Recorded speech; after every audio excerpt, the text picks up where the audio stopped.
Опа, так. Здаецца, цяпер мяне павінна быць чутна.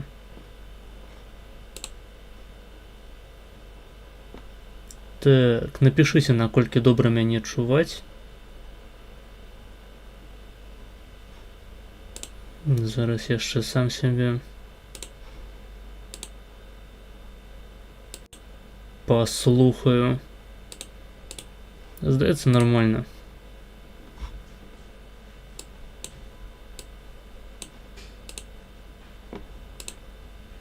Вітаю ўсіх бедных сялянаў, хутарскіх маўнюкоў, галадупых чальцоў племені маоры і іншых барбарскіх ідэнтычнасцяў.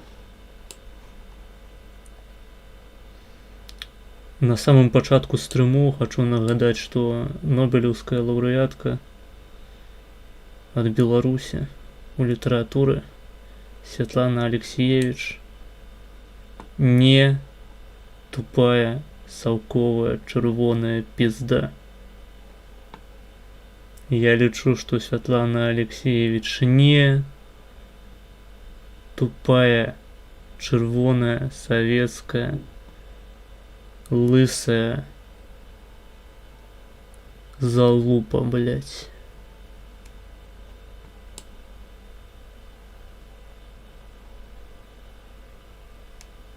Я лічу, што яе не трэба закэнцеліць і не выслаць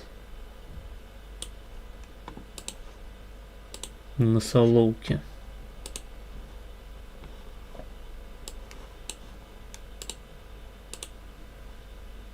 Такс.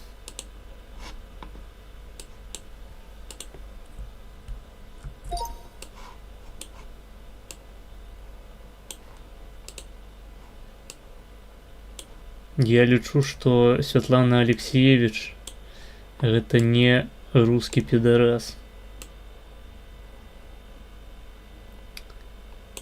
Такс.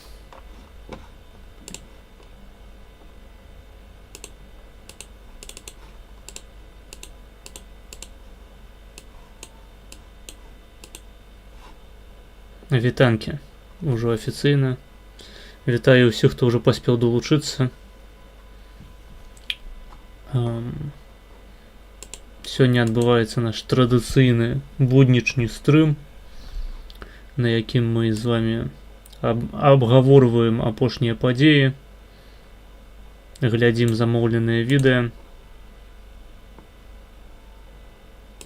з магчымасцю запрасіць кагосьці яшчэ з канфы. Вось. Праграму стрыму заўсёды задаюць самі гледачы, таму калі хтосьці з нас, хтосьці з вас дакладней апынуўся на стрыме упершыню, то формула такая, што я чытаю чат і я прымаю донаты, і ўсе спасылкі на донаты знаходзяцца ў апісанні. Такс.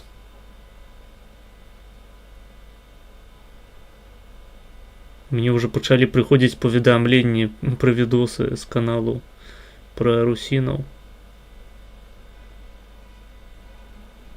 Чакаем, калі пачнуць прыходзіць паведамленні з каналу чырвонай залупы. О, блядь, сука. Алексеевич. Блядь, не Алексеевич напісала толькі што, кажа, не лайся на стрыме, гэта расійская лаянка, блядь. Сука, блядь, проклятая.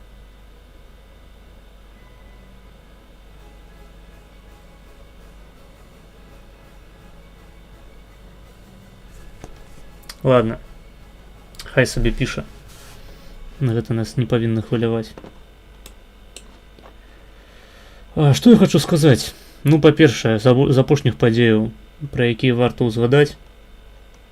11 лістапада ў аўторак пабываў у вашай гэтай Варшаве на маршы незалежнасці. Цікавае мерапрыемства. Пахадзілі, пагарлапанілі, покрышали там усялякія наши любимые наши любимые кричалки по типу «фашизм не пройде», «Віля народов щільна Польська», «Польська для поляков и белорусинов». Ось. Сустрэўся со своими подписчиками, а докладнее со своими донаторами, але и не только.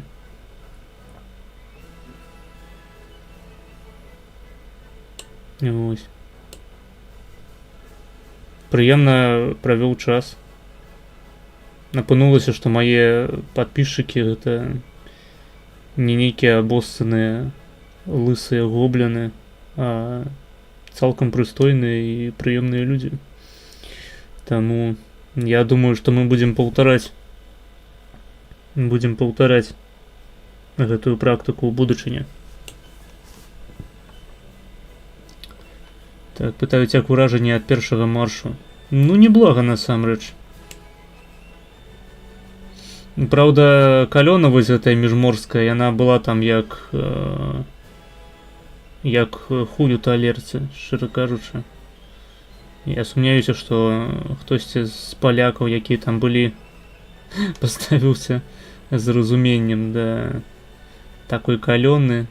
Нам крычалі «ебаць Украіны». Таму што ніхто насамрэч не адрознівае беларусаў ад украінцаў. То бок людзей нават не засмуціла тое, што ў нас сцягоў украінскіх няма ў калёне. Ебаць, то ўсё роўна трэба Украіну, правільна. Ось. Так, за літару F Кувальдоўка, пакліч Хадановіча. Гэта ў планах ёсць, дарэчы. Але ёсць у мяне падазрэнне, што Хадановіч ніколі б не сказаў, што Святлана Алексеевич гэта тупая пізда, блядь, саўковая. Сука, блядь. Тупорылая, нахуй. Аглобля. Чаму трансукраінцы так пакрыўдзіліся на словы нобелеўскай лаўрэаткі пра хасловаў? Трансукраінцы? Я не зусім разумею, каго ты маеш на ўвазе. А што, у украінцаў ёсць свая нобелеўская лаўрэатка? Мне пра гэта нічога не вядома. Усім прывітанне, я Святлана Алексеевич, паверыў бы. Ну слухай, калі б ты ў парыку хадзіў, я думаю, ты мог бы смахнуць на Святлану Алексеевич. Так, венцей народов, более кислородов. Так. Як палякі ставяцца да ебларусаў, дарэчы, бульбам кажуць спярдаляць. Я паўтаруся, палякі не адрозніваюць беларусаў ад украінцаў, прынамсі па іхняй мове, а сцягоў яны не ведаюць бела-чырвона-белых. Таму па дэфолце беларусы яны адлятаюць туды ж, куды і украінцы. І толькі потым, калі палякі даведваюцца, што мы не какелы, усе прэтэнзіі аўтаматычна здымаюцца.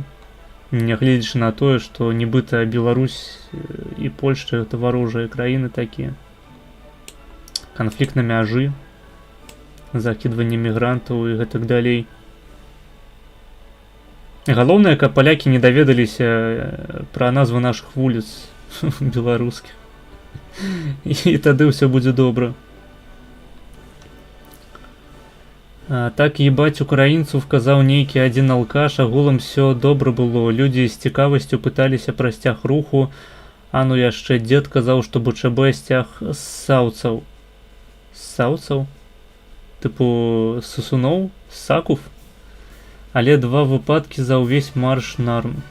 А насамрэч я чуў, што гэты марш незалежнасці быў самы спакойны за ўсю гісторыю. Ніводнага выпадку паліцыяй не было зарэгістравана.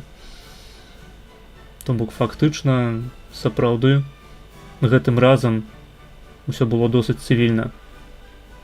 Я чуў такія меркаванні, што гэтым разам было нудней, чым раней. Магчыма, яно просто адно з другім карэлюе. Але я ўпершыню там апынуўся ў Варшаве на 11 лістапада. Таму не магу параўнаць. У нас ёсць праспекты Дзяржынскага, у нас ёсць праспекты Дзяржынскага, плошчы Леніна, вуліцы Берута.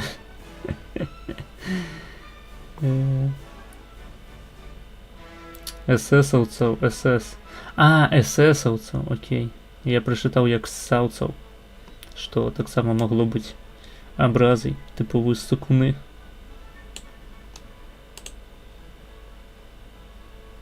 І вуліца Міцкевіча, ахахаха, Берута, Ябу у Менску ёсць.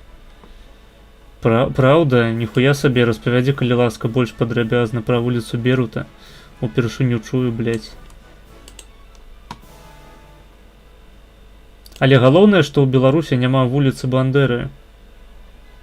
Гэта разумець трэба.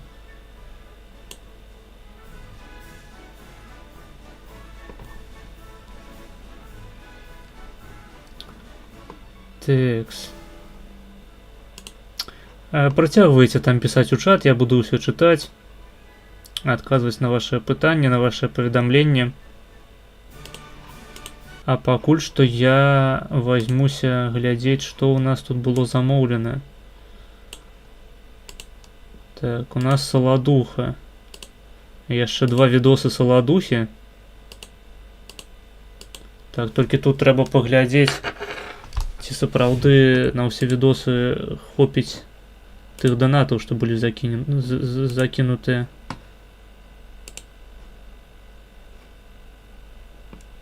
Так, тут было 4 хвіліны.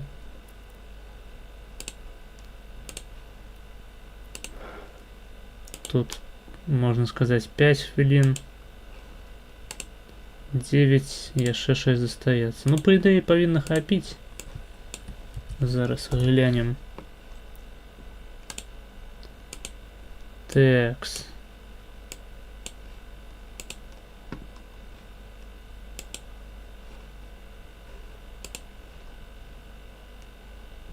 Гэта мы прыбіраем.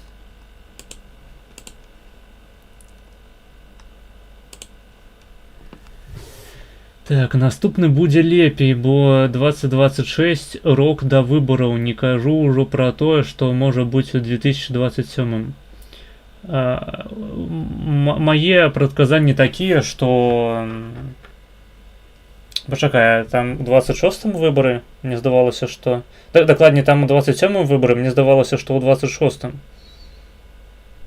Ну, карацей, мая гіпотэза такая, маё прадказанне, што пасля выбораў у парламент польскіх проста пераможа якая-небудзь умоўная правая кааліцыя. Ну, калі ніякіх непрадказальных акалічнасцяў не здарыцца, калі не будзе ніякіх катоў, чорных катоў, ці гэта хуйня называецца. Карацей, калі не вылезе шабускі з чорнага кота, то я думаю, пераможа якая-небудзь правая кааліцыя, умоўная кааліцыя пісу з канфедэрацыяй. Ну, альбо нават калі яны не ўводзяць у кааліцыі, яны возьмуць большасць у парламенце, проста ў суме, арыфметычнай суме. А пасля чаго правы паварот скончыцца, таму што, ну, мабыць, адзін будзе год такі актыўны, калі людзі будуць сапраўды радавацца таму, што ў іх новая ўлада у сойме, правы паварот, хрысціянскія каштоўнасці, Гжэгош Браўн піздзіць і гасіць усе знічы ў сойме, хуярыць проста украінца, аднаго хахла, другога жыда, лева, правы. А потым проста ў народа эмоцыі трошачкі патухнуць і з'явіцца жаданне зноў галасаваць за левых, не хадзіць на маршы. Нават калі гэты ўрад будзе паспяховым, будзе прымаць рашэнні, якія спадабаюцца людзям, то, ну, людзі як бы і прывыкнуць да гэтага і не будуць хадзіць на ўсялякія маршы. А зараз марш незалежнасці гэта у тым ліку спосаб для апазіцыі, для шырокага фронту апазіцыі выразіць сваё незадаволенне, сваю незадаволенасць урадам Туска. Ну, як бы лозунгі «Ебать Туска» на гэтым маршы таксама гучалі. Где есть Рафал? Где есть Рафал? Вот. А потым людзям проста надакучыць. Вядома, будуць людзі прыязджаць на маршы, гэта ўсё яшчэ будзе масавае мерапрыемства. Проста рамантыка супраціву знікне пасля парламенцкіх выбараў. Таму што не будзе супраць каго выходзіць на марш. Ну, хіба што супраць пісу за сапраўдную правіцу.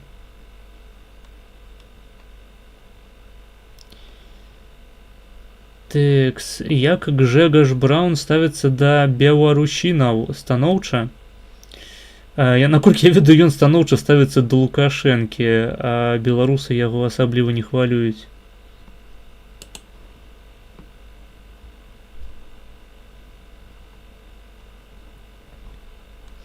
Гжэгаш Браўн і Януш Корвін гэта такі тып правых, якія рэгулярна засіраюць Злучаныя Штаты Амерыкі, Ізраіль, Украіну і падтрымліваюць залупы і проста сметнікі свету, такія як Рашка, Кітай, Іран, Палестына. Ну, калі Палестыну, ў прынцыпе, можна разглядаць асобна ад Ірану. Лукашенко вось. Не таму, што трэба Беларусі сваю незалежнасць захоўваць. Не, таму што Лукашенко, блядь, культурна бліжэй Браўну, чым любы іншы лідар еўрапейскай краіны. А як тобі Алексіевіч здоров? Ахуенна, асабліва мне падабаецца яе мінет. Такім олдскульным фармаце.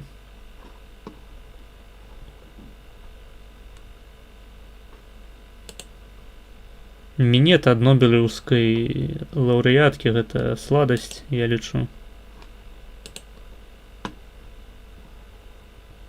A poza tym uważam, że Światłana Aleksiejewicz jest tępą pizdą. Proszę Państwa. Tekst.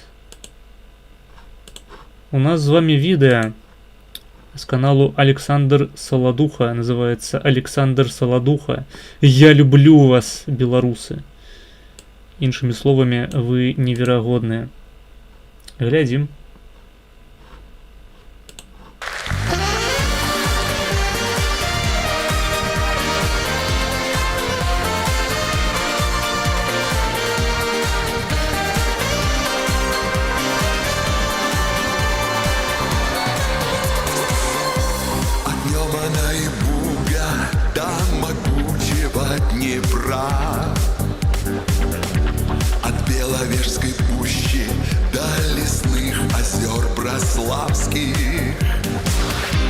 О жизни спорят старики, резвится детвора.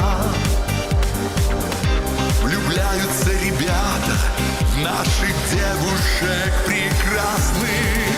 Я люблю вас, белорусы, это то, что звучит в моем сердце.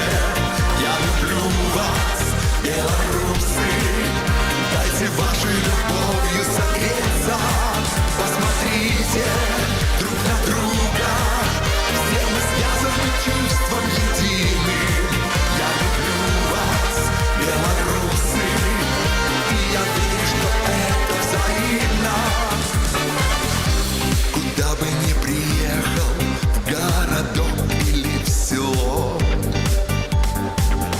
столы накрыты, льется звонко песня по округе.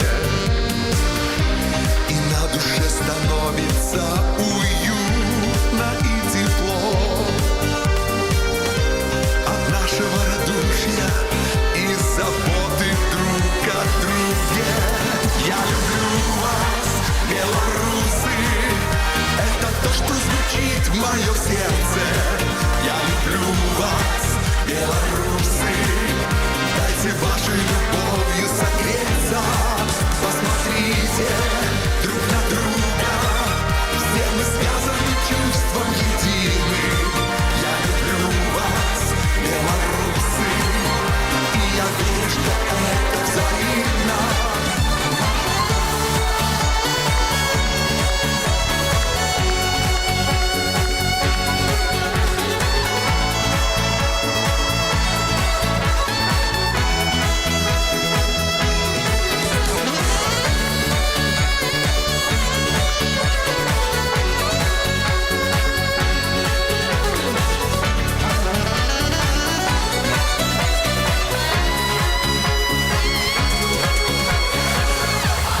чат, давайте увесь чат. Я люблю вас. Живе белорусы.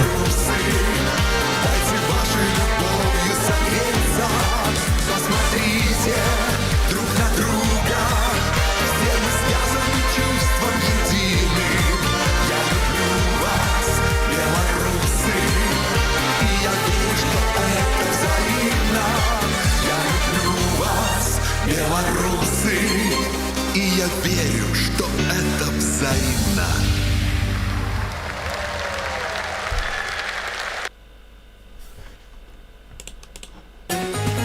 Стоять. Так, ззаду стоять Улан и ВКЛ. Да спереду так само один Улан. Я думаю, что Солодуха прыкладна с таким же тваром трахае украінскіх дзяцей, якіх завозяць на тэрыторыю РБ. Вось. Його зубами можна людей сліпити. Яшчэ можна німі їсти людей. Як музики, який ж піздець, Маргінес, коли дали польське громадянство Білайк. Я думаю, я зладжу тусу помацней, чим у Солодухі. На випадок такої події, коли яна здариться. Тому що польське громадянство – гэта документ шляхетности. Так, наступное відео у нас з каналу, что дзіўна, не Александр Солодуха, а Станислав Пешкур, альбо Пешкур. Называется Александр Солодуха. Здравствуй, чужая мила. О, фитнер-дюбель, блядь. Пизда. Так, ну-ка. Музыкальная пауза. Выходит на новый уровень. Глядим.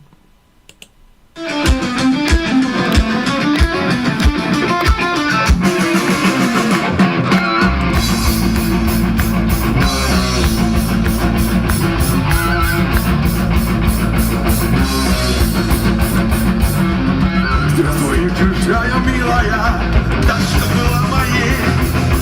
Как же мне не любить тебя до самых последних дней.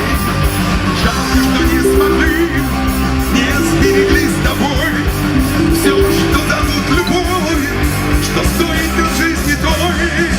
Прошлое не воротится и не помогет слеза. Поцеловать мне хочется, точки твои глаза вместе. Прошлое не воротится.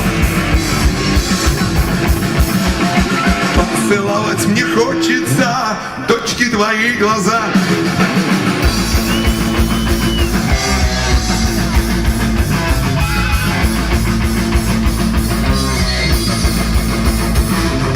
Здравствуй, чужая милая, радость мечты моей. Мне же не раз любить тебя до самых последних дней. Болью ведь отзовется осень на дружбе той. Может, о ней придется нам пожалеть весной. Прошлое не воротится. Поцеловать мне хочется, точки твои глаза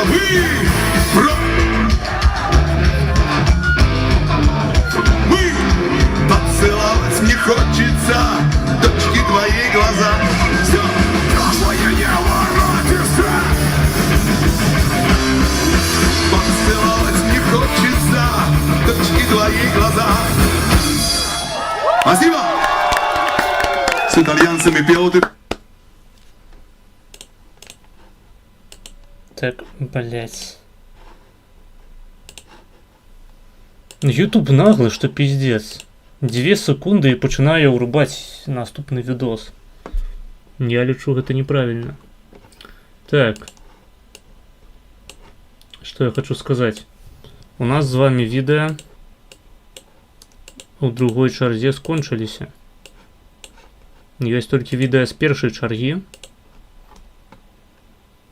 Ну, вось, калі хтосьці хоча замовіць, то замаўляйце альбо па першай, альбо па другой. Я думаю, у рамках гэтых чэргаў мы сёння застанемся. Так, секундочку. Дзень добрый. Вітаю вас на канале Эколингвист. 5. Спакуха.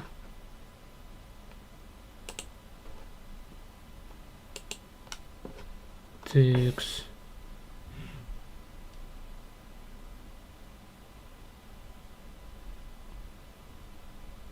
Секундочку, мне трэба одну справу вырашыць.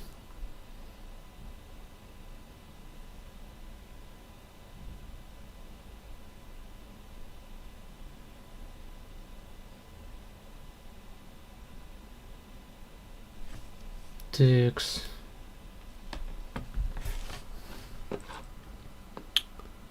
А в тебе нема польских корінь. Вядомых мне няма, на жаль.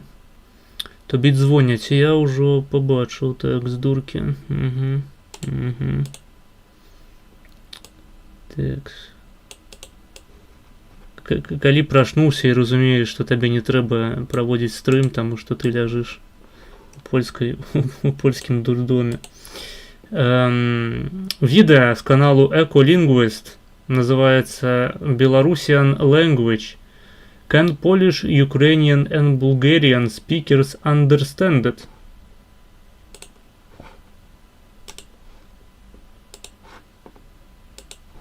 Глядзім. Дзень добрый. Вітаю вас на канале Эколингвист. Меня зваць Олег. І сёння я буду загадываць некалькі словаў па-беларуску. І мы паглядзім, як добра людзі з Польшчы, Украіны і Балгарыі разумеюць беларускую мову. І хлопцы, дзяўчаты, прашу, прадстаўце сябе. Cześć, jestem Michalina, biotechnolog z wykształcenia, językowiec z zamiłowania. Mówię po angielsku, niemiecku, to i owo po węgiersku, a od niedawna uczę się również języków południowosłowiańskich, czyli serbskiego. Так, стоп. А тут былі беларускія субтытры? То бок па версіі аўтара відэа гэта беларускія субтытры. Цудоўна, круто. Круто. Ну ладно, ну значыцца, гэта тая самая беларуская лацінка, разумееце? Гэта яна. Chorwackiego i bośnieckiego, lecz z białoruskim nie miałam jak do tej pory styczności. Привіт, я Макс, я музикант, композитор та ютуб-блогер з України. Ахуєнні субтитри. Розмовляю українською, російською та англійською мовами. Ну, гэта таму, што украінская і польская гэта дыялекты беларускай мовы. Чыстай славянскай мовы, найчысцейшай по Міцкевічу. Мовами, в тому числі білоруською, яку сьогодні ми будемо спробувати вгадати. Здравейте, казвам се Константин и съм от България. Завършил съм приложна лингвистика и работя като бизнес анализатор. Говоря български, английски, немски, френски и есперанто. Ну, Падпісваюся пад кожным словам, нягледзячы на тое, што я ніхуя не зразумеў. Дзякуй вялікі. У нас падрыхтавана некалькі словаў. Я буду загадываць іх вам, вось, даючы падказкі. Вось, і мы паглядзім, як вы зможаце іх адгадаць. Напэўна, пачнем. Нашае першае слово. Гэта такая гаспадарчая рэч, прызначаная для прыборкі. Ёю чысцяць падлогу і ўвогуле. Стыдно и больно. Стыдно и больно. Донат.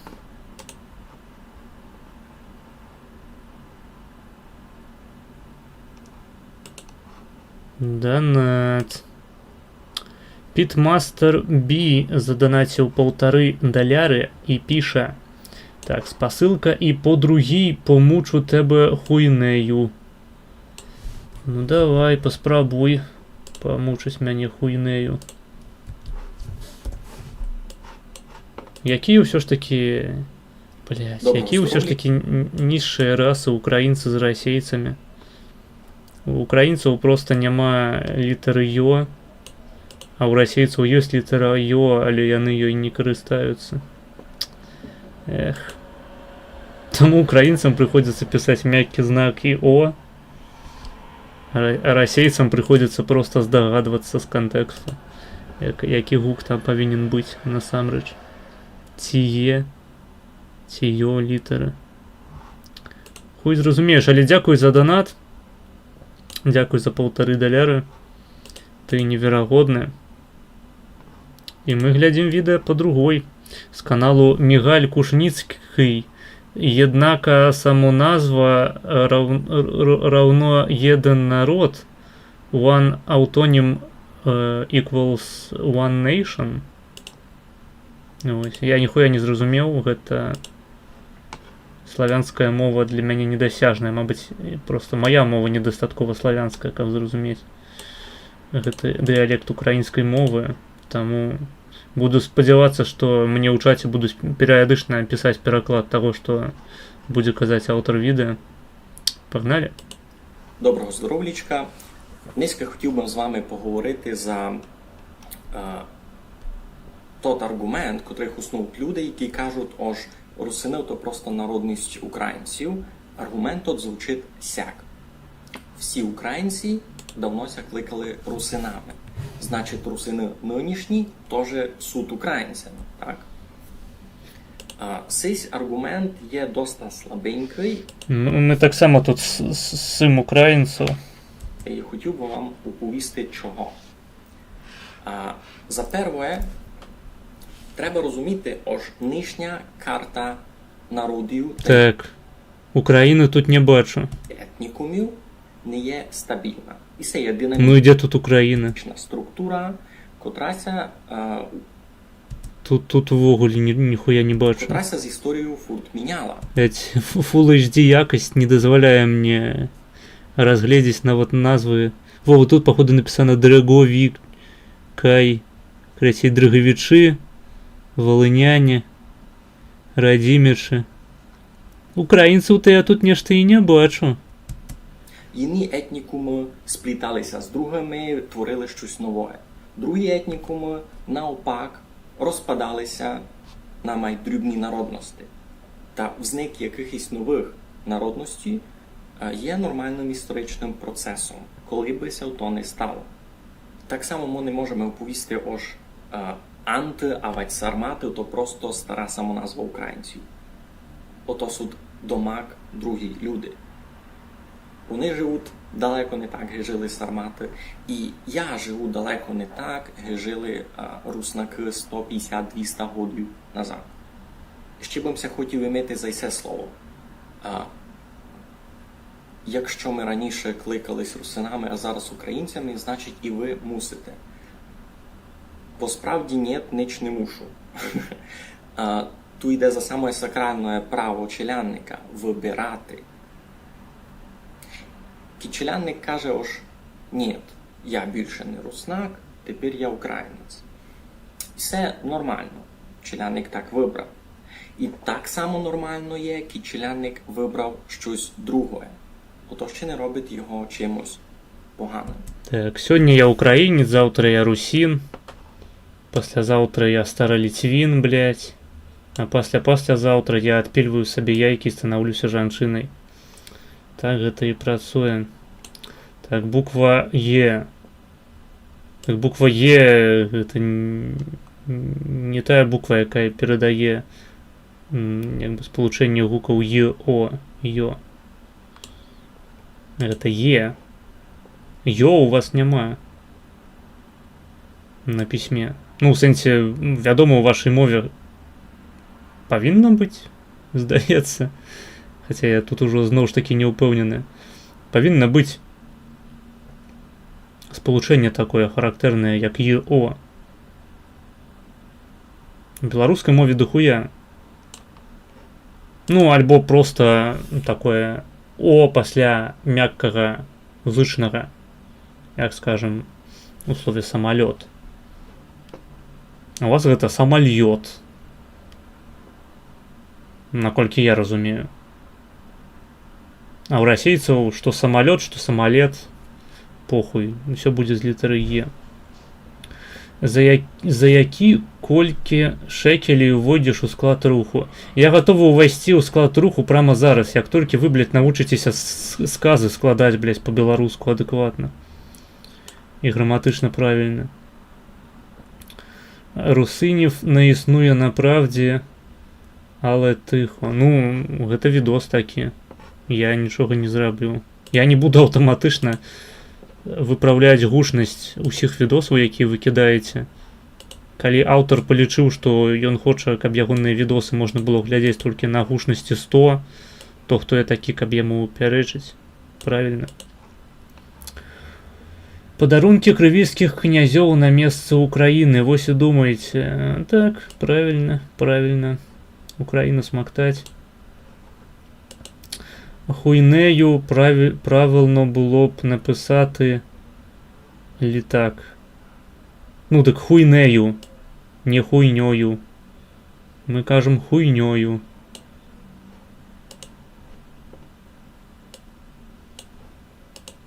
Хуйнею гучыць так, быццам бы гэта я пра сябе кажу, што я хуйнею ад вашых паведамленняў у чаце. Далі. Чимало українців і зараз кажуть, що вони русини, а отже, ми один народ. Цей аргумент є теж слабенький, і я вам повім чого. Історія знає доста читаво прикладів, коли окремі народності, окремі народи нації називалися єднако і називаються єднако, но при тому добре розуміються, ко є ко. За перше, словаки та й словени по факту так і не придумали собі якусь нову назвку, вони і далися кличуть слов'яни. Розумієте? Люди слова. Так само і všetky другі ся колись кликали слов'янами у генеральному значенні. Айбо тепер ми не путаємо словаків із найбуде болгарами, хоч болгари теж слов'яни, так? Ми не путаємо словінів із хорватами, хоч розуміємо, ож хорваты тоже слов'яны. Не, ну калі гаворка ідзе пра агульнае паходжанне, то даследаванне-то трэба праводзіць генетычнае. А на ўзроўні мовы гэта ўсё досыць здаля, толькі здалёк можа прыпамінаць сапраўдныя падзелы на этнасы ў сэнсе генетычным. Таму што калі мы кажам проста пра моўныя групы, то да моўных групаў, да адной і той же самай моўнай групы могуць належыць абсалютна розныя фенатыпічна прадстаўнікі, розныя фенатыпічна папуляцыі. Проста паглядзіце на славянаў, здавалася б, ну славяне, адна моўная група.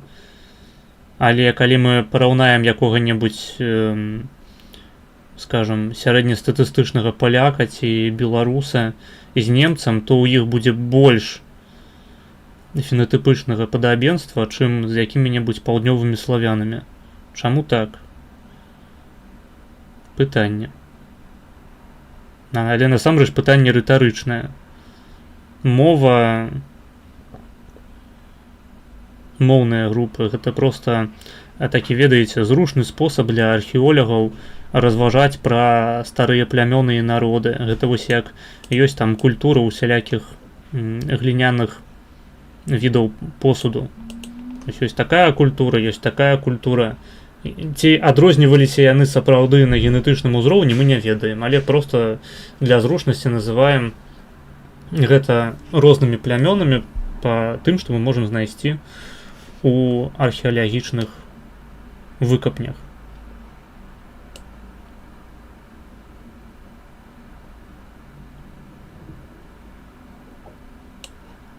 Неяк так. То бок, калі б мы хацелі сапраўды адрозніць украінцаў ад русінаў па паходжанні, нам прыйшлося б спасылацца на генетычныя даследаванні.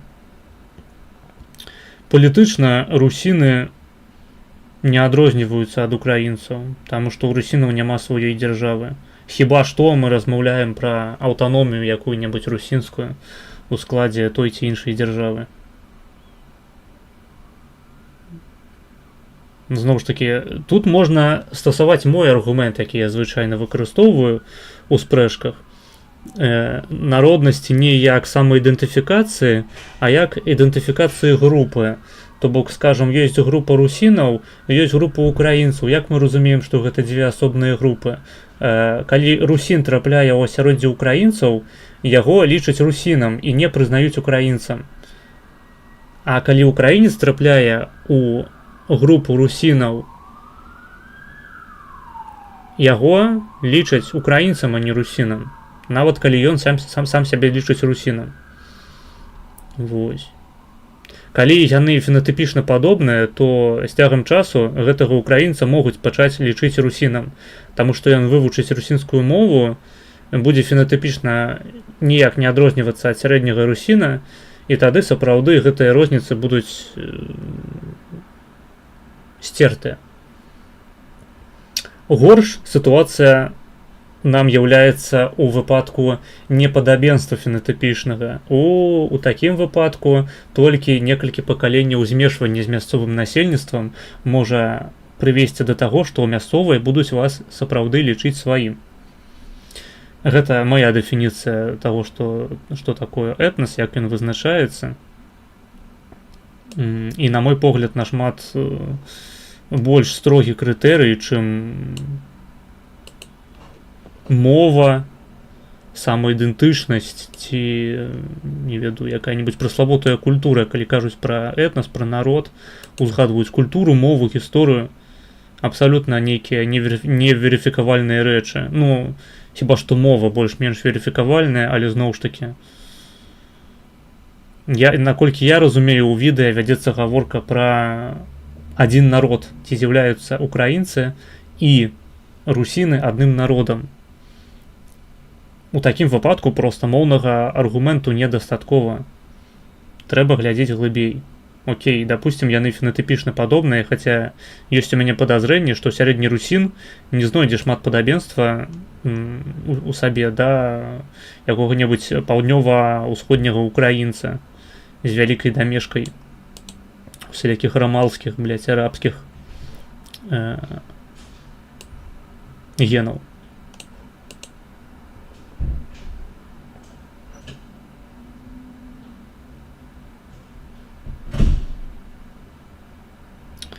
Слов'яні Слейс, чуєш, а тобі принципово зберігати расово вірну білоруську аудиторію? Що таке расово вірна білоруська аудиторія? А ти їх зустрічав, русинів?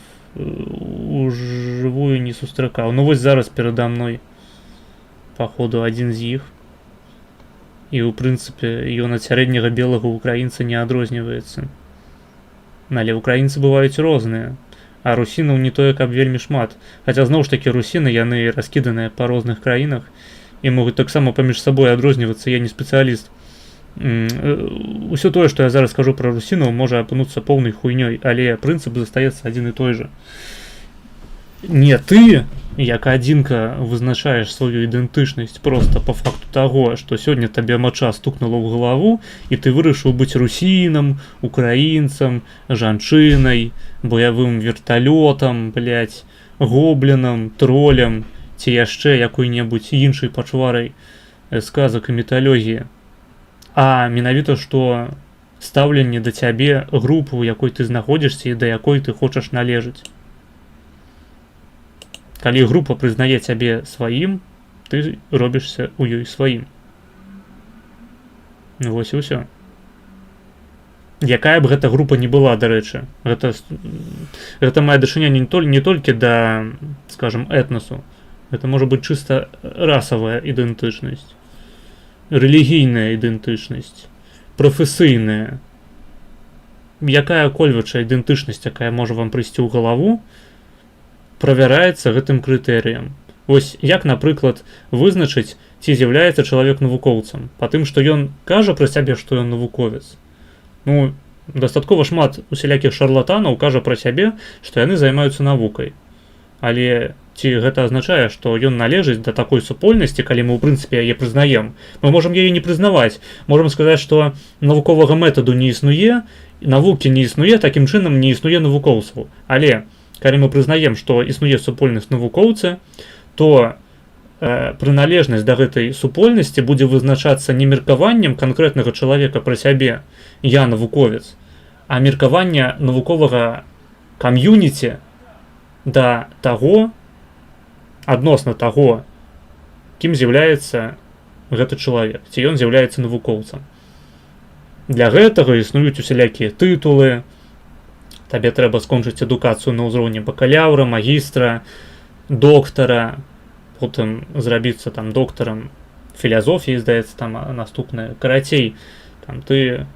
Ну, гэта адзін аспект развіцця навукоўца. Там можна рабіцца, не ведаю, у беларускіх умовах гэта там дацэнт, прафесар і гэтак далей. Карацей, ты можаш займаць розныя пасады, розныя тытулы мець, можаш зрабіцца чальцом акадэміі навук у якой-небудзь краіне. І гэта будзе сведчыць аб тым, што навуковая супольнасць цябе прыняла як свайго. Прыкладна так жа сама гэта дзейнічае у абсалютна любых выпадках, калі мы маем дачыненне з ідэнтычнасцю. Вось. Change my mind, так бы мовіць. А ти їх зустрічав, ти читав? Расова вірно означає суто білоруську не русню, не хохлів, а расових бульбозаврів. Я не вельмі розумію, що ти маєш на увазі під расова. Потлумаш, коли ласка расова, ти маєш на увазі генетичне подобенство? Ці що? Ну, тому що я думаю, я не раскрыю ніякага сакрэту, калі скажу, што не існуе ніякай беларускай расы. Так, вітаю. Прывітанне. Калі палякі прызнаюць неграў палякамі, калі яны заспяваюць польскую песенку і скажуць ебаць украінцаў, гэта сведчыць аб тым, што гэты негр сапраўды паляк. Ну, калі мы размаўляем пра грамадзянскую ідэнтычнасць, пра грамадзянскі нацыяналізм, грамадзянскую нацыю, то так. Але калі ты запытаеш гэтых палякаў, ці вось гэты самы негр з'яўляецца этнічным палякам, то бок палякам па паходжанні, яны скажуць не. Яны будуць абсалютна правыя ў гэтым.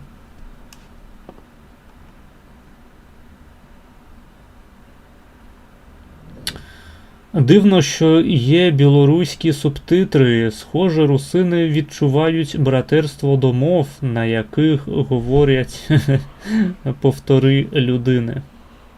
Гэта так. Мається на увазі, чи ти хочеш, щоб аудиторія було суто білоруси? Не. Мені не принципово, якая у мяне будзе аўдыторыя, нават калі вы азербайджанцы, блядь. Галоўнае, каб вы разумелі, што я кажу, каб вам было цікава глядзець мой стрым. У мяне ёсць толькі адно правіла, на маіх стрымах забаронена быць руснёй. Вось руснёй быць забаронена. Але ў мяне нават няма забароны на быццё рускім. Таму, калі вы рускі, вы глядзіце мой стрым, і вы ўсё абсалютна... ну, скажем, не абсалютна, хаця б прыблізна разумееце, аб чым вядзецца гаворка. І асабліва, калі вы мне данаціце, то я не маю нічога супраць таго, каб вы апыняліся сярод маёй аўдыторыі, так званай. Іншаллах. Ну так. А расіянін? Ну, расіянін гэта амаль тое ж самае, што і русня. Просто, калі мы кажам пра расіянаў, расіянінам можа быць чачэнец, які-небудзь якут, грузін, чаму б і не, габрэй. Тут ужо залежыць проста ад таго, наколькі чалавек сам па сабе адэкватны. Калі я кажу русня, я маю на ўвазе досыць канкрэтны тып людзей. А расіянін, ну, расіянін гэта проста належнасць да грамадзянскай нацыі, гэта чалавек з расійскім пашпартам.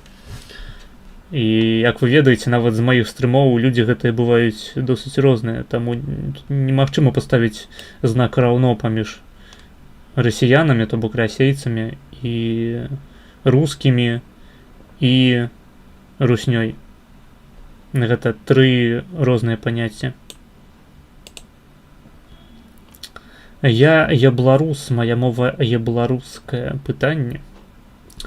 Так, я просто апошнім часам часта бачу ў інсце, як палякі пішуць нешта кшталту таго, што яны абяруць афрыканцаў замест украінцаў. Калі будзе такі выбар, ды усхваляюць неграў, якія заспявалі роту на відэа, называючы іх ледзь не большымі палякамі за саміх палякаў. Крынжую моцна. Я думаю, што гэта не мейнстрым. Я думаю, што гэта нешта кшталту пацехі над чарнаскурым чалавекам, які вырашыў вывучыць польскую мову, то бок такі, ха-ха, ебаць, навошта ён гэта зрабіў? Ён мог бы зрабіцца немцам, а прыехаў у Польшчу, вывучыў польскую мову і ходзіць на марш незалежнасці. Вось гэта угар.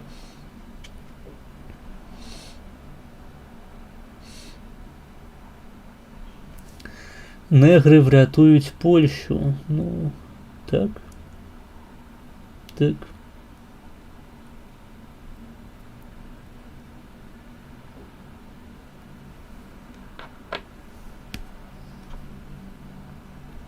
Бок яны гэта просто робяць на кантрасце з украінцамі. Яны настолькі не любяць украінцаў, што гатовыя абраць негра ў якасці чальца сваёй супольнасці.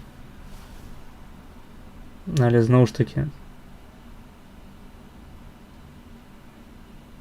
трэба на нейкую статыстыку паглядзець, прынамсі. Не, там на сур'ёзачах гэта пішуць, а тых палякаў, хто з імі спрачаюцца, паліваюць калам. Я б не стаў успрымаць інтэрнэт-кам'юніці як паказчык сярэдніх поглядаў палякаў.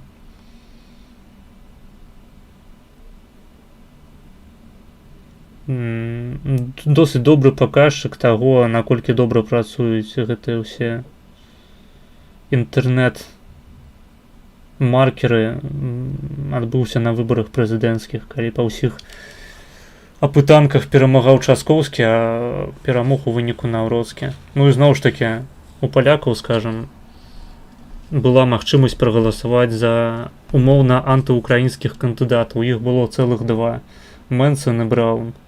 Але чамусьці яны прагаласавалі за праўкраінскага антырасійскага Наўроцкага.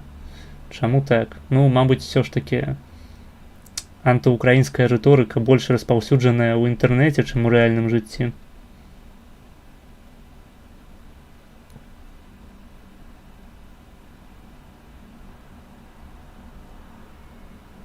І зноў ж такі я нагадваю, мы можам у кантэксце майго крытэрыю размаўляць пра розныя супольнасці на розных узроўнях. Мы кажам пра палякаў як палітычную нацыю ці пра палякаў як этнас, як пэўную папуляцыю, якая характарызуецца сваім генафондам. Удакладні, калі ласка. Негры врятуюць Польшчу, пакістанцы Украіну, індусы Рашку. Украіну ўратуюць палестынцы, хутчэй. Я думаю, гэтае пытанне было не асноўным, чаму не галасавалі на Мэнсона ды Браўна. А чаму, па-твойму, яны не галасавалі на Мэнсона ды Браўна? Не ведаю. Украінская эмоцыя, скажем так, нават, не тое каб топіка, а проста антыукраінская эмоцыя была адной з дамінуючых на гэтых выбарах. Сорры, дарэчы, за сумбурныя думкі. Учора выдаляю зубы мудрасці і сёння вельмі хуёва сябе адчуваю. Выдаляю ці ўжо выдаліў?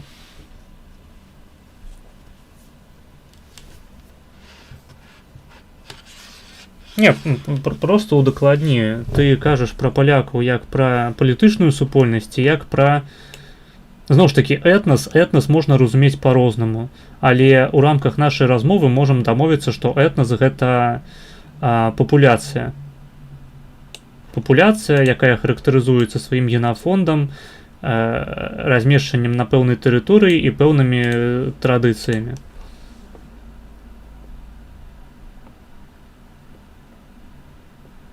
Скажем, якія-небудзь горцы у Гурале на поўдні Польшчы, сумнеюся, што яны прынялі па сваё кам'юніці, яны там жывуць такім кам'юніці, яны ўсіх ведаюць, ты калі туды прыязджаеш, ты не можаш просто так узяць, засяліцца і пачаць працаваць, таму што, ну, табе будуць так ветліва намякаць на тое, што мы тут вас нават, калі мы кажам пра палякаў, чужынцаў не вітаем.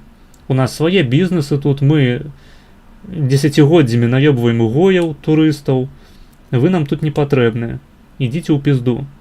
Калі ты нігер, то тым больш, ты поедзеш адтуль да Варшавы у труне на калёсіках. Гэта так працуе. Гэта можна разглядаць нават на ўзроўні лякальных ідэнтычнасцяў унутры польскай папуляцыі. Гурале, хто яшчэ такія ёсць, якія-небудзь палешукі, ну не палешукі, а гэта падлешукі, якія жывуць на Падляшшы. Таксама адразу кажуць: о, вось, ну гэта паляк, а мы тутэйшыя. Людзі, у прынцыпе, па сваёй прыродзе схільныя да таго, каб разбівацца на групкі. Не патрэбная ніякая расавая сегрэгацыя, не патрэбная ніякая міграцыйная палітыка. Просто трэба, каб дзяржава перастала лезці ў справы міграцыі, тому каб яна не прамавала міграцыю, не падтрымлівала яе, і ў той жа час, каб яна не займалася пытаннем размеркавання людзей унутры сваёй краіны, так як ёй прыйдзе ў галаву па сваім нейкім поглядам. Не, просто трэба даць людзям свабоду асацыяцыяў, і вы заўважыце, што негры жывуць з неграмі, белыя жывуць з белымі, палякі жывуць з палякамі, з белымі палякамі. Украінцы жывуць з украінцамі.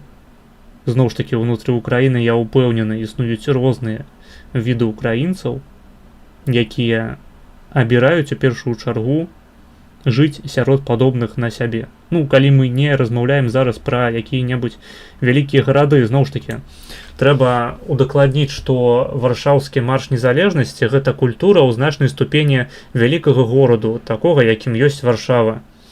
І цалкам магчыма, што ты бачыш паведамленні ў сетцы менавіта ад якіх-небудзь грамадзянскіх нацыяналістаў, якія жывуць у горадзе і, у прынцыпе, згубілі адчуванне таго, што такое ідэнтычнасць, скажам. У іх ідэнтычнасць проста працуе па-іншаму. Мабыць, у іх у прынцыпе адсутнічае. Хаця не, ну, у выпадку нацыяналістаў, мабыць, і не. У іх адсутнічае ідэнтычнасць на ўзроўні генаў, на ўзроўні фенатыпу, чыста таго, як чалавек выглядае. Але гэта ўсё штучна адбываецца, разумееш? Горад, асабліва сталіца, якой ёсць Варшава, гэта штучны твор. Ва ўмовах вольнага рынку і неўмяшальніцтва дзяржавы ў справы сваіх грамадзянаў сталіца магла б быць толькі нефармальнай, як, напрыклад, сталіцай Вялікага княства Літоўскага дэ-факта такога паняцця проста не існавала, але была Вільня, таму што Вільня — гэта проста мегаполіс, ён натуральным чынам узнік. А ўсялякія Варшавы, Менскі, Кіевы — гэта проста хуйня, у якую людзей альбо гвалтам звозяць, і ў іх няма ніякага выбару ствараць, там, распазнаваць ідэнтычнасці на розным узроўні. Альбо наадварот, у краіне створаныя проста умовы, калі на перыферыі жыць немагчыма і ўсе едуць у горад. Дарэчы, зноў ж такі паўстае пытанне, наколькі тут можна размаўляць пра нейкую асобную гарадскую ідэнтычнасць, таму што звычайна жыхары гораду адзін аднога ненавідзяць шчыра. Яны не тое, што не хочуць кагосьці прымаць у сваё кола. Яны не могуць стварыць гэтае самае кола, няма ніякай гарадской ідэнтычнасці. Таму што горад гэта проста вялікая клоака. Так, палестынцы будуць ратувати Німеччыну. Блядь, Шал, ты пішаш хуйню нейкую проста, разумееш? Ты не смешны. Але за донаты дзякуй. На стрімі видаляє... Чому поляки, як в старі добрі часи, не взяти і не депортувати гнит?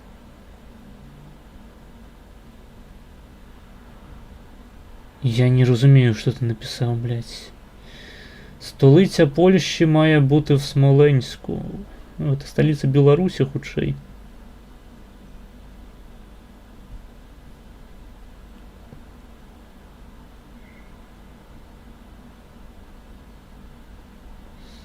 То бок, паўтаруся, спачатку трэба вызначыць, на якім узроўні ідэнтычнасці мы размаўляем.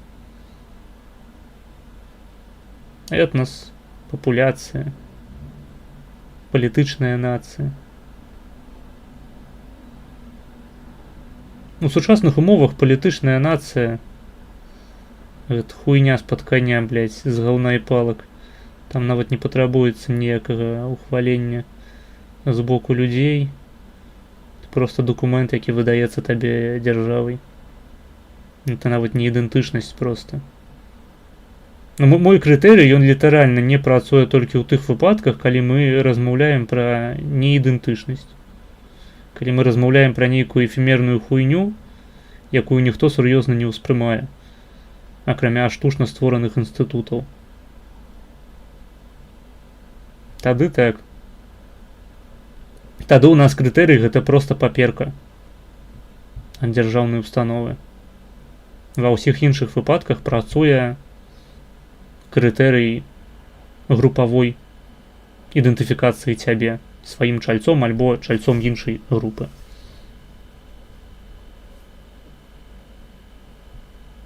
Так само ми словенців із словаками не путаємо, хоч у них самоназва по факту єднака. Но файно розуміємо, що вони два народи. Далі румуни.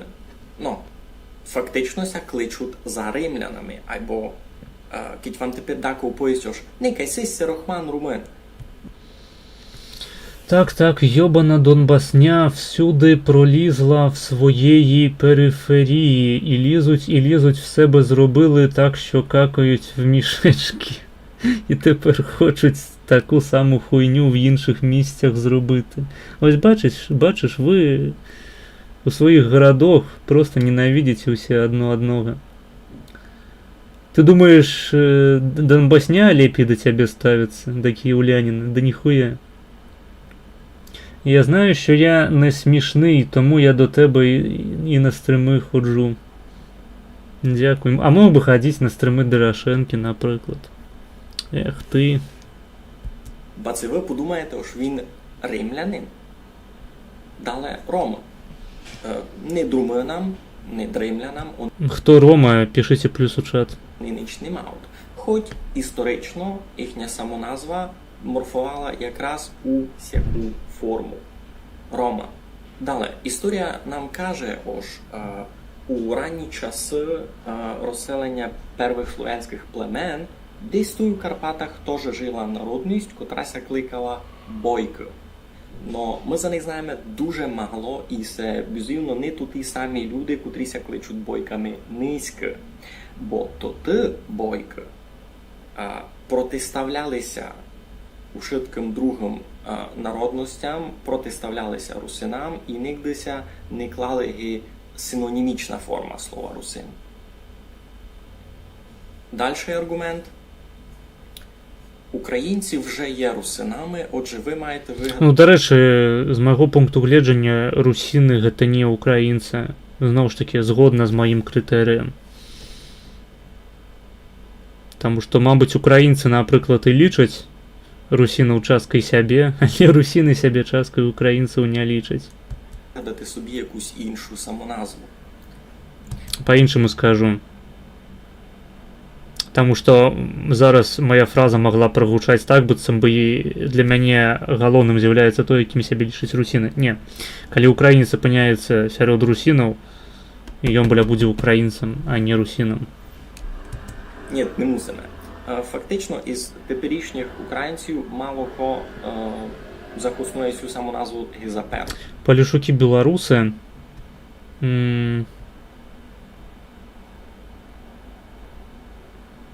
Ну, фактычна, так.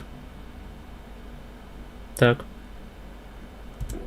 Ошкі челяника зазвідати Титко, він многим має ймовірно Калі пад беларусамі мы разумеем не палітычную нацыю, а, скажем, этнос.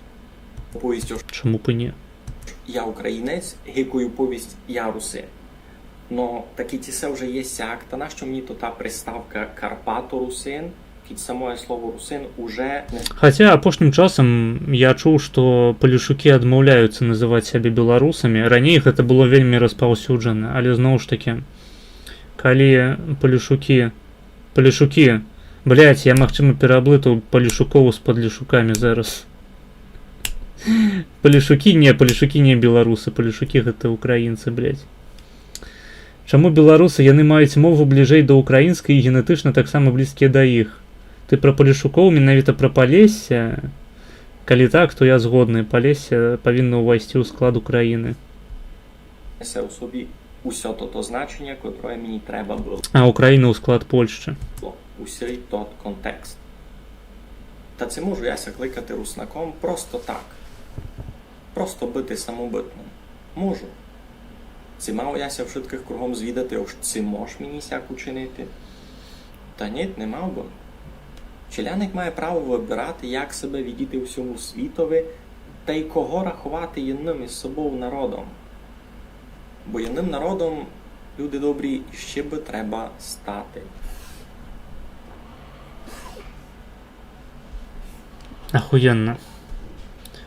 Цікавае відэа, канешне, але ніякіх канкрэтных крытэрыяў таго, як можна адрозніць русіна ад украінца, я не пачуў. Так. Дорошенко мега беларус. А Падляшша чаму беларусы, а палішукі не? Ну, таму што мне так падабаецца. І ўсё. Ты ж мяне пытаеш, правільна? Калі цябе цікавіць меркаванне беларусаў як групы, то пытай. Праводзь апытанкі і жыві сярод беларусаў. Пытайся аб іхнім меркаванні. А маё асабістае меркаванне, што палішукі гэта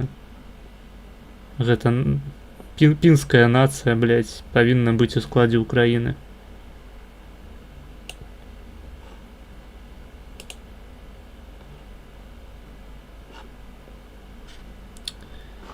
Так, што ж, гэтае відэа мы паглядзелі. Цяпер давайте вяртацца да відэа пра мовы. Мовы.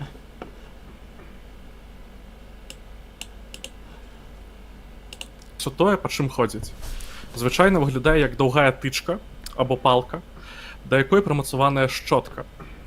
Раней часто... Блін, мне здаецца, я гэтае відэа бачыў калісьці. А нахуя Польші відсталі економічно, інфраструктурно регіони України та Білорусі, ну типу вигідніше їм бути буфером з РФ? Дык я ж не поляк. Я лічу, што Беларусь трэба долучыць да Польшчы з пункту гледжання таго, што было б найбольш карысна самім беларусам. Вядома, што палякам гэта магло б не спадабацца, але вы зараз на стрыме беларуса, а не паляка. У якасці шчоткі выкарыстоўвалі тонкія прывязаныя галінкі дрэваў. У фальклоры гэтую рэч як транспарт. Маргінэс, калі не цяжка, зрабі, калі ласка, Вікіпедыю на палескай.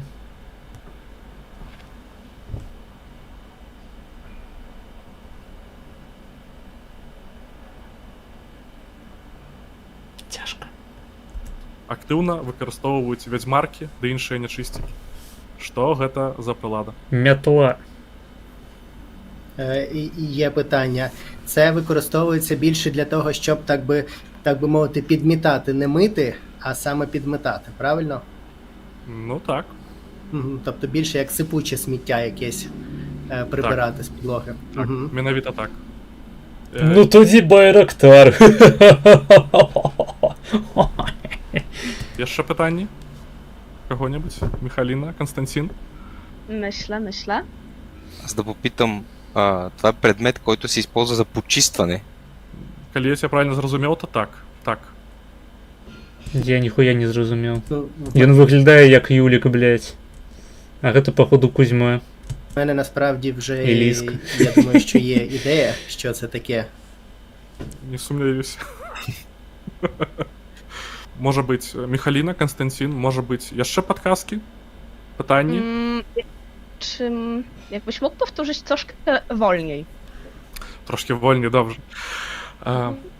Гэта такая гаспадарчая рэч, прызначаная для прыборкі. Ёю чысцяць падлогу. І ўвогуле ўсё тое, па чым ходзяць. Так, а вось гэта злева той самы гамункул, якога вырасцілі Юлік з Кузьмой. Звычайна выглядае як даўгая тычка або палка, да якой прымацаваная шчотка. Раней часта у якасці шчотак выкарыстоўвалі тонкія перавязаныя галінкі дрэваў. І ў фальклоры гэтую рэч як транспарт актыўна выкарыстоўваюць вядзьмаркі, да іншыя нячысцікі. Што гэта за прылада? To ja mam pytanie. Czy tego się używa raczej na sucho, czy na mokro? Дарэчы, хто на стрыме зараз, стаўце падабайкі, падпісвайцеся на канал. У нас весело. O ile dobrze su- zrozumiałam, bo mam pewien pomysł. Na sucho. Okej, czyli to mam swój typ chyba. Константин? Каза, че в фолклора може да е превозно средство за летене. Так, далей можаш рабіць выгляд, што гэтая мова існуе, блядь, што на ёй людзі размаўляюць. Ты, калі новы агляд цяжарная ў 16 будзеш здымаць, підар, ёптата, блядь. Так. O, ja jeszcze mam jedno pytanie, które nasunął mi właśnie tutaj Konstantin. Czyli to może służyć też do latania dla czarownic na przykład. Так. Okej. Ну, у сапраўдным жыцці я не думаю. Лепей не спрабаваць, але так, у фальклоры можа. Nie no, tak naprawdę to na pewno nie do tego nie służy.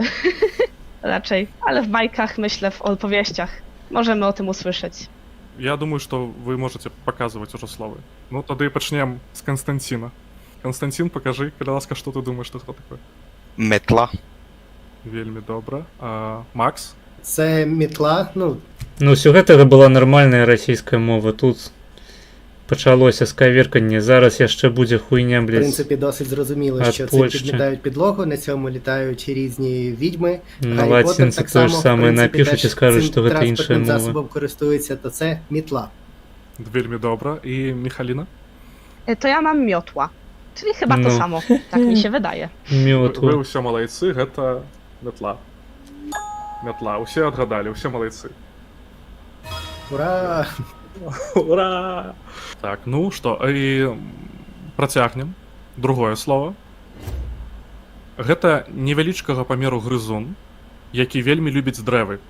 Яго лёгка пазнаць па пухнатым хвасце і таму, як ён лёгка бегае па Бялок. галінках. Жыве як у дзікай прыродзе, так і ў горадзе. Такіх звяроў можна часта ўбачыць у парках. Гэты звер любіць збіраць жалуды і арэхі, пасля чаго хавае іх у дрэвах альбо зарывае ў зямлю. Звер бывае розных колераў. Што гэта за звер? Маю знов-таки вже, в принципі, здогадуюся, що це, але, ну, таке, щоб щось запитаю, чи є такий різновид цього звіра, який ще вміє трошки літати. Тобто він там з гілки на гілку може, типу, так трошки перелітати. Так. Як руснявы солдат. Ну, так, ёсць. Ёсць. Зрозуміло. Има ли голяма мека опашка? Мека опашка? Так. Думаю, што так. Калі я правильно Давай, зразумеў цябе, то так. попизди jeszcze тут. Okej, czyli jeśli dobrze zrozumiałam, to mamy zwierzę, które można zobaczyć w parku, tak? Парку. парк. Aha, w parku. I В czym? W czym? ono może być w różnych kolorach, dobrze usłyszałam? А, ну так. Dobra, i ono może być dzikie albo domowe. Хутчэй дзікае, але яно можа вадзіцца ў горадзе. То бок не абавязкова ў лесе толькі. Можа і ў горадзе быць. В палках? Что? Мы зноў пра мятлу? Там, дзе жывуць людзі. Але деколи їх і в хаті теж можуть тримати. Ну, я про гэта не ведаў. Пробачте. У них просто великі клітки тоді, ну і деколи тримають в хаті так само. Okej, czy to jest Профессор Вавёрочник подключился, блядь. latające Новая лекция маргинеза про вавёрок. zwierzę? Не абавязкова. Не абавязкова. Aha. Czyli może latać, ale nie każde. Не. Okej. Myślałam, że wiem, co to jest, ale w tym momencie już nie wiem. Ну, ёсць від гэтага звера, які ўмее лятаць. Ну, я думаю, хутчэй за ўсё смуціла слова лятаць. Бо яны ж насамрэч не лятаюць, яны лавіруюць. Гэтыя самыя белкі. На скураных складках. Але той звер, які водзіцца Як я, калі плюхаюся ў ложак па вечарах. ну, у Беларусі, і думаю, у Польшчы, і ў Украіне, лятаць не ўмее. Скоро скача. Скача. Скажу. Так. От дърво на дърво. Так. Aha, czy to zwierzę w takim razie żyje w wodzie? Nie. O rany. На деревах, він на деревах живе. Так, Макс каже правильно. Ach, na drzewach. Okej.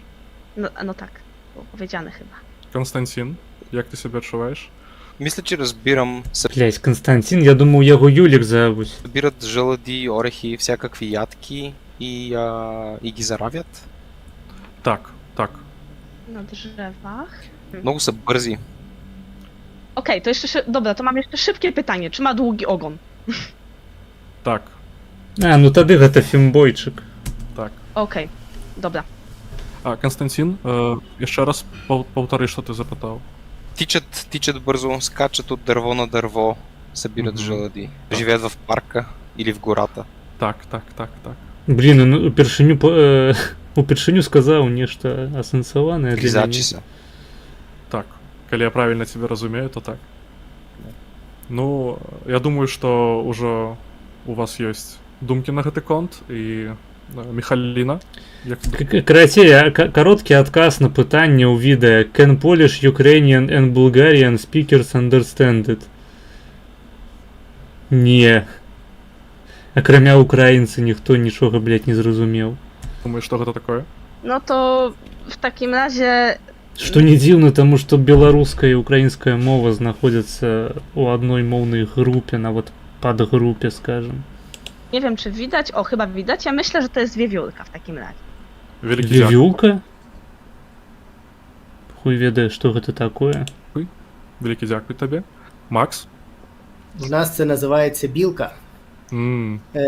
Гризун, який мешкає на деревах, в лісі або в парках, їсть горіхи і так далі. Це білка. Вялікі дзякуй табе. І Константин? Гэтыя два чалавекі, яны робяць выгляд, нібыта украінская і беларуская мовы чымсьці адрозніваюцца. На български казваме катерица. Ого. Вялікі ўсім дзякуй. Я зараз пакажу, як гэта па-нашаму. Вавёрка. Там падымае ліст паперы, і там напісана «Ты прыёмны». Вавёрка. Bardzo podobnie jak w polskim. Так. І ў польскім, і па-літоўску, і па-латышку таксама вавёрка. Вось. І падаецца нават па-румынску. Вельмі падобна. А чаму, Константин, чаму катаріца? Не знам, защото се катери. А, катері. То значить, воно якби чіпляється за древи, так? Да. Ого. Мисля, че това е причината. Но съм чувал съм на чешки, мисля, че също казват веверка. Блять, нахуя у субтитрах писать блять, болгарску? Угу. Ну. А Макс, а ці ведаеш ты, чаму у вас то завецца білка? Якщо чесно, я зараз задумався над цим і подумав, що вона навіть не біла, як правило, тому дивна назва. Але ну, якось так, називається так саме. Не маю ідеї, чому саме така назва. Але цікаво, що по всіх майже, ну, на всіх мовах майже по-різному. Тому що Богдан Хмельницький продав Україну рашці. І українці почали розмовляти по-російську, а не на нашій старолітвінській мові. звучить. Я цікавіўся неяк пытаннем гэтым. І я не ведаю, наколькі гэта праўда, але менавіта у вас от, ва ўкраіне пісалі, што вадзіліся альбіносы. Вавёркі альбіносы. І якби адтуль гэта слова пашырылася на ўсе астатнія жывёлы, таму што па-расійскі таксама белка. Белка. Так. Так. При нас повечето са кафяви или сиви. Сівы? Калі стрым з амбасадарам старалітвінізму, дык быў ужо. Быў. Рамал Кунігас. Раман, а не Рамал. Кафяві, то як чырвоны, то руды? Да. Ага. У нас у Беларусі рудыя. У нас Рамал Кунігас гэта Gypsy Crusader.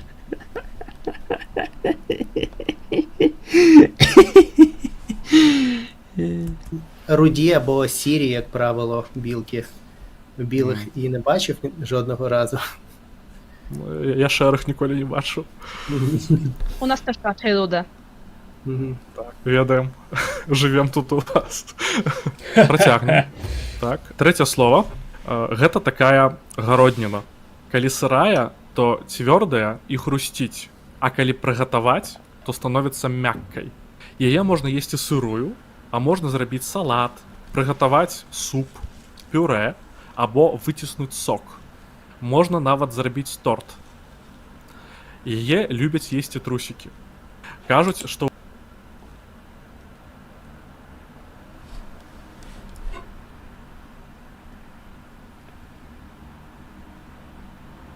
Ну вы зразумелі.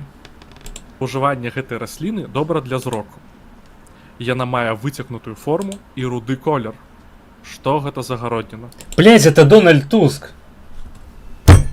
Відавочна-то, ёб вашу мать. Скажи, будь ласка, це овоч, я так розумію, правильно? До Берліна. Це щось, що росте на городі. Воно велике по розміру. Звичайно, не, але я думаю, що можна виростити гіганта. Угу. Воно руде всередині чи і зовні так само? У принципі, До речі, ніколі не чуў слова руды у беларускай мове. Мне здаецца, гэта украінізм.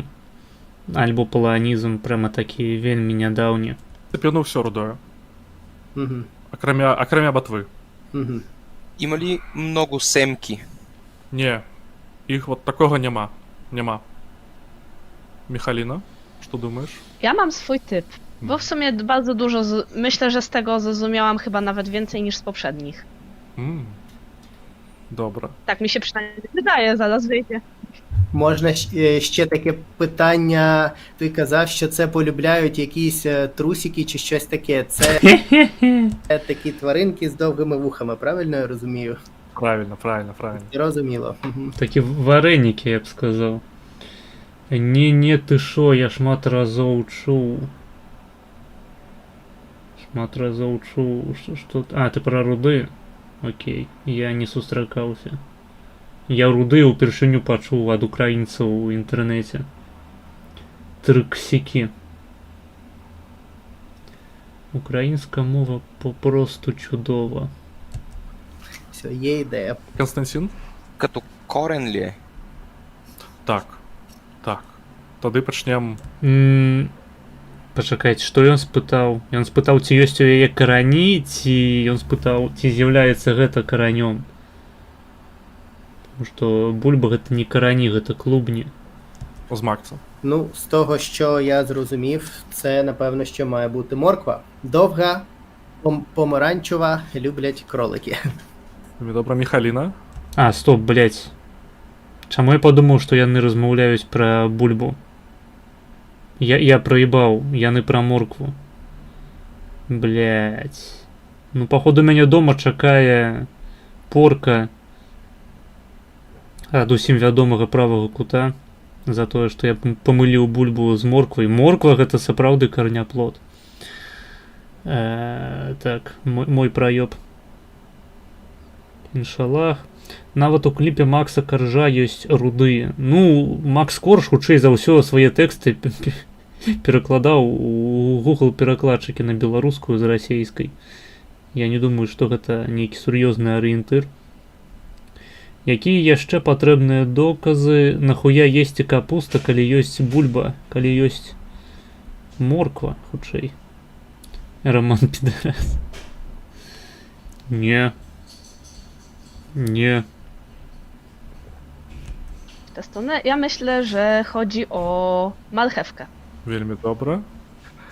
Я сапраўды просто пакуль жартаваў ахуительно, я праёб просто, аб чым яны размаўлялі. Потому что я жартаваў пра трусікаў і забыў, што трусік гэта, блядь, звярок такі, які кушае моркву. Ну, Што моркву кушае не толькі удзельнік нашай канфы. Константин, Морков. ведаеце, што я вам скажу? Абсолютно верно. Однакове слово виходить в Ну так. білоруській, українській. У нас шмат такого. 90%, кажуць. Ну, Чацвёртае слово. Я лічу, што оно даволі складанае. Так называюць пашкоджанне скуры ды іншых тканін жывога цела. Можа з'явіцца як вынік няшчаснага выпадку, падзення Шнар? пры хірургічнай аперацыі. У залежнасці ад стану можа прайсці само, а можа патрабаваць зашывання. Але ў любым выпадку гэта лепей прамыць і правесці дэзінфекцыю. Гэтае жа слова можна метафарычна ўжываць у дачыненні да эмацыйнай траўмы. Што гэта такое? Так, Корж раней трэкі на беларускай рабіў, ён жа з Лунінца, думаю, не перакладаў. Дачулі мы гэтыя трэкі. Яны напісаныя былі яшчэ ў тыя часы з дапамогай Суна, блядь. Роман Говноглаз. Я навів справки, то Поліщуки, це піздець, народ, вони зробили свою неофіційну республіку на Поліссі, купають бурштин нелегально, катаються на моциках, стріляють з ЗК і ведуть розбійницьке життя. Ну, прямо як жихари Донбасу. Ну, типу, там мафія перепродає бурштин. Не ведаю. Ти про Полішуков беларускіх маєш на увазі? Сумняюся, што гэта так. Калі про украінскіх, то мне здаецца, у вас уся нацыя займаецца тым, што стварае неафіцыйныя рэспублікі, капае бурштын і вядуць разбойніцкае жыццё. Я думаю, насамрэч, што нават калі б там быў расеец, ён бы адказаў на гэтае пытанне. Магчыма. Хаця мы глядзелі дагэтуль ролик, дзе ціхарша беларуска задавала пытанне дзяўчыне з Расіі, і яна так сярэдненька разумела, аб чым вялася гаворка. Це, я так розумію, в першу чергу, як пошкодження шкіри. Ну, Так. в основному. Угу. Добре. Okej. No to teraz ja mam pytanie, czy to jest ubranie, które się nosi, czy po prostu jakiś materiał? Гэта не ўбранне і не матэрыял.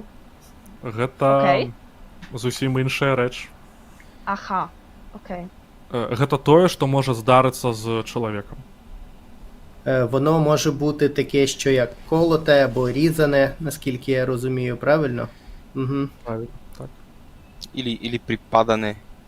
Може да се получи, ако паднеш. Ну так, калі я правильно цябе зразумеў, то так, можна это трымаць.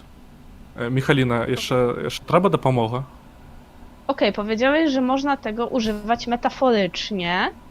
Powtórzysz jeszcze raz całe to, że metaforycznie do czego? Яны тут усе сярэдне разумеюць беларускую, як і сярэднестатыстычны бульбаш. Так, сярэднестатыстычны бульбаш, ён размаўляе як Юлік справа, блядь. у дачыненні да эмацыйнай траўмы.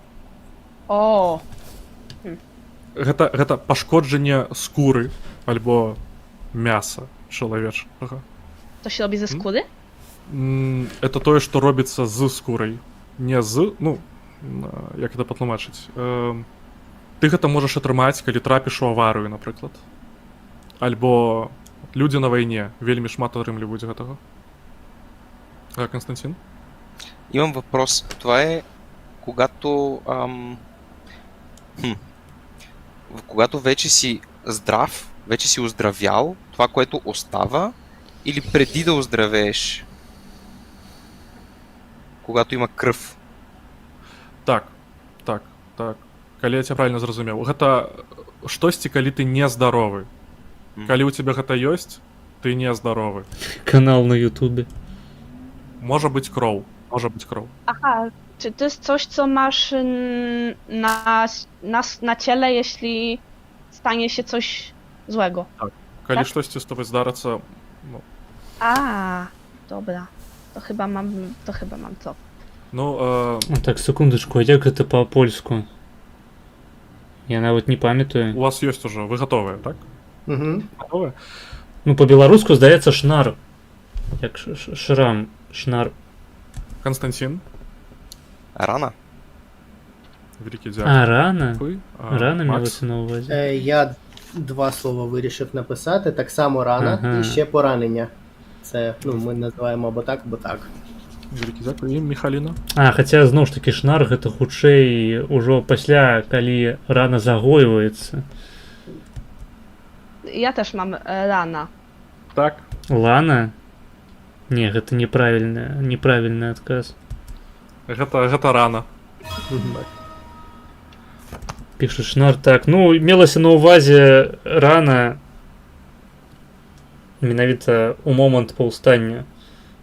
Таму што шнар гэта хуйня, якая на скуры застаецца з спалучальнай тканкі пасля таго, як рана загаілася. Біолог Маргінес, мне падалося. Не, яны мелі на ўвазе рану. А пра шнар адразу падумаў чамусьці.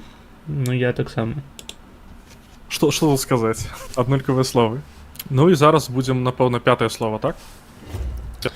Ты думаеш па-беларуску чи на русійскі? Я думаю пра твою маму рэгулярна. Ён так тлумачыў. Ну, я зноў ж такі падкрэслю. Ён сказаў, што гэта рана, якая паўстае у выпадку нейкай аварыі, хуяры. Ён не сказаў, што гэта рана, якая ўжо загаілася і уяўляе сабой проста лінію спалучальнай тканкі на скуры. Пятае слово. Гэта такая прафесія. Гэтым словам называюць чалавека, які працуе па дрэве. Такі чалавек можа стварыць мэблю, посуд альбо іншыя любыя драўляныя рэчы. Таксама чалавек з такой прафесіі можа працаваць у будоўлі. Такая праца патрабуе добрай маторыкі і ўвагі да... Ну а якщо рілі в тебе перша була російська, так, ну як сказаць, насамрэч не зусім. Я лічу, што ў мяне першай быў дыялект беларускай мовы, які называецца трасянка. Я нарадзіўся ў Віцебску, мае бацькі гэта мяшчане у першым пакаленні, яны нарадзіліся ў вёсцы, і значную частку свайго дзяцінства я правёў у вёсцы, дзе людзі размаўляюць альбо на трасянцы, альбо зусім па-беларуску.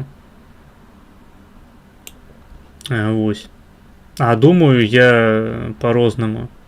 Я нагадаю, што ў сваім штодзённым жыцці я карыстаюся польскай мовай. Калі вас цікавіць, якой мовы ў маёй галаве больш штодзённа, то гэта мова польская, не беларуская, не расейская.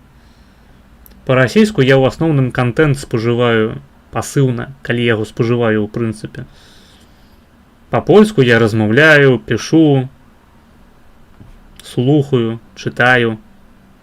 Усе кампетэнцыі выкарыстоўваю пастаянна. Па-беларуску радзей, хаця з беларусамі, са сваімі ўсімі блізкімі знаёмымі я размаўляю па-беларуску, ну перапісваюся. Калі прыходзіцца размаўляць, то і размаўляю таксама. Але гэта здараецца значна радзей, чым камунікацыя з палякамі. А па-расейску я камунікую, у прынцыпе, толькі з некаторымі людзьмі з майго атачэння, якія, скажам, не паходзяць ані з Беларусі, ані з Украіны, не разумеюць беларускую мову, скажам, якія-небудзь мае сябры з Узбекістану ці Казахстану. З імі прыходзіцца размаўляць па-расейску. Альбо па-польску, калі яны расейскай не ведаюць. Такое таксама здараецца. Ну, тобто ти можеш не знати, як буде певне слово по-білоруську. Легко могу не знати. Я по-білоруску цалком почав розмовляти тільки годі едак у 22-м. Дагэтуль я карыстаўся расейскай.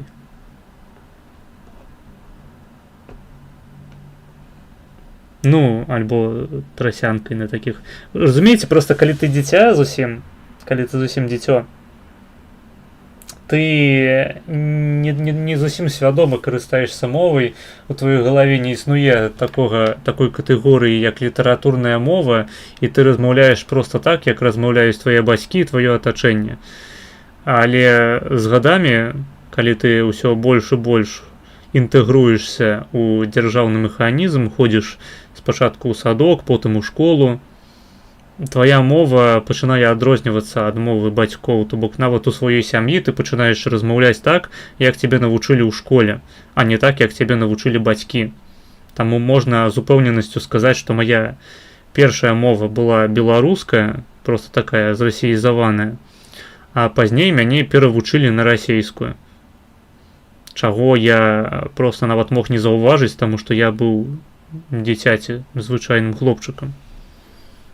А пазней ужо, калі я адвучыўся ў школе і некалькі год ва ўніверсітэце, на беларускую мову прыйшлося менавіта што пераходзіць, таму што гэта не была тая мова, якую я карыстаўся ў штодзённым жыцці, на вучобе, на працы і у інтэрнэце, адпаведна, кантэнту не тое, каб шмат што было, што ёсць па-беларуску. А іншых моваў ніякіх я не ведаў з дзяцінства.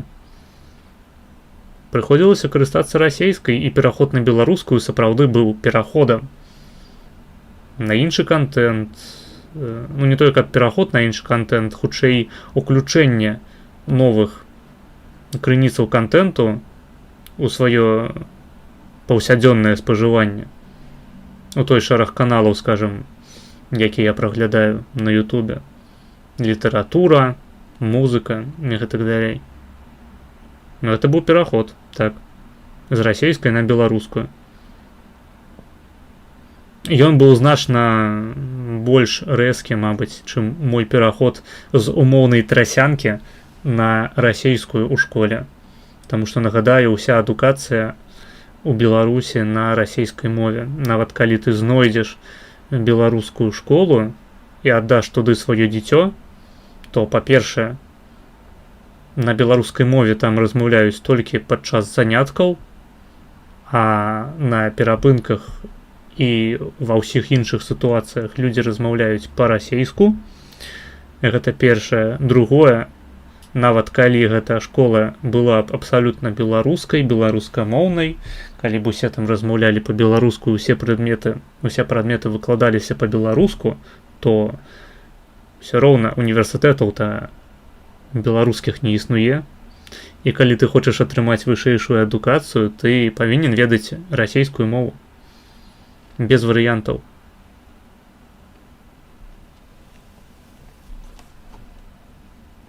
Хіба што ты не пойдзеш вучыцца на якога-небудзь беларускага філёляга ці культуразнаўцу.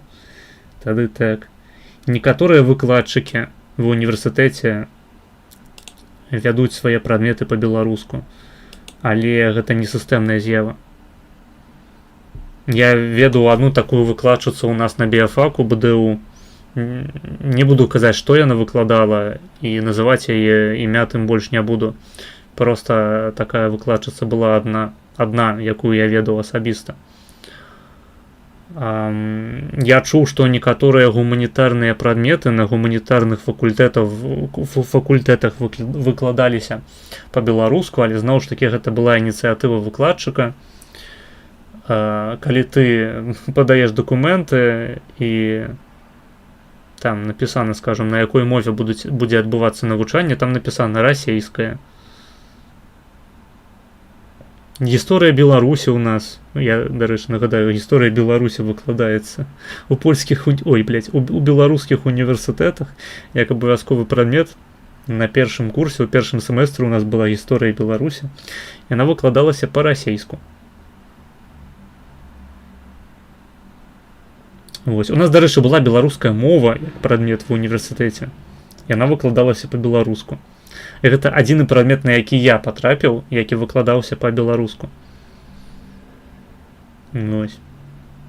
Зноў ж такі паўтаруся, гэта у выпадку беларускай мовы гэта сістэмная з'ява, але гэта адзін прадмет у адным семестры па-беларуску.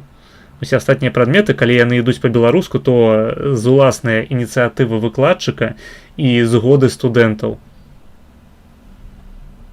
Іначай, па дэфолце усе матэрыялы яны прадстаўленыя выключна па-расейску. Так, все беларускія універсітэты в Польші. Ну, Польшчы, дарэчы, літаральна можна адвучыцца на беларускай філіялогіі і нават не ведаць польскай мовы, каб атрымаць вышэйшую адукацыю. А можуць випиздити за білоруську в Білорусі або булити. Випиздити, я не вельмі розумію, що ти маєш на увазі, депортувати за білоруську мову. Я таких випадків не ведаю. Булить так, булить можуть, що ти колхозник. То бок трагедія Білорусі заключається навіть не у тим, що білорусам забороняють розмовляти по-білоруську. Яна заключається у тим, що ти, коли переходиш на білоруську мову, реакція большасці беларусаў, якія, ну, грамадзянаў Беларусі, скажем так, якія цябе атачаюць, яна будзе звычайна у найлепшым выпадку неўтральная, а збольшага гэта будзе альбо неразуменне, альбо у людзей будзе выклікаць гэта смех. Тое, што ты намагаешся размаўляць па-беларуску. Цябе не зразумеюць свае ж. Вось. Я гэта кажу як чалавек, які перайшоў на беларускую мову, яшчэ жывучы ў Беларусі. Такая хуйня. Вось. Але, ў прынцыпе, беларуская мова, калі ты малады чалавек, які размаўляе па-беларуску ў Беларусі, то будь гатовы да таго, што ты усім сваім выглядам паказваеш таварышу афіцэру сваю змагарыстасць. Ніхто цябе не затрымае за беларускую мову, хаця быў такі адзін выпадак, калі затрымалі экскурсавода, які праводзіў у Менску экскурсію па-беларуску, але нават там, хутчэй за ўсё, фармальнай прычынай для затрымкі была не беларуская мова, а нешта іншае. І зноў ж такі, я паўтаруся, беларуская мова гэта такі маркер. Маркер, які сведчыць аб тым, што ты апазіцыянер, і трэба табой далей займацца. Трэба цябе паставіць на аловак, запісаць цябе ў кніжачку, спецыяльны сшытачак, і сачыць, скажам, за тваімі соцсеткамі, за тым, якія мерапрыемствы ты наведваеш, якія каментары пішаш, якія падабайкі ставіш. Каб потым можна было цябе раскруціць на сапраўдны артыкул. Размаўляючы па-беларуску, публічна ў Беларусі вы засвядчаеце ўсім навокал, што вы незадаволеныя палітычнай абстаноўкай у краіне. А што гэта значыць? Гэта значыць, што вас можна пасадзіць у турму. Не за беларускую мову, але беларуская мова будзе такім зручным маркерам для сілавікоў, каб вас затрымаць. Даты пиздулей. Ну, про даць пиздулей я ніколі не чуў, каб кагосьці пиздзілі за беларускую мову. Ты меў такі досвед у РБ, я меў такі досвед у РБ.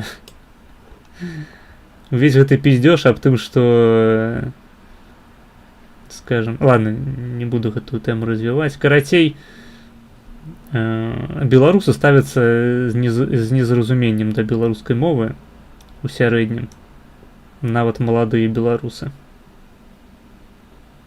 Ну, хіба што вы знойдзеце сабе такое кола беларускіх маўнікоў, нацыяналістаў, што не той, каб проста зрабіць ва ўмовах сучаснай РБ, калі любая актыўнасць, нават не палітычная, звязаная з беларушчынай, можа карацца турэмным заключэннем альбо якой-небудзь хіміяй, там, штрафам. Ну, це трохи трэшовы абсурд, ну як трохи? Ну, гэта Беларусь, дзетка. Так і жывем. Беларусы па-беларуску пачынаюць размаўляць, калі яны ў Польшчу прыязджаюць. І то далёка не ўсе. Вельмі шмат маскваротых беларусаў у Польшчы, якія прыязджаюць, і яны нават палякамі не робяцца. Яны не беларусы, не палякі, просто прыязджаюць у Польшчу, каб весці сюды сваю руснявую культуру, блядь, савецкую, абрыганскую, БССРовскую. Але досыць шмат беларусаў сапраўды пачынае размаўляць па-беларуску за мяжой, таму што ім тут нічога не пагражае.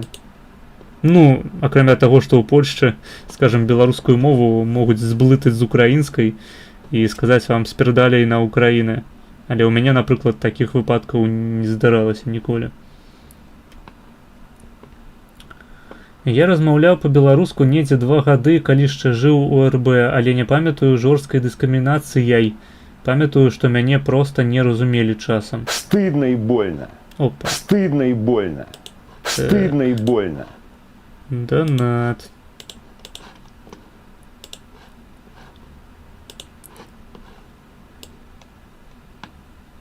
Донатик, донатик. Змагаемся з лукашызмам. Так. Рамал Смактау задонатил $1 по другой. И 2 посылки, блядь, одна на YouTube, другая на ВК-видео. Ты ёбнутый. Пиздец, ВК-видео, нахуй. Добро. Дякуй табе за $1. Ты неверагодны. Так. Давайте тады поставим адразу. Гэта відэа з каналу Чэрнявскі. Называется Торф Др Бар Квартирник 25. Глядим. Выкинь этот старый чемодан, не таскай с собой. Со старыми галошами, холодными макаронами, друзьями, алкоголиками, сам ты алкоголик, с нелепыми идеями, рожденными под лампой, припадки графомании, с авторскими закурками. Сколько можно? Не могу так жить, надоело все. Заяточнее с временем от власти содержимого непризнанного бытия неаукционного искусства. Комиссия по возрасту признала меня годным и выдала мне справку. Ты нам уже подходишь. Грустный праздник, ваш карнавал. Солдаты идут, оркестр играет в марш, и кто здесь лишний? Куда я попал? Чужой человек, чужой среди наших и ваших. Я давно тут чалился, не знал, как зайти. Объясните, умные, дураку. Голод передом, феном жопам, не справляется с моим куку. Дали ключ, посуди, как мы живем, как прекрасно в мире у людей. Не могу, не мою, а кому беда, дорогою пойду своей. Чужой среди наших и ваших.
Текс, ну, дзякуй за відэо. Ахуенна. Вы неверагодныя. Значыцца, глядзім далей. Пра мовы. Правильно? Правильно. Так, я не отказал на паведамленне ў чаце про дыскрымінацыю. Ну, залежыць ад таго просто, што ты разумееш пад дыскрымінацыяй. Я не казаў пра дыскрымінацыю у тым сэнсе, што ты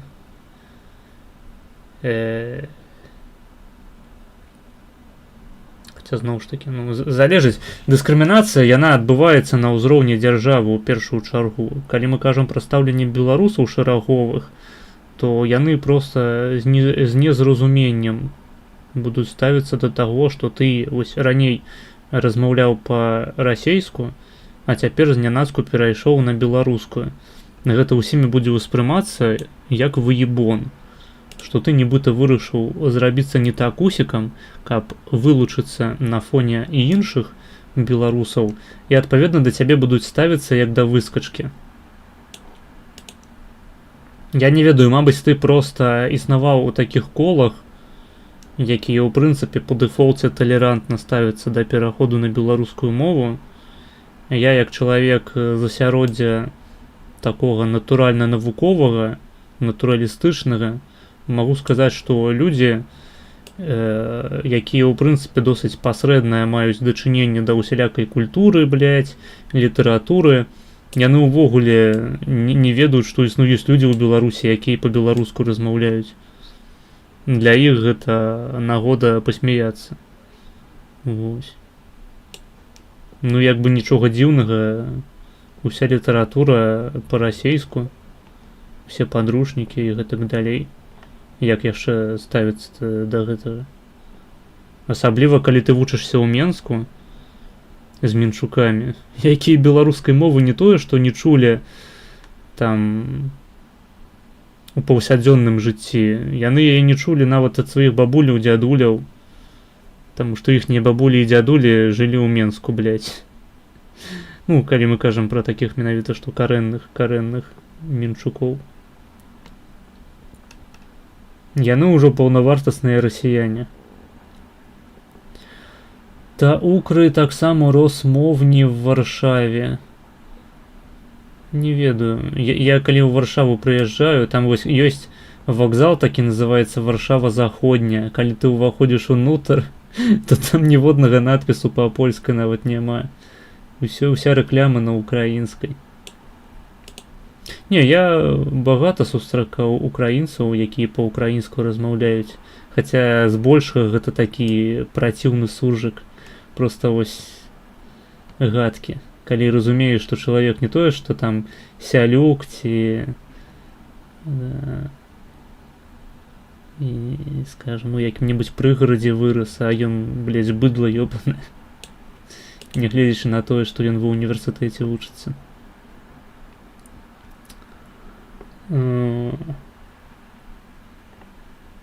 Так званыя неверагодныя. Але багато говорять укр і контенту стало набагато більше. Так, я нават часамі споживаю. Не, часамі нават споживаю по-українськи. Ось як Гоблін нядаўна распавядаў пра важнасць ведання замежных моваў. Ведаеце украінскую мову, сапраўдную мову о Русі. Альбо просто вывучыце беларускую, і вы зможаце разумець палякаў, чэхаў, украінцаў.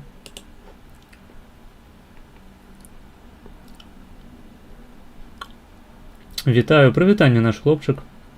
Сёння зноў збіваеце беларусак.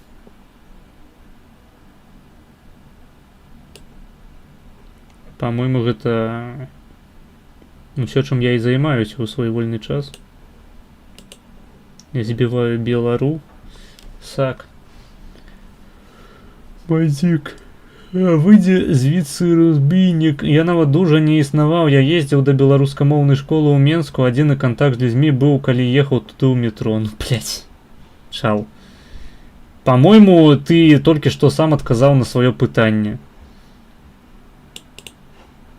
Калі не камунікаваць з людзьмі, то ты не пабачыш іхнюю рэакцыю на сваю беларускамоўнасць. Прывітанне, блядь. Ездзіў да беларускамоўнай школы ў Менску, ну, блядь. Чао. Твае умовы не адпавядаюць сярэднім умовам беларусаў, у тым ліку маім умовам, у якіх я вырас. Большасць беларусаў з беларускай мовы смяецца. Такая рэальнасць. Не трэба наедацца гэтым копіумам, блядь, пра беларускае адраджэнне. Усім похуй, абсалютна.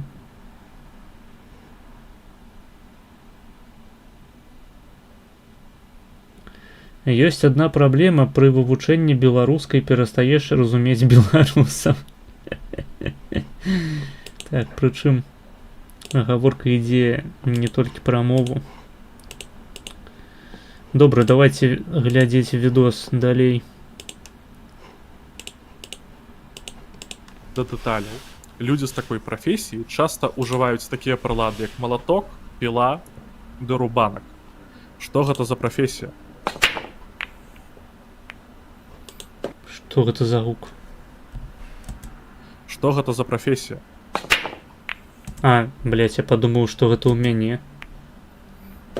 Ну, Гэта ў кагосьці анальны корак выпаў. Неверагодныя дагэтуль к-5 беларускага акцэнту ў Лукі. Ну, неверагодныя лічаць, што беларуская мова гэта мова маоры, а расійская мова дазволіла нам выйсці да цывілізацыі, дакрануцца да еўрапейскай культуры. А дзе вы... А, блядь, я другі відос... Про другі відос забыў. Зараз, блядь, паглядзім твоё ВК-відэо. Так...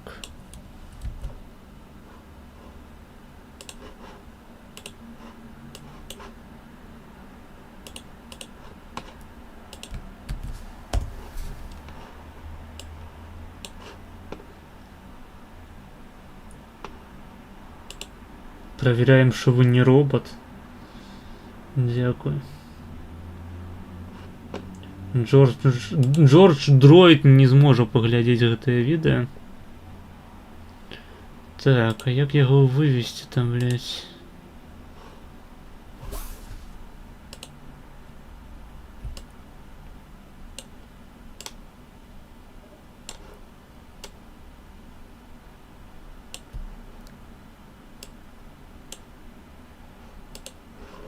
Так, значится, видео с каналу Нейродюбель в Петербурге, называется «Нейродюбель ехали уроды на поминки». Давайте. Стоп, секундочку. А, ну так, по идее. Стопэ, блять.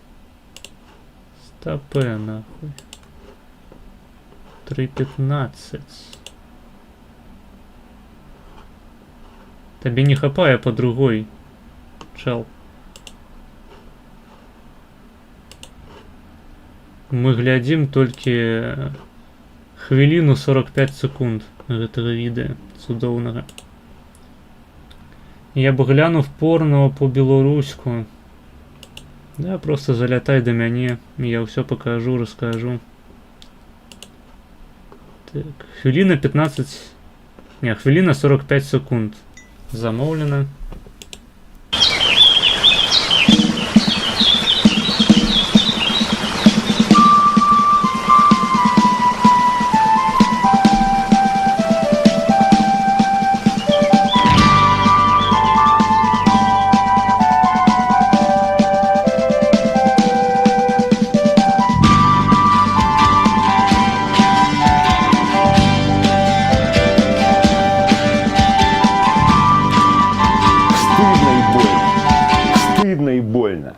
Стыдно и больно.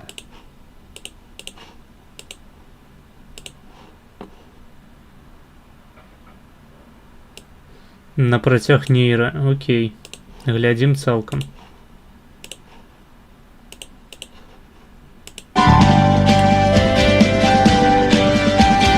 По дорогам ветреным на велике, катером через ухабы, матерно по площадям и рынкам. Ехали уроды на поминки, ехали уроды на поминки, ехали уроды на поминки, ехали уроды на поминки. Многие из вас знают, что я, в общем-то, человек не то не пьющий, не то мало пьющий, но в этот день я поднимаю вот этот огромный бокал русской водки за русского человека. На «Жигулях» и поездом тонили мимо родину, не слишком трезвы вроде бы через кастеты финки. Ехали уроды на поминки, ехали уроды на поминки, ехали уроды на поминки, так ехали уроды на поминки. Это вось я также буду целовать спадара Питмастера Би у ягоныя губы.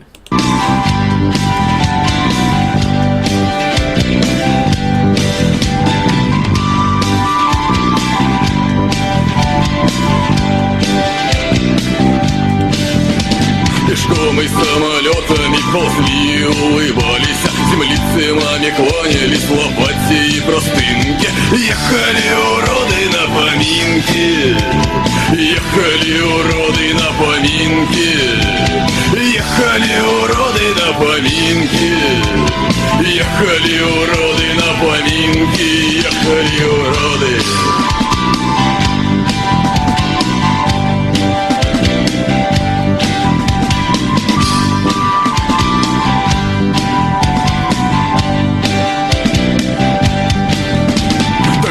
Пароходами стремились попрощаться, успеть за руки взяться, сказать про все полезное. Так ехали болезные, а в мозге недоразвитом приснилось наше прошлое, веселые картинки. Ехали уроды на поминки, ехали уроды на поминки, так ехали уроды на поминки, ехали уроды на поминки, ехали уроды на поминки. Удалось сделать кое-что полезное для народа. Что это придает новые силы и бодрость духа. Ехали уроды на поминки, ехали уроды на поминки, ехали уроды на поминки, ехали уроды на поминки.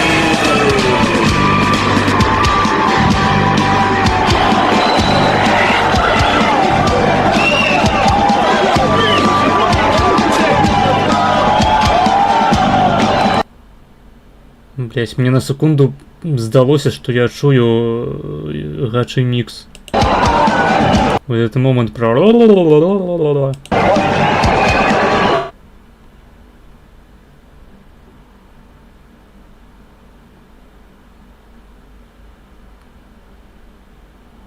Бля... А чаму няма стоп-лу? Я хотел пожартовать про стоп-бандеризму. Стоп-бандеризм. Не. Бандера, не трахай меня, Бандера. Как ласка. Блять. Так, протягиваем глядеть відео про мови. Ідею вже. Ти дуже добре все пояснюєш, все дуже зрозуміло. На что на Константин? Може да строи покриви на къщи. Вътрешната част. Не вельми добре розумію. Можеш ще як-небудь запитати по-іншому? Хората с тази професия често Аллах баба. правят покриви на къщи. Не обов'язково. гэта прафесія агулам пра чалавека, які працуе з дрэвам. Мгм. Як песня, не ведаю, другая, падобная на нейкі невыкладзены кавер кавер Егора Летова на Саладуху, а першы, не ведаю, хуйня нейкая. Я гэты торф не разумею зусім. Не моя музыка. Нейкі кринжовы нью-метал, по-моему. Я такое не люблю. Тобі німці подобаються як нація. Залежыць ад гістарычнага перыяду. Як нацыя, дакладна не. Дакладна не. Прычым незалежна нават ад перыяду. Ну, калі мы не кажам там пра свяшчэнную рымскую імперыю і пра розных дзеячоў, якія паходзяць з тэрыторыі Нямецчыны, якіх шмат таленавітых, што навукоўцаў, што філёзафаў, што дзеячоў культуры. Да немцаў як такой дэзінтэграванай супольнасці народаў я стаўлюся добра. А калі яны збіраюцца разам будаваць супольны праект, у іх заўсёды атрымліваецца нейкая крынжовая хуета, з нагоды якой памірае некалькі мільёнаў чалавек. Прычым як іншых народаў, так і іх саміх. І гэта іх не спыняе, яны працягваюць кожны раз будаваць нейкую крынжовую хуету, якую проста словамі немагчыма апісаць.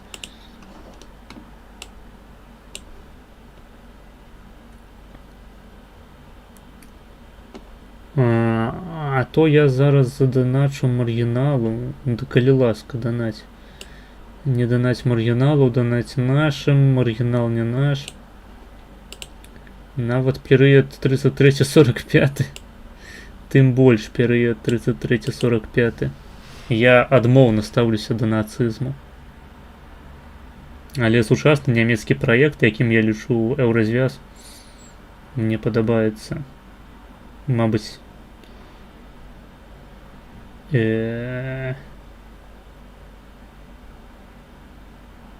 не менш, чым праект нацысцкі, але разумееце. Палітычнае будаўніцтва немцаў, яно носіць такі досыць прымітыўны характар, на жаль. Гэта не ню, гэта хардкор. Так. Нацысты Ліві згодны. Так, погнали далей. Міхаліна? Okej, to było dość jasne. Chyba. Ну добра. Вы гатовыя? Так. У гэтым сэнсе немцы яны як расейцы. То бок гістарычная задача, што немцаў, што расейцаў, паміраць мільёнамі дзеля будаўніцтва нейкага крынжу, блядь, які нікому абсалютна ў свеце не падабаецца, які ўзгадваюць толькі яны самі і лічыць гэта вялікай гісторыяй. Няма нічога дзіўнага, што на працягу ўсёй гісторыі немцы з расейцамі намагаліся дамовіцца аб падзеле умоўнага такога усходнееўрапейскага клястару, якім была Рэч Паспалітая.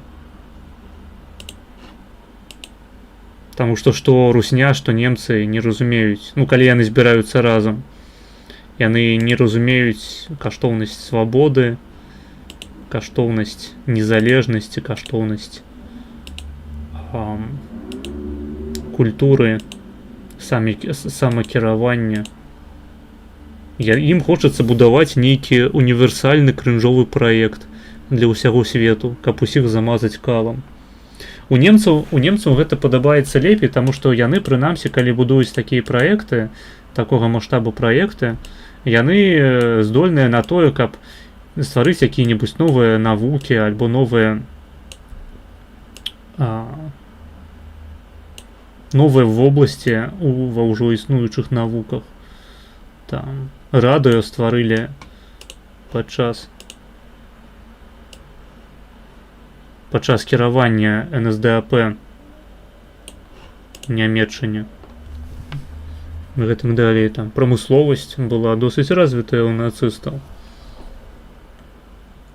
Сёння немцы з'яўляюцца рухавіком еўрапейскай эканомікі.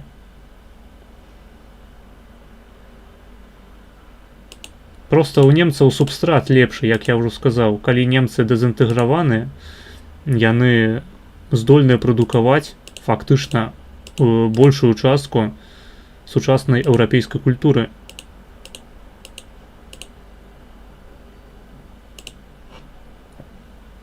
Расейцы не сказаў бы, што калісьці былі здольныя на гэта.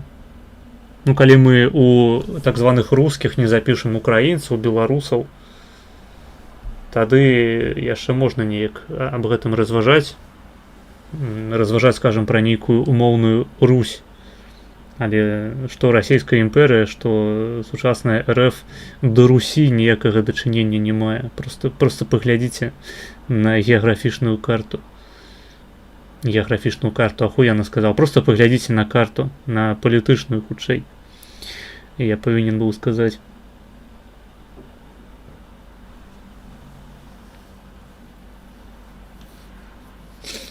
Расейцы, яны ў значнай ступені хочуць быць як немцы. Але ў іх атрымліваецца, як атрымліваецца.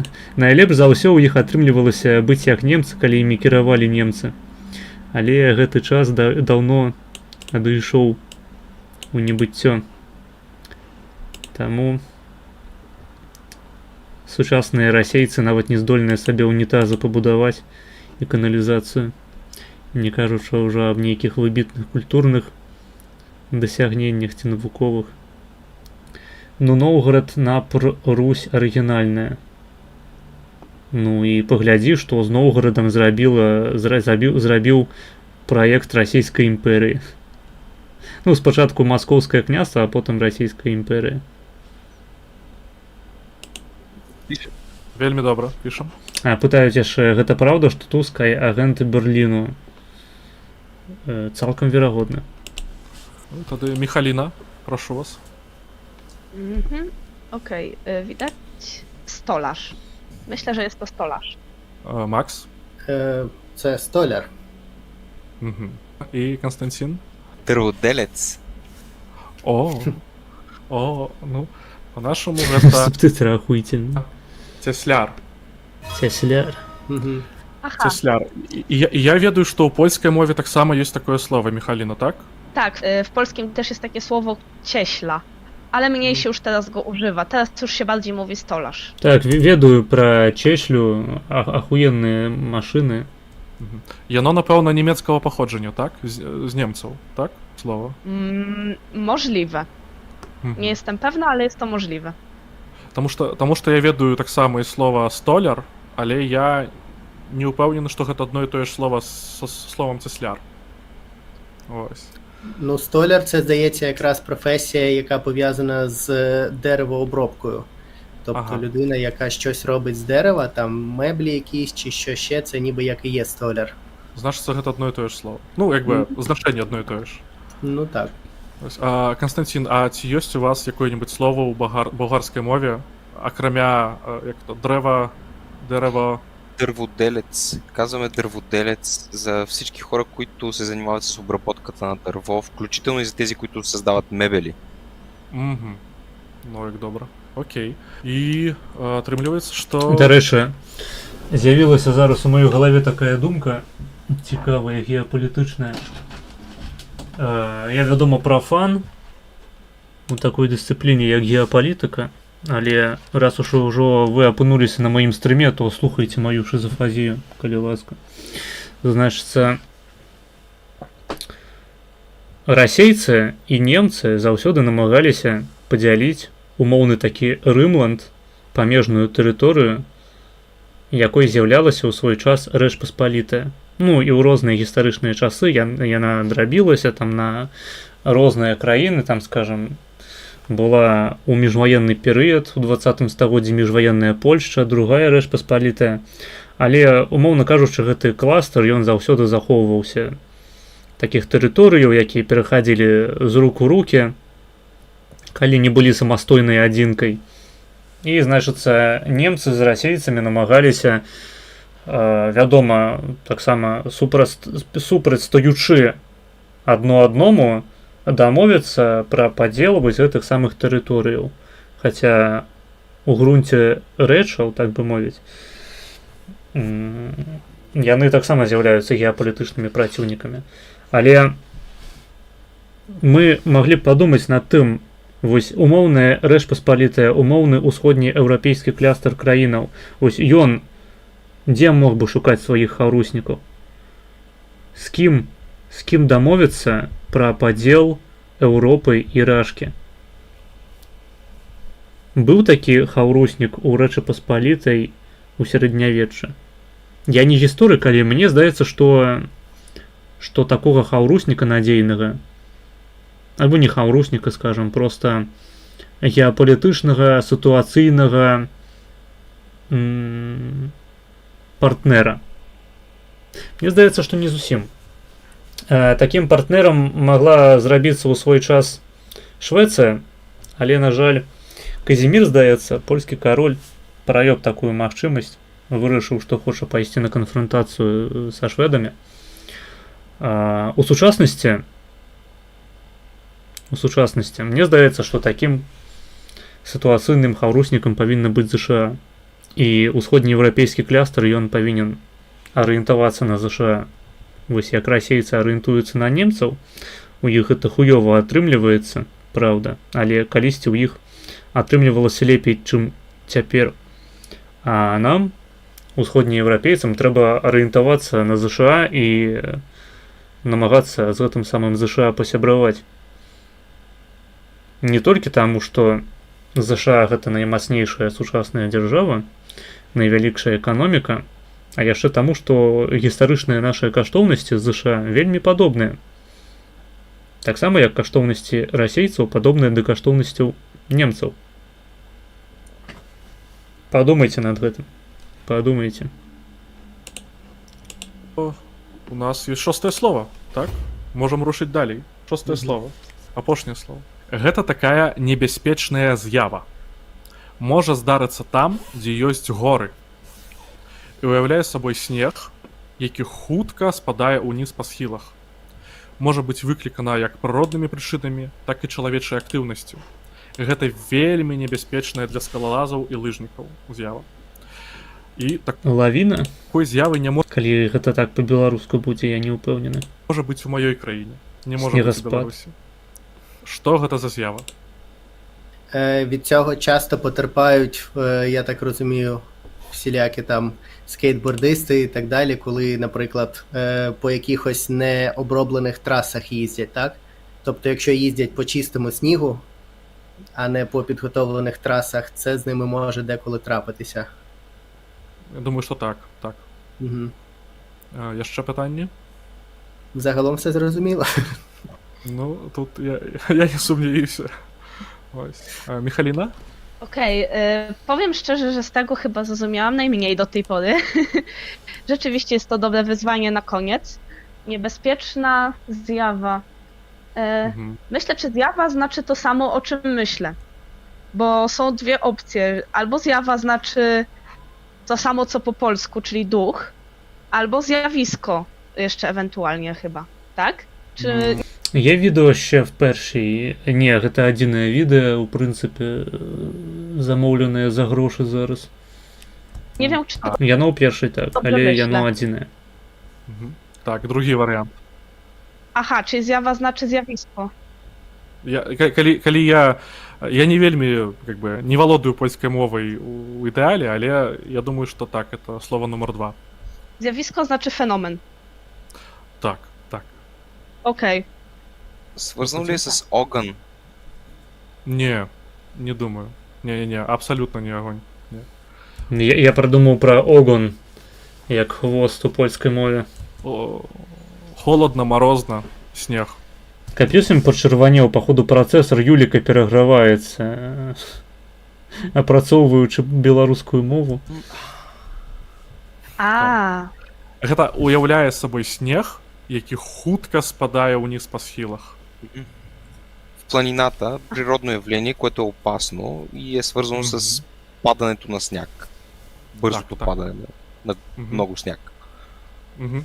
Mhm. Okej, czyli z tego co wiem do tej pory, to jest tak, że mamy niebezpieczne zjawisko, którego nie ma na Białorusi i wiąże się z tym, że jest śnieg, mróz, zimno. Так. Dobra. І гэты снег спадае хутка па схіле. Okej, czyli bardzo szybko. Kiedy bardzo szybko spada śnieg, tak? Mhm. Dobra. Константин?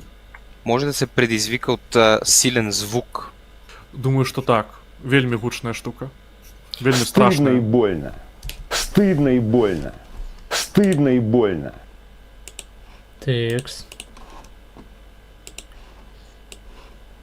Ну, калі чалавеку, які замовіў відэапрамовы, не падабаецца, што яго пастаянна перабіваюць кароткімі відэа, то замаўляй па вышэйшай чарзе. Каб людзі, якія кідаюць маленькія данаты па 1-2 даляры,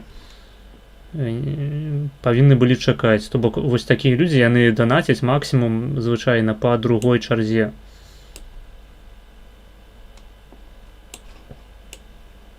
Таму замаўляючы відэа сваё даўгое па другой, ты забяспечваеш яго перад такімі перабілкамі. Таму што нават калі людзі кароткія відэа будуць замаўляць па другой, яны будуць ісці пасля твайго. А так, калі яно ў першай, а людзі замаўляюць кароткія па другой, мне прыходзіцца пастаянна відос перапыняць і ісці глядзець каротенькія. Я разумею, што гэта можа не падабацца, але такія правілы гульні. Так, значит, гэта у нас першая чарга. 20 хвілінаў. Дзякуй за донат. Ты неверагодны.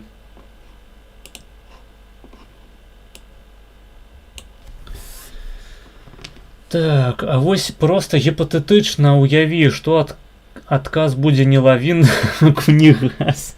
Прышпільна было, я б шчыра пасмяяўся. Так, я думаю, мы з кунігасам зробім калісьці такое відэа. Ці разумее літувіз стараліцвіна. А весці гэта ўсё буду я, млада беларус. Так.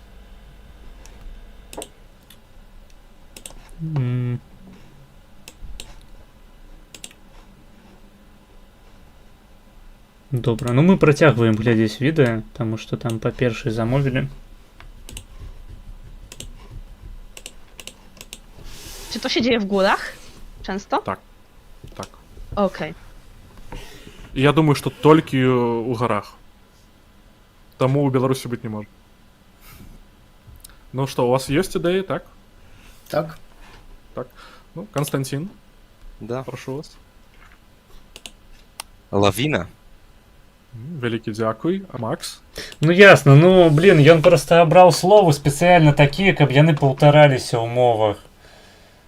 Там толькі з вавёркай было так, што у кожнага быў нейкі свой варыянт. Хаця не ведаю, мабыць, зараз па-польску гэта будзе неяк дзіўна. Лавина. Як па-польску лавіна? Не ведаю, здаецца. Вялікі дзякуй. І Михаліна? Ja to samo mam. А, лавіна, ну, блядь. Карацей, словы былі падтасаваныя. Можна было абраць такія, каб ніхто ніхуя нічога не зразумеў.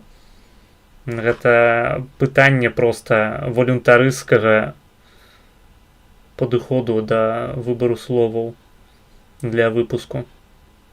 Też Калі ты спецыяльна абіраеш словы, якія на ўсіх прадстаўленых мовах гучаць аднолькава, то, блядь, ты ў выніку зробіш такую выснову, што зробіш внёсак, że te języki, że osoby rozmawiające w tych językach się ze sobą dogadają. Ось. Бля, у яе голас да жукоўскай падобны. не сказаў бы. Аўтэнтычнае беларускае слова лавіна, напрыклад, у лагойску ці раўбічах на лыжах, дзе гойсаюць. Не ведаю, што за такі лагойск.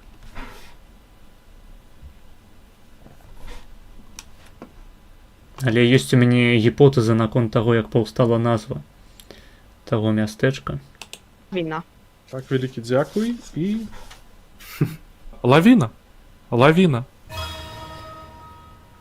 So we reached the end of the challenge. How did it go? Михаліна. Бля, а гэта не той самы паляк, які ў Беларусь прыязджаў паказваць помнікі Леніна. Was it easy for you to understand Belarusian?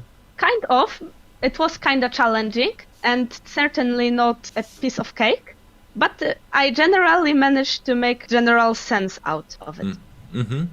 Great. And Konstantin? Yeah, it wasn't easy, but usually there would be one or two key words that would really just click in, and there's no mistaking it after you hear them. And Max? I think that I understood maybe 98% of what Oleg was talking about, because like our languages are rather similar, and I Rather the same, нахуй. usually watch some Belarusian language videos on YouTube, so I kind of understand it a little bit. Okay. And Oleg, what are your impressions after the challenges? Like, Я думаю, ведаеце, украінцам у Польшчы трэба было замест таго, каб лабіяваць здачу украінскай мовы як замежнай, трэба было лабіяваць здачу беларускай мовы, таму што тады было б не прыябацца да такога рашэння. I was very nervous. Sorry about this. Yeah, kind of awkward sometimes, and yeah, I'm impressed. Like, I'm not impressed about Max. Sorry, because You were expecting Max to know everything. yes, it's absolutely understandable. Like, and Max is watching Belarusian media, Belarusian movies. I don't know, Belarusian how to say it? Content. Yes. A poza tym uważam, że ukraiński to jest dialekt języka białoruskiego. Do widzenia, do zobaczenia. So do I, but about Ukrainian. I read news in Ukrainian, Telegram channels in Ukrainian. Sometimes, when we can't decide if we should watch movies in English or Polish with my wife, we watch it in Ukrainian.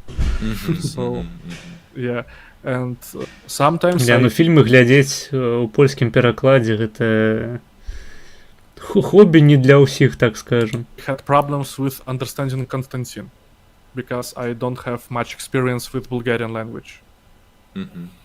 But usually after... Польскі дубляж фільмаў, ён выглядае як расійскі дубляж 90-х, калі што. Нават сучасных фільмаў. Hearing it again, it clicked, right? You were not used to the pronunciation, but if you heard it twice, then it helped. Yeah, and actually I was very impressed how Konstantin understands almost everything. I've had some exposure to Russian because there's many Russian people here, and also more and more Ukrainians recently. So I've been hearing it a lot since a long time. I've never really got the chance to learn it or to speak it, but I mean it does help to some extent with the habit of listening, like the way that you hear things. Training your ear. Exactly, yeah. And then I've also lived in the Czech Republic for a while, so that was sort of helpful too, because many of the words that we don't have, they do, and you also do. Блять, хочу познаёміцца з якім-небудзь чэхам альбо славакам. Я ў Польшчы ніколі не чуў іншых славянскіх моваў, акрамя украінскай, блять, і польскай. Што дзіўна. Няўжо Чэхі, Славакі не вандруюць у Польшчу там па адукацыю хаця б. Мне здаецца, та польская адукацыя дакладна павінна быць лепей, ну, калі не за чэшскую, то за славацкую. Мабыць, яны па-ангельску ўсе навучаюцца. Хуй ведае. Карацей кажучы, паглядзелі відэа. Дзякуй за відос. Давайте Будем пераходзіць до наступнага.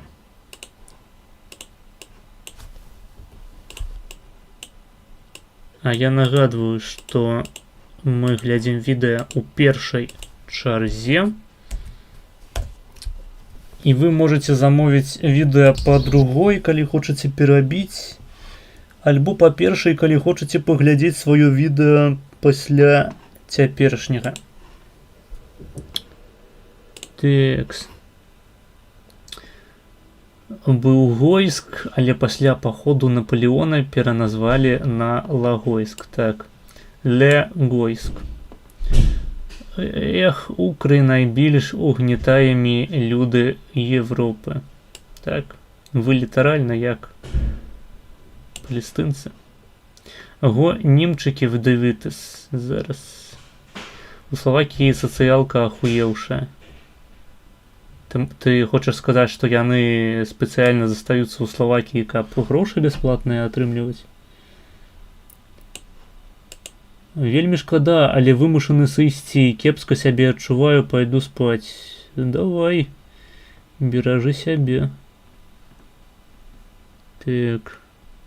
Добранач. Там нават для іншаземцаў уся адукацыя бясплатная.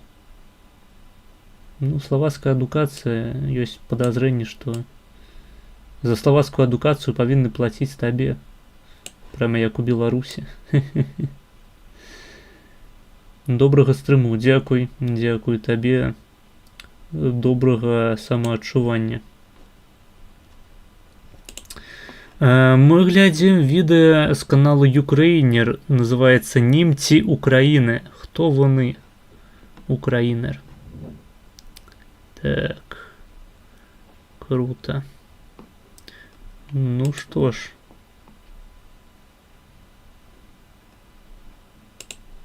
Погнали. Опять. А мы ж не глядели, здаецца, гэтае відэа. Хаця... Не, мы глядели нешта іншае. Але, паходу, чалавеку, які гэта замаўляе, вельмі цікава пра немцаў і пра немцаў ва Ўкраіне. А быць ён унук чальца СС Галічына і па крыві яму перадаўся інтарэс да нямецкай культуры. Ну, карацей, глядзім.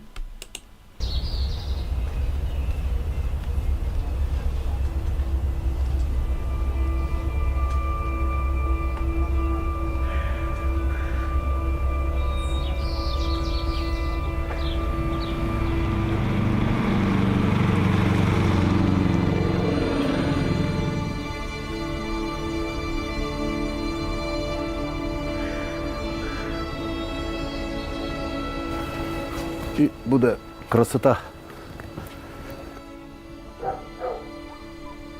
Mach bitte 3 Kaffee und ich nehme Pfannkuchen.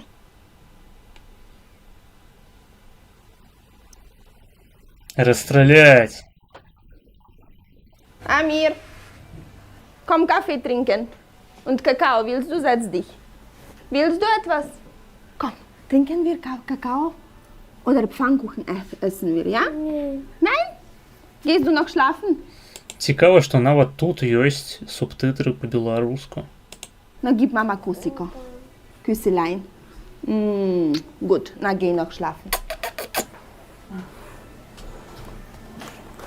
Kannst du mir bitte Löffel geben? Ми завжди п'ємо, снідаємо разом. Wir essen immer zum Frühstück zusammen. Ja. Ахуєнно. Суржики, які ми заслуговуємо.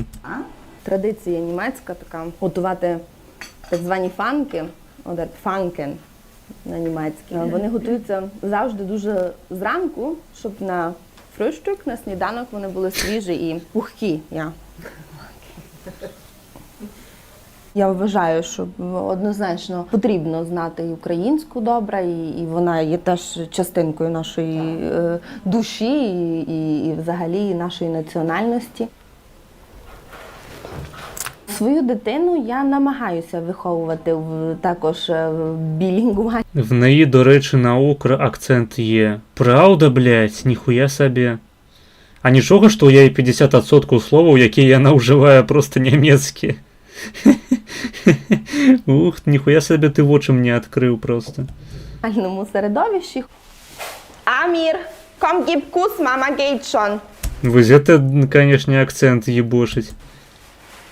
Komm, gib Kuss, gib mir Kuss. Украінська мова чудова. Mama kommt. Okay, 6. Gut, na geh noch. So, tschüssi.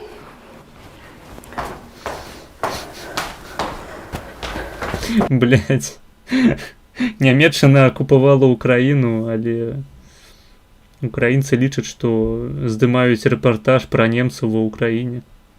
Ну, дзівакі. Май на ўвазе, коли на укр говорить. А, ну то бок, калі яны спецыяльна пераключаюцца на украінскую. Хаця, зноў ж такі, я паўтаруся вось тут падчас сняданку. Палова словаў было па-нямецку.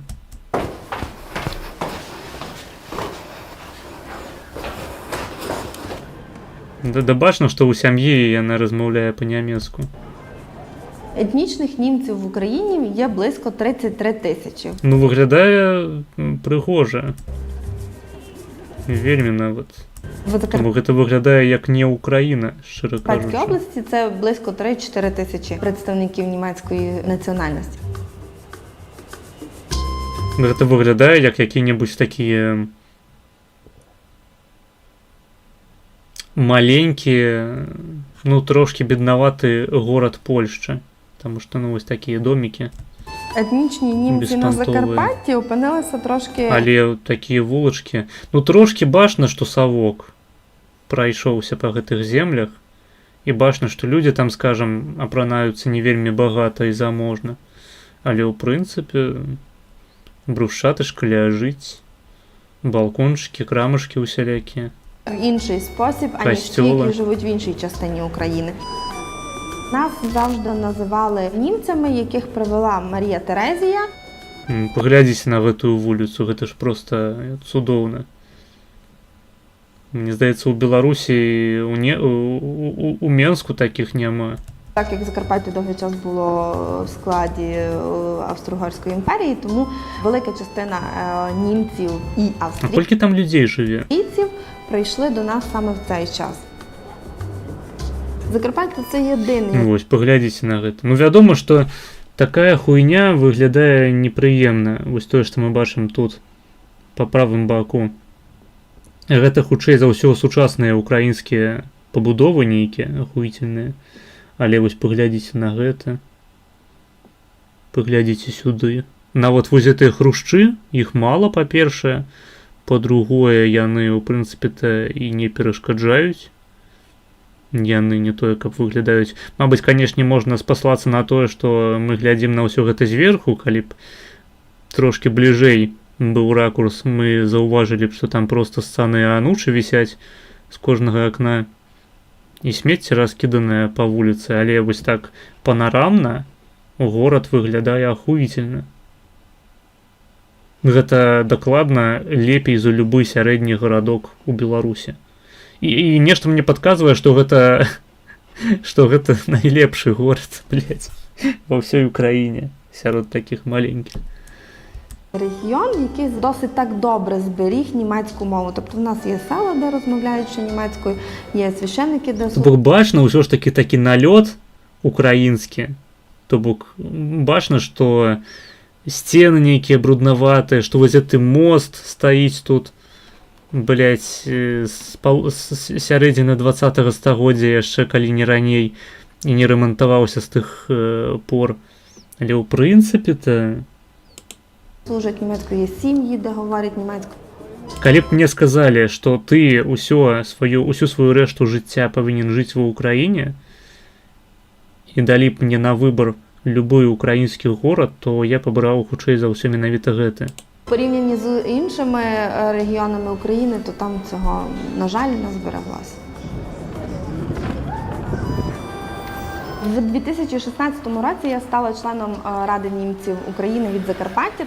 Кожне поселення, де Пишуть, що гэта українці у Німеччині. Ні, гэта Україна. компактно проживали етнічні німці, вони мають ще кілька людей, кілька осіб. Ось, погляді. вывески по-украинску. Німецької національності, які от ще трошки займаються цим рухом. Ось.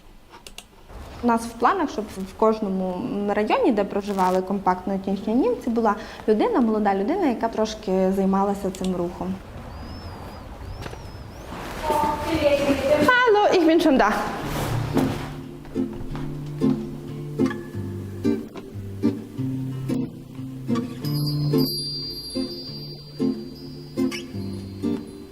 Ми Починаємо намагаємося стрим. передати людям. Це літерально то, як виглядає мой покой перед стримом. Я так рихтуюся. Мову, да, навчити їх німецької мови, ми допомагаємо їм дізнатися про їх Пишуть, у Німеччині зараз так само. Я думаю, там білих людей значно менше на вулицях. А тут, судячи по тому, що ми бачили, усі люди білі. сім'ю, звідки Тому що я не німці насамперед, а не українці. вони походять. Ми намагаємося їм розповісти, там, звідки походять німці на Закарпатті, коли вони прибули сюди, як їх розселяли сюди, що вони робили, ким вони були і так Коли далі. ж вони там узялися, цікаво. Ми стараємося, щоб це не забулося і щоб кожна сім'я, На заробки приїхали 100%. яка вважає себе етнічними німцями, володіли цією інформацією, могли розповісти. Пишуть, я, до речі, німець. Я так само. Усе, хто глядів стрим з літовським легіоном, ведають, що мене у дитинстві скрали з Німеччини і віддали у білоруську сім'ю. Взагалі, звідки вони походять. Guten Tag ist schon. Sie haben vergessen, immer um 11 Uhr und jetzt guten Morgen, kein Morgen. No. Und wir machen eine interaktive Aufgabe. Also, die Übung für euch. Вправа перед вами. Таня, перше речення. Таня, ви з нами? Mag sehr gut Deutsch sprechen, ja? Nein. Він... Як? Kann. Кан. Добре, йдемо далі. Тиберій? Claudia mag Hamburger. Да, любить наша Клаудія гамбургери. Анна, weiter? Певний час це було, звичайно, заборонено говорити. І ніхто там не хвалився тим, а я німець, я це. У мене навіть була така ситуація. Німецька класна. Ти маєш на увазі, що у я є класна німецька мова, ці, що німецька мова сама по собі класна? Естетично мені не подобається німецька мова, як яна гучить. Але я її не розумію ніхуя, я ніколи не вивчав німецьку. Я можу у німецькій зрозуміти тільки особні слова, які яны запозичили з ангельської.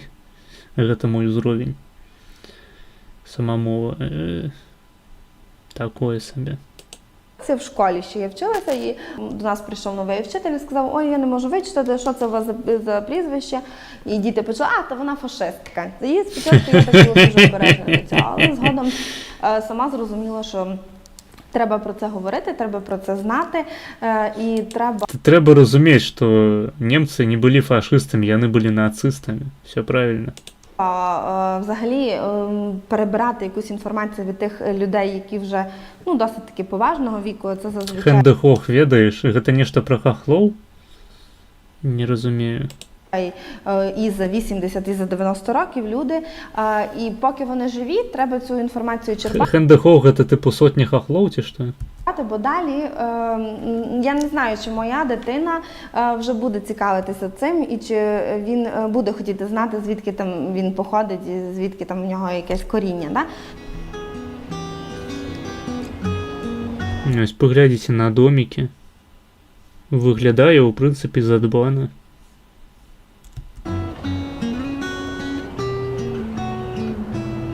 Церквушка пригожая. Яна вось ведаеце, гэтыя крынжовыя праваслаўныя церквы ў Польшчы на Падляшшы, такія сінія, блядь, з нейкімі гэтымі цыбулінамі нахуй зверху. Глядзіш на іх і разумееш, блядь, гэта было пабудавана нахуй з хаты, якая развалілася просто побач. І людзі вырашылі, каб не губляць матэрыял, просто збудаваць царкву. Тут, бля, мне было б прыемна ў такую царкву хадзіць. sehr schöner Hund, verstehst du? Ja, also, Jascha, Jascha. ein lustiger Charakter. Lustiger habe ich Charakter, ja. Яшка. Хороший. Хороший песик, хороший.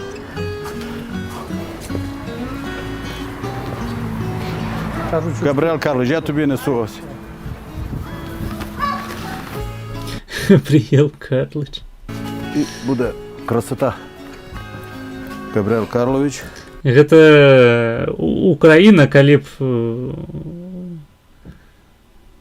45-й год скончыўся трошкі іначай. Ели б мы нямецкія каўбаскі, пілі піва. Прыкладна так бы яно і выглядала. Тут є. столик ліпше сюди. Ну, посередині столик. І вони тут, можна сказати, проживали Пили б баварські, ну ось, поглядzi літерально, тільки тут квас. все своє життя. Вони не опинилися тут, вони тут жили. Але одна з таких хвиль це було прибуття їх із графом Бля, я реально сумняюся, што маленькае мястэчка сярэдняе украінскае выглядае так. Шенбурном, зокрема. То бок гэта чыста нямецкая культура. Це Полявщина. останнє вже. Так, це одна з хвиль. Це було у 18-му кінці і 19 столітті. Спочатку він приїхав із декількома лісорозробниками, а потім вони запросили і інших працівників із Што ў чарговы раз наводзіць на думку, што неважна, да якога грамадзянства ты належыш, вырашаюць твае гены і твае традыцыі. Це Закарпаття, там своя атмосфера. Ну, нямецкая атрымліваецца. Німеччини, і вони приїхали. То бок усё добрае, што тут у гэтым Закарпатці ёсць, было прывезенае немцамі. Селилися, і це вони заселили ці села німецькі.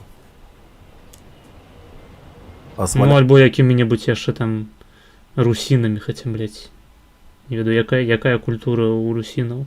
Я ж не ебу. Справа, як більше місто, то тут уже Нешта мне падказвае, што русіны па культуры менавіта што па сваіх эстэтычных перавагах не моцна адрозніваюцца ад украінцаў, што русінам не важна, каб паўсюль раслі кветкі, квітнелі сады, агароды, каб былі прыгожыя касцёлы, хуй ведае. вже сконцентровано. По-моему, у русінаў вось гэтыя царквушкі таксама драўляныя, блядь, з гаўна і палак злепленыя. Нічым асабліва не вылучаюцца. А як жа русіны? Смырыкова хата? Ну, я вось сказаў ужо пра русінаў. Гэта ж Аўстра-Вугоршчына была, по-моему, да 39-го, не Нямецчына. Блядь. Гэта была не Нямецчына, гэта была Аўстрыя. Ой, Маргінез, ты абасраўся. Гэта не немцы, ты што, ахуеў, блядь? Гэта аўстрыйцы, як можна такіх элементарных рэчаў-то не ведаць, Маргінез? Маргінез, ну не сорамна-то, ёбаны твой рот, блядь. Яшчэ за інтэлектуала хочаш сысці, підарок. Ну, інтелігенція, школа була, так, німецька, хор був німецький. Якая німецкая, що єблан, блядь, это австрійська-венгерська імперія, блядь. Єбаклаки, своєї власної історії не ведають.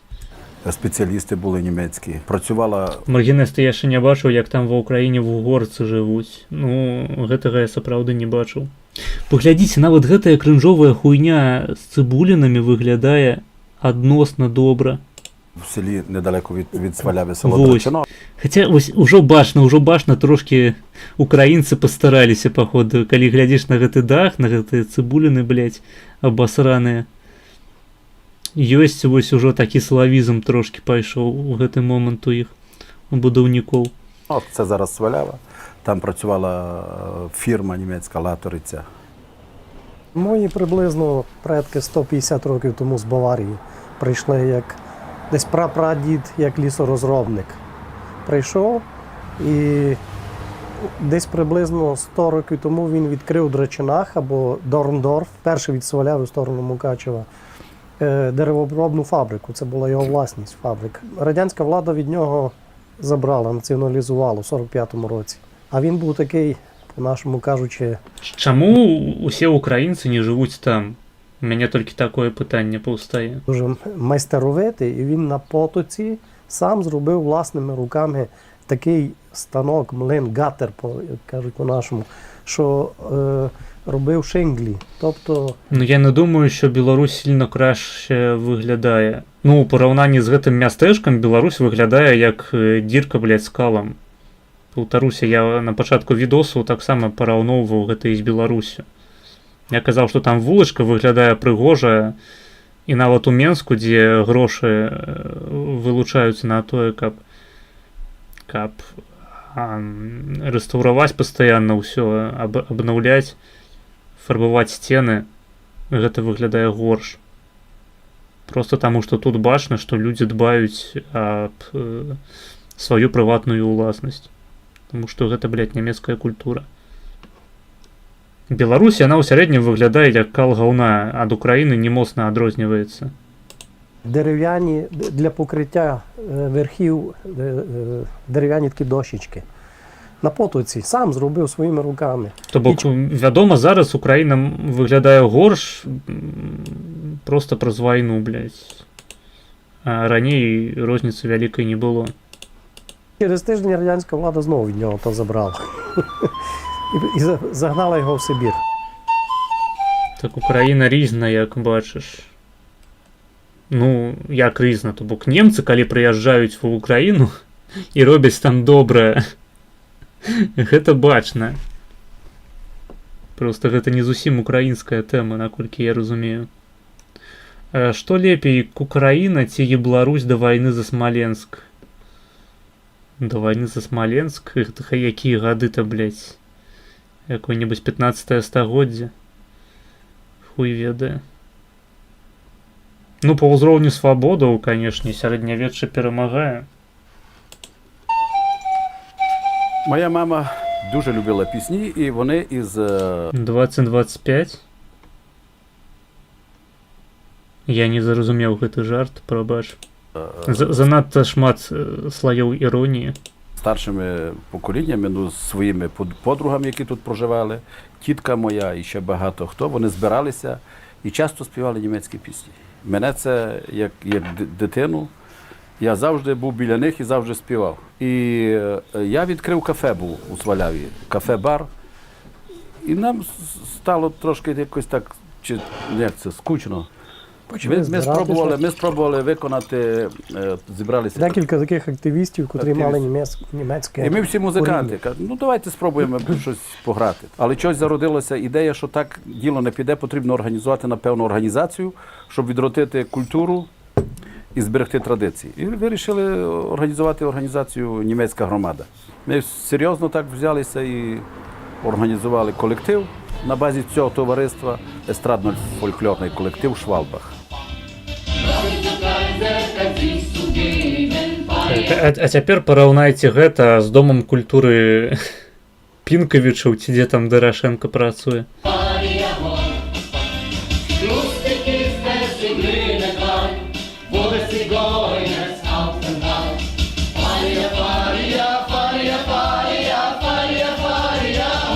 Спочатку, коли ми зорганізувалися, то якийсь період ми мали що співати, як казав Володимир Васильович, такі пісні сумні, як «Драй Вайсе Біркен» і так далі, такого плану. Вони нагадували нашим предкам, котрі були у лагерях або котрі сумували за батьківщиною, в тому числі за Німеччиною, звідки вони приїхали, вони ж сумували теж за нею. Так. Вони приїхали у незвіданий, невідомий для них край. І вони співали такі більш сумні пісні, котрі навіювали їм, нагадували батьківщину. Він сказав «Драй Вайсе». Так. Ну, а ми десь там на фестивалях можемо використати і таку пісню, але... «Драй Вася, Вася, Васяві». Зазвичай люди хочуть такі запальні пісні чути. І тому виникла потреба не тільки в тих піснях, які ми знаємо, а записати ще якісь більш веселі слова і вивчити ті пісні. І зв'язано ще трошки з тим, що на фестивалях, де ми раніше слухали, то дійсно хочеться плакати, бо ну, співають люди сумні пісні, то, ну це ж який це фестиваль? Ну, хотілося щось додати красок, якоїсь такої ізюминки, щоб було весело, щоб було приємно прийти на фестиваль і щоб люди аплодували.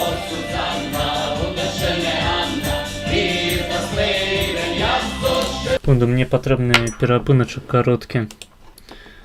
Пасядзіце, пакуль пачакайце, я дойду.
Итак, я зноў з вами.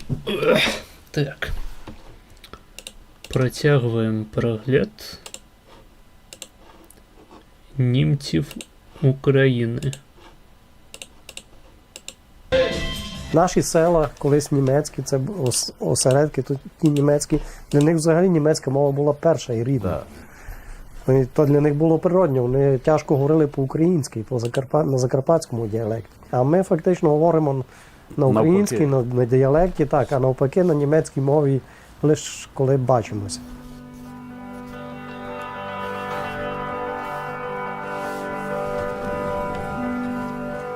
Мене познайомили із фірмою німецькою, яка займається вихованням молоді із неблагодійних німецьких сімей.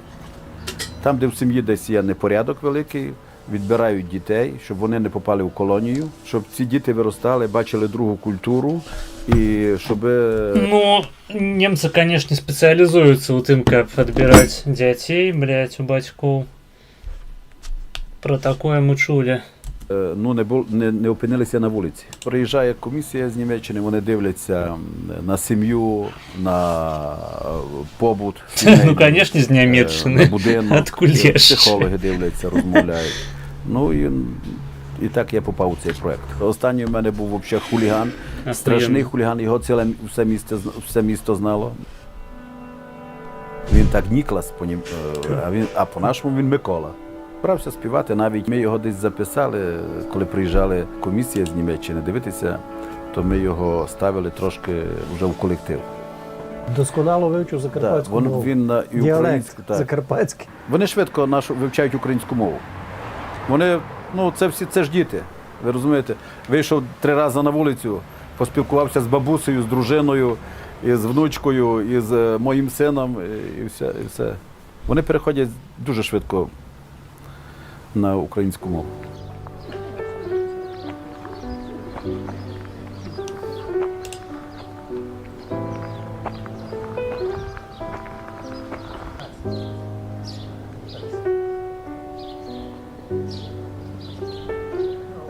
Ось це виглядає непригожа, я б сказав. Гэта выглядае як тыповы славянскі дызайн.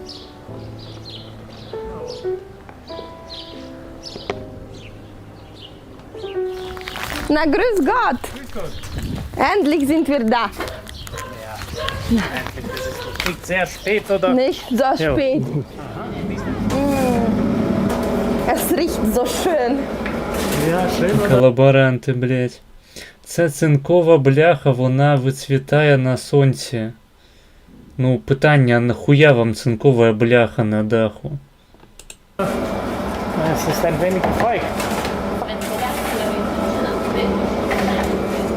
Це стандартні, це я привіз із Австрії ці печі. Але це ще було далеко Австрійські печі. в 96-му році. В 96-му я їх Українці. привіз, в 98-му Тэрмінова усе з'язджаемся ў гэтае месца працаваць у пякарні. пекарня. Гэтыя печы, гэтыя аўстрыйскія печы шмат пабачылі за гісторыю свайго існавання. Гэта як бы дастаянне нямецкага народу і украінскага ў тым ліку яшчэ з 41-го году. Немцы і украінцы працавалі плячо да пляча для таго, каб печы былі на адпаведным узроўні, каб увесь свет глядзеў на гэтыя печы і казаў: блядь, я б гэтыя печы канчаў проста ад радасці. Але зараз туды трэба ехаць усім украінцам, я лічу так. Бо дах перакрывалі давно. Што, блядь? Зате навіть Німчура Укр вивчила, а білоруси не можуть білоруську, сумно. Ну, таму ў Беларусі такіх мястэчак няма. Калі б у Беларусь немцы прыязджалі. Яны да нас прыязджаюць толькі каб нашых палізняволеных на плантацыях, блядь, выкарыстоўваць. Там, мабыць, і чысціня і парадак. У мене був друг у Австрії, а він мав млин. Він знав всі пекарні, каже, то би було для тебе гарна справа, бо він був тут у нас і колгоспи у нас вже помирали і роботи не було, бо я по спеціальності ветник. 6 мільйонів булок. І ні одної булкою менш. Він мене так уболтав, що і запропонував свою допомогу із печами. Він знайшов мені ці печі, моє діло було їх привезти і тут встановити. І я в них трошки дивився, їх технологію вона нам зовсім не підійшла, бо вони такий хліб не печуть. Вони печуть все з всякими приправами. Дуже подібна пекарня є тут ще в другому селі. Ми там з жінкою 2 години повчилися і почали. Була жінка, одна пекарка і я. То я возив. І люди виходили. Ну, тепер маємо 6 пекарів, 2 водіїв, ну і я з жінкою. Ми з жінкою пенсіонери, але працюємо.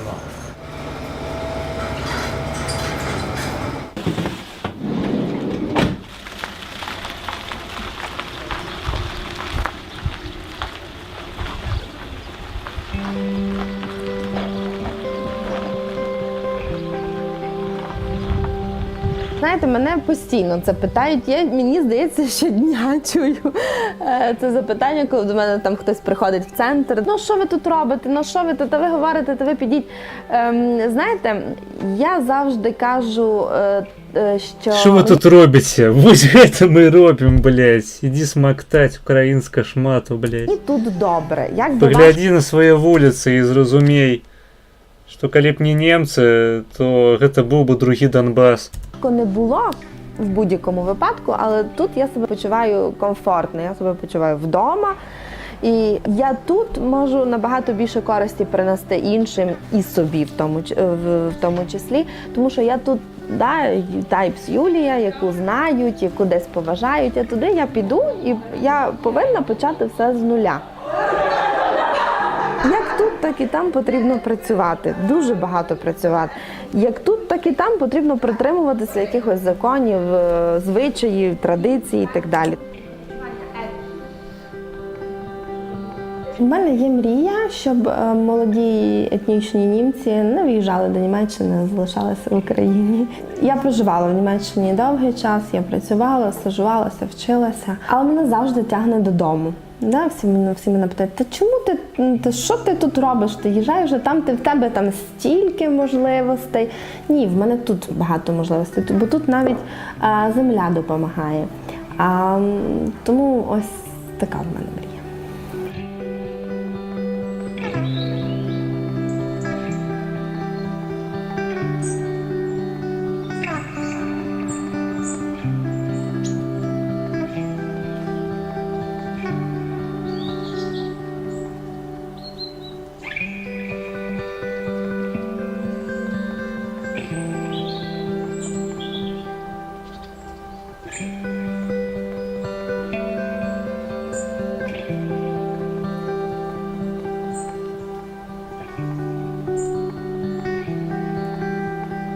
Глядите на гэты домик, напрыклад.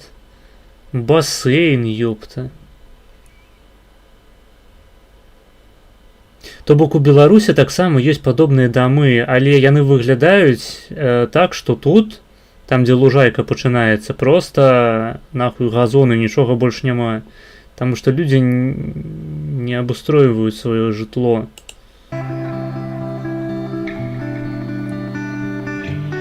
Там плот стаіць, блядь, дом нахуй, і ўсё, і вакол пустыр. Больше не выпадкаў.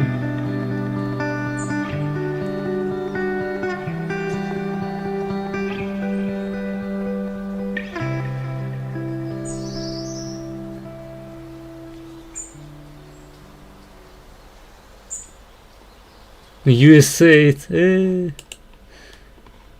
Так. Грантасмоктаў паглядзелі. Дзякуй за відэо.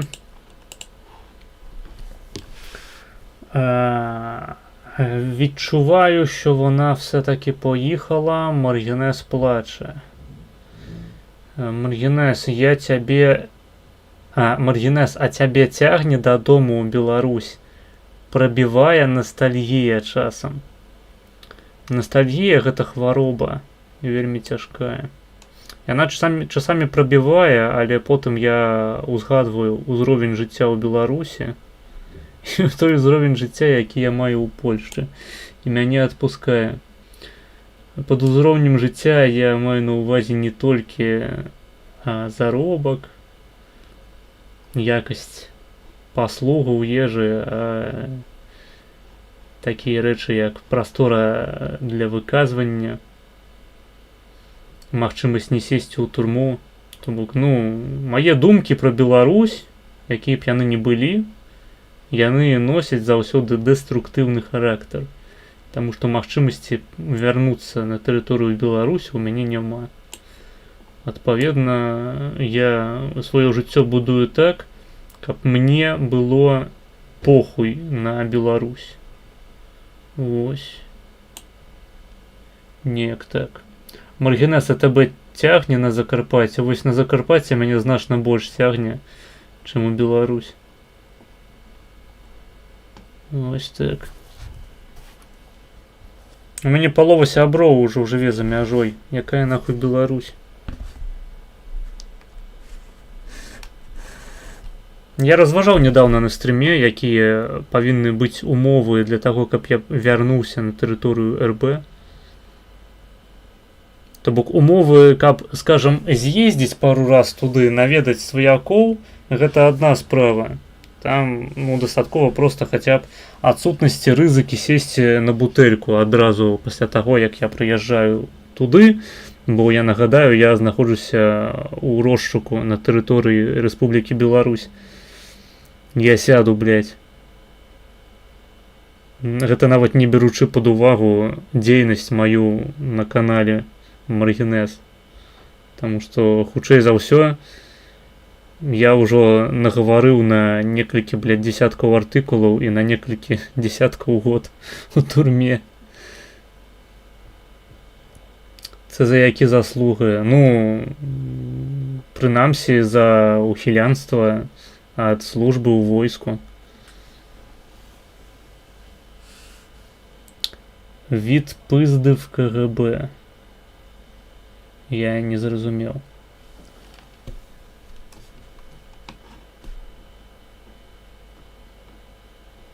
Спрабуйце пісаць цэлымі сказамі, каб можна было вас зразумець, а не проста два слова і потым здагадайся, Маргінес, што азначае від пізды в КГБ.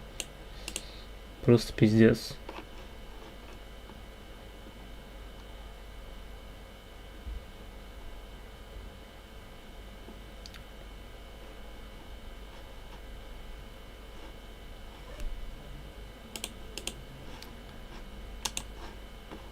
Такс, ну, паглядзелі. У нас больш няма відэа. У нас ёсць толькі 8 грошай на банку Пазняка. І нулявая чарга. А до якого року служба в РБ по віку? Ти маєш на увазі, до якого ёсць призыв? Там, здається, до 27? Неяк так. Але пасля таго, як я з'ехаў з Беларусі, да маёй справы далучылася яшчэ некалькі артыкулаў, таму хутчэй за ўсё пасля маіх інтэрв'ю і ўвогуле пасля маёй дзейнасці ў інтэрнэце мне вяртацца ў Беларусь нельга, нават калі б пагроза ад арміі не велявалася.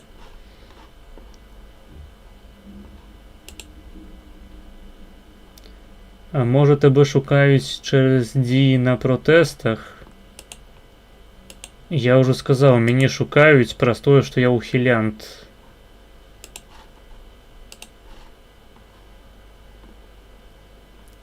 Такс. Я так гляджу, вы нічога не замаўляеце. А что это за канал такие?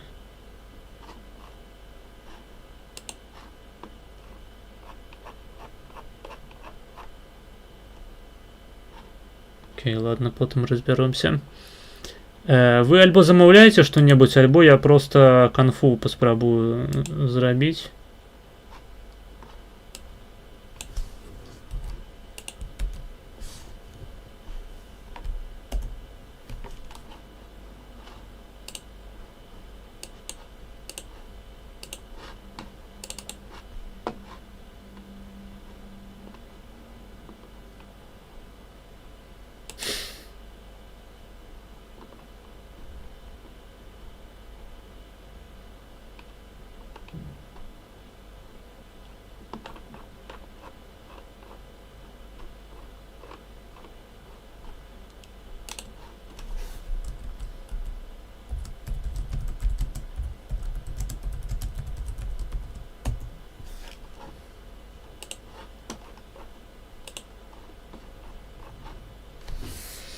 Я да вайсковай службы не годны, але яны маю... Блядь, як вы заебали. Я да вайсковай службы не годны, але яны маю медычную картку страцілі. Маю, окей, але яны маю медычную картку страцілі у двухкосе, і цяпер я ухілянт. Спачуваю. І вітаю ў клубе ухілянтаў. І беларускіх. Тэкс. Замаўляйце што-небудзь, прапануйце тэмы для абмеркавання. Пішыце свае паведамленні, свае пытанні.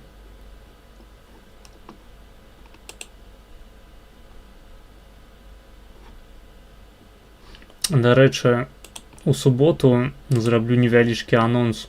У суботу у нас будзе інтэрв'ю, хутчэй такі сумесны стрым з Александром Рашковым, праваслаўным крытыкам Дугіна і даследчыкам рэлігіі ў гульнях. Таму прыходзьце, гэта будзе ўсё на Твічы у суботу а 18:00 по Варшаве, 20:00 по Беларусі, по Менску. По Киеву я не памятаю. Мабыць, таксама 20:00. А Шарэнду Панасюк даглядзелі? Не, Шарэнду Панасюк мы не даглядзелі. Стыдно и больно. Так, донат прыйшоў. Шарэнда Панасюк, блядь, у нулявой чарзе. Я ў нулявую чаргу іду тады, калі ўвогуле няма чым заняцца на стрыме. Калі ніхто нічога не замаўляе і людзі ў канфу не хочуць ісці. Так, Питмастер Би заданаціў $2 і кідае спасылку. Так, дзякуй табе за $2. Ты неверагодны.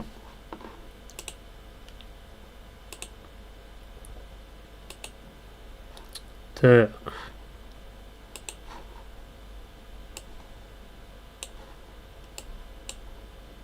Дивимося нацменів України. Так, зараз. У нас тут з вами відео з каналу того ж самого Українер. Називається «Угорці України. Хто вони? Українер».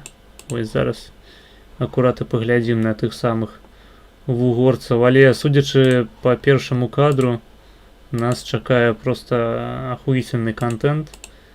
Ближайшие 17 хвилин 40 секунд. Тому запасайтесь попкорном, заварвайте себе гарбату. Мы починаем.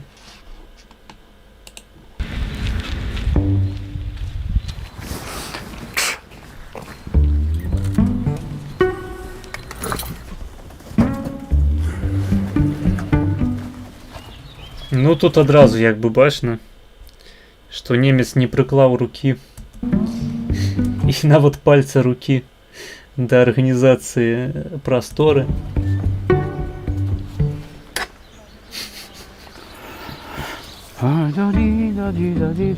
Перед вами найбольш прыгнятаемая меншасць народная у Польше, ва Украине так званой.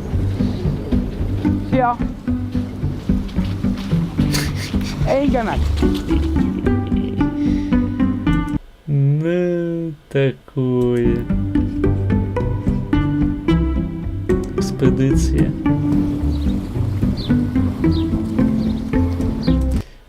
Блять. То бок, вось едешь ты таки на ровары, а табе просто у твар ебошить кал з даху. Охуеть. Вялікая вугорская архітэктура. Ебошить просто одразу ва ўсе вочы.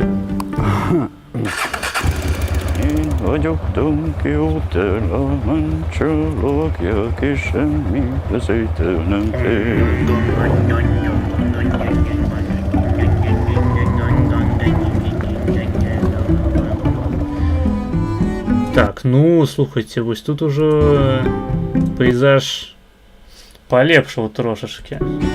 Але нешта мне падказвае, што гэта ўсё будавалася таксама немцамі.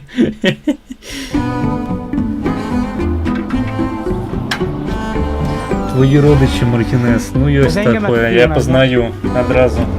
Бачна, што одно ебало, блядь. І столькі ж грошей накоплены, як мяне.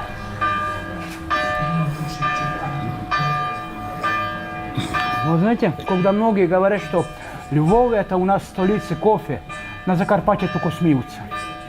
У нас самі кофе. Конечно, ви смієтеся. Ви хутчэй за ўсё прынцыпова па-расейску размаўляеце, блядь, таварышы вугорцы.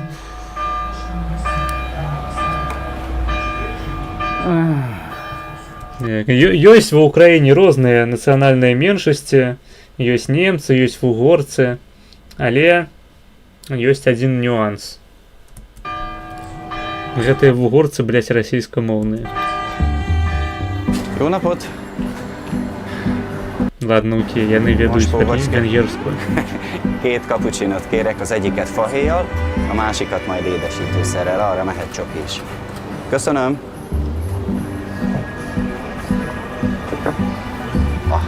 Ну, ён выглядае стылёва. Магчыма, гэта насамрэч немец. Потому что, як мы ўжо выявілі сёння, немцы здольныя вывучаць самыя нестандартныя для сябе мовы. Мабыць, это немец, які вывучыў вугорскую мову, каб прыкідвацца вугорцам.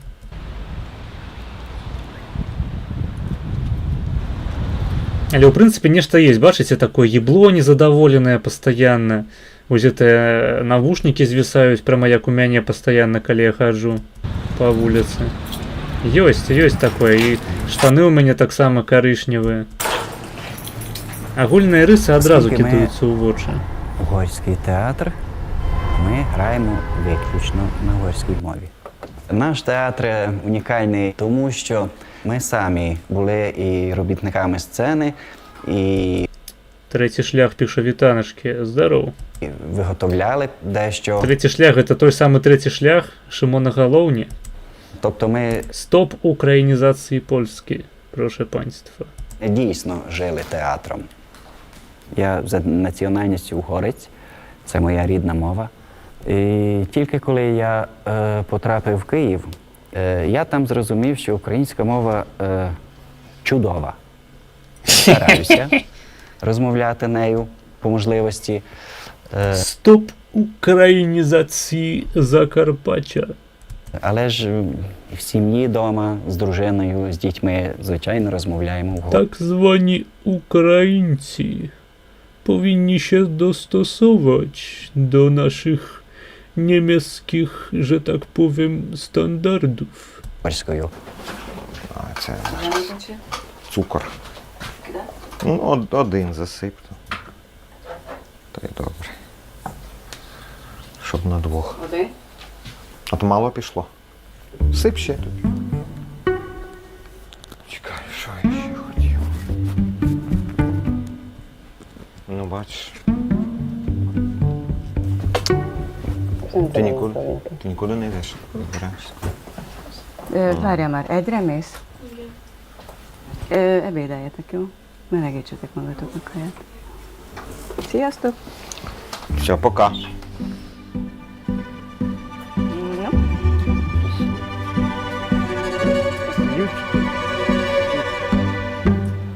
Ну, горці тут живуть протягом 800 років, а більше, виходить. Ну, місто Берег. Ну, яны, конечно, не набудовали тут за 800 год, я гляджу. 940 чи 960. 996. 996. У мене з математикою недобре. Знаю, що 1063 року засноване місто. Це була територія королівства Угорщина. Ну, поглядзіце, ну вось так калі здалёк на гэта ўсё глянуць, то, в прынцыпе, нямецкая архітэктура.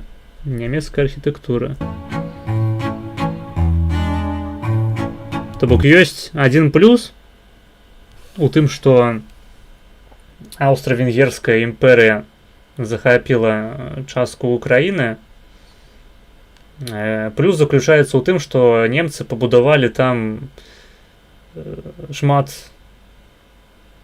гістарычнай архітэктуры, якая захавалася па сённяшні дзень. Мінус заключаецца ў тым, што яны яшчэ туды завеслі вугорцаў. Ну добра, што не беларусаў, гэта канешне, я прызнаю.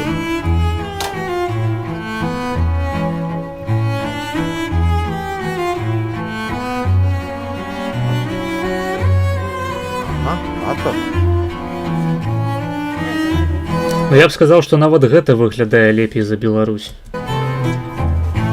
Sziasztok, fiúk! Sziasztok! Sziasztok, fiúk, lányok! Sziasztok! Я перше почула літературну українську мову, це у Києві на сцені. До того я в Ужгороді тільки по-закарпатськи, як тут говорю. Слухайце, а улічваючы, што гэтыя відосы прафінансаваныя USAID, ёсць якія-небудзь відэа тыпу нігерыйцы в Украіне, там, арабы в Украіне, цыгане в Украіне? Мне вось такое нешта хацелася б паглядзець. Це така мова, така не... Ну, своєрідний діалект такий. Діалект російської мови. Боже мій, це і є українська мова. Яка ж вона гарна. Я ніколи собі представити не могла, що я... Є поляки. Про поляків було б цікаво, до речі. Абхазькі негри. Не то чую в Ужгороді, що це не настояще українська. Коли народився старший син, ми просто домовились, щоб дитині легше так буде вчити. Один з батьків говорить своєю рідною мовою, інший своєю рідною мовою. Так сталося, що вже я угорка, він українець, ми не хотіли залишити їх від цієї можливості вже на двох рідних мовах і говорити.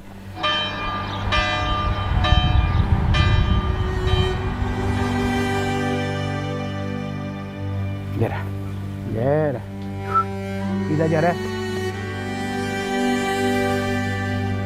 Цікаво даведацца, што не так адбылося ў яго жыцці, у чым ягоная памылка была, што зрабіла яго такім. Эй, Скуф. Военный. Я не привык. Твой... Які там быў? Карацей, нейкі там чысты лік.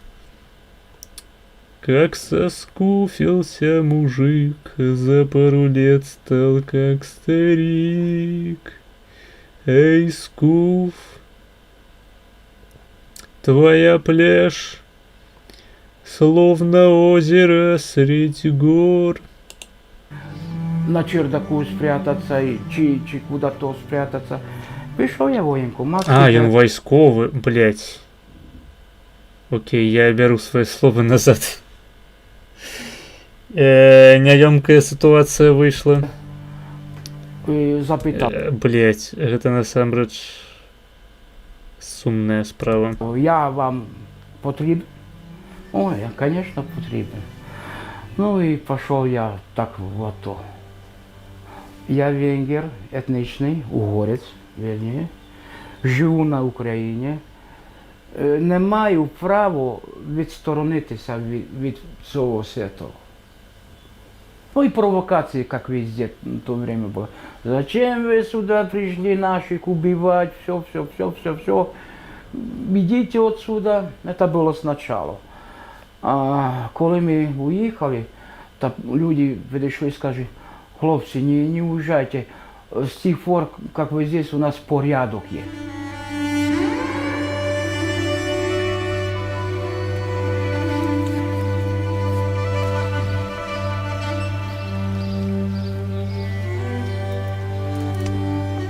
Кстати, это дикая черешня. И какой большой бывает, и дикий черешня может быть большим.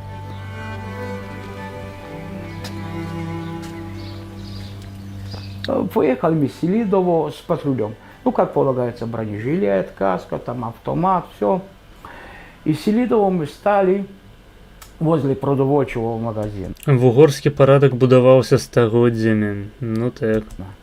Ну, в машині водитель. Ну, тое, што мы зараз перад сабой бачым, гэта хутчэй украінскі парадак. І тое, як Украіна со сваімі ветэранамі абыходзіцца.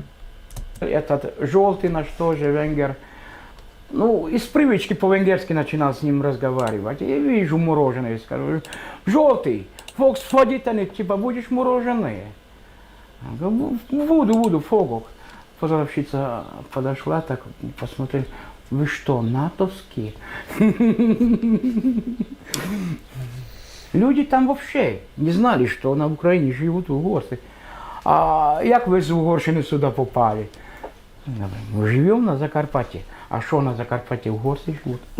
Венгры сюда не приезжали, они тут родились, и просто тут границы то туда, то сюда. И моя бабушка жила в 4 странах, так что никуда не выезжала из своего села. И не надо. Дзякуй, ветэран, дзякуй за перамогу. Сумна, гэта вельмі сумна. Надо было, просто границу переставляли вокруг него. Я хотел жартовать, рофлить над угорцами, але, блядь, это ж реально ветеран. Есть конкретная история в Ужгородском районе, село, которого граница просто пополам отрезала. И одна половина села осталась в Словакии, а вторая половина в Украине. И там венгры живут, и родственники расстались друг с другом. И именно пьеса писалась об этом селе, но, в принципе, и об всех нас. Ну, іде певне відновлення там будинків культури, саме в угорських селах, де 99% це угорська етнічна меншина. І, тобто, навпаки, мені здається, більше йде для того стимуляція того, щоб люди залишалися тут. Угорці не виїжджали до Угорщини, а саме залишалися тут і працювали. Когда уже говорю? Когда Да. А так я тогда подойду, может и не надо это. Блін, а як же один народ сильна Україна? А только это все равно оттуда достаю обувь и шарф. Ну і контровий є, і той профіль там нормально. І містик. Що ти вигадуєш, Густавович? Добре, все.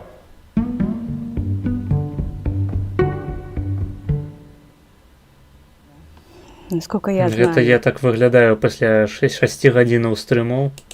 Гэтым і займаюся. То есть предков никого не было из другой нации, потому и никогда и представить себе не могла, что именно Слов'янина вибереш. так суждено, да.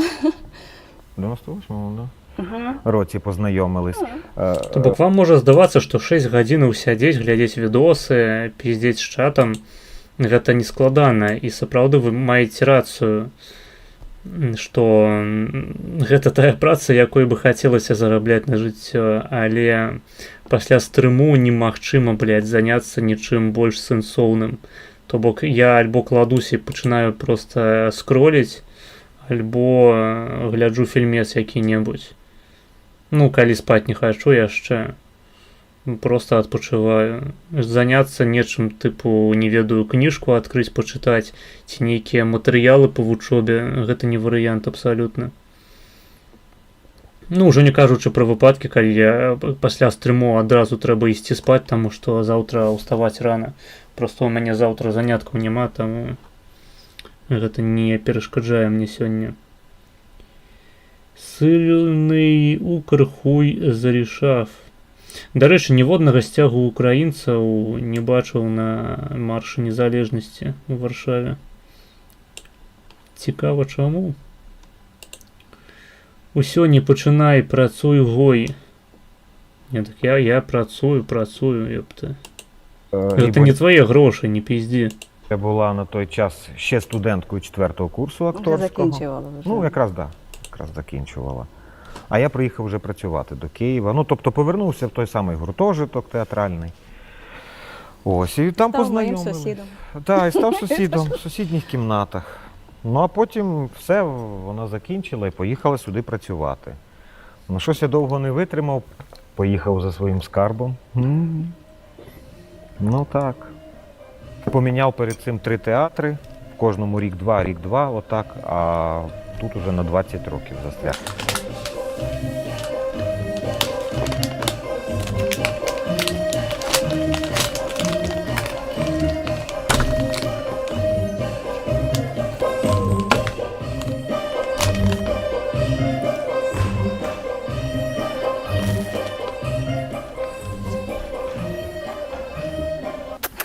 Дяре. Так, незалежність Варшави, причому тут Укр. Но это у значной ступени такое международное мероприемство. Там были все. Мы у приватности йшли у кальоні Труйможа. Что забавно, ніводного українського стягу в нашій кальоні не було. Дяре. Труйможа, але нейкім чином Труйможа опинулася без України. Дяре. Стоп! Йоу. Ні, через інше плече тоді. Отак розвертайся, ага. Бери шарфік і йди по ньому. Але я бачив, здається, словацькі стяги. Принамсі.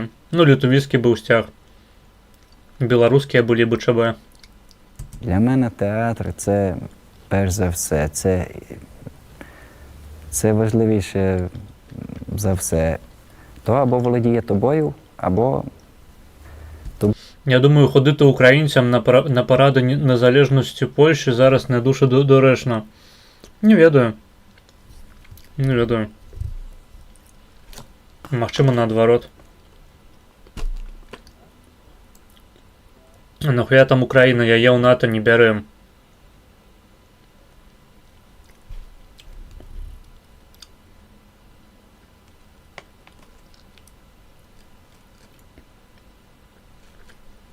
Маеш рацыю, сапраўды. Нахуй Украіну. Толькі Польща і Беларусь. Польська для поляків і білорусинів. Тобі нема що робити в мистецтві. Я собі сказав, це найкращий театр для мене. Взагалі, який я бачив. В Україні, може, про нього хтось і не знає, хтось знає, а в Європі знають добряче. Потужні фестивалі і гарні відгуки, і перемоги на тих фестивалях. Той же «Контакт», фестиваль в Польщі, в Тороні. 3 роки тому наш театр був з України єдиний, який потрапив у Париж на фестиваль. Коли запрошують, то... Хоча, в принципі, я б поглядів якое-небудь відео, ведайте, типу, іду на марш незалежності у Польщі з українським стягом. І здымаю реакції людей. Гэта было б забавно. І Літва у вигляді Віленського воєводства. Я не ведаю, що таке Літва. Звичайно. Ти маєш на увазі Велике княжство Литовське? Так його нема вже давно. Чорно-червоним. Ну, чорно-червоним там одразу пиздец. Гэта было б не цікаво глядеть. Потому что там не сустрэліўся б хто-то чалавек ні з чым, акрамя агрэсіі. Апраўданай. З майго пункту гледжання. А вось чисто з українським було б цікаво поглядіти. Добре, але ми ж маємо і вдома зіграти. Глядачі чекають. Моя головна ціль – займатися театром тут, на Закарпатті.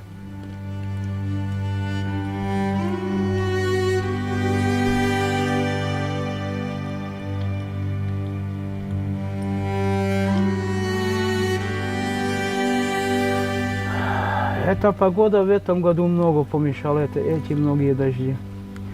В прошлом году такой час у меня уже огурцы почти свои были, а сейчас еще ящики находятся. Маргінес, а ці ти ведаєш, Польща видає білоруських забойців нашим у двохкості уладам? Я не в курсі. Просто такія справы звычайна стараюцца не агалошваць. Калі якія-небудзь сілавікі апыняюцца на тэрыторыі Польшчы, звычайна палякі самі пра гэта ведаюць. Але пакуль сам факт таго, што гэты беларускі сілавік не ўсплывае на паверхню, яго асабліва, хутчэй за ўсё, чапаць не будуць. Такая у мяне інтуіцыя, хаця не тое, каб я шмат нейкай інфы на гэты конт чытаў. Па адчуваннях з навінаў агентуры больш у Літве, чым у Польшчы, але ў Польшчы яны дакладна таксама ёсць. Як актыўны, так і проста якіх-небудзь ГБшных пенсіянераў. Я думаю, тут хапае.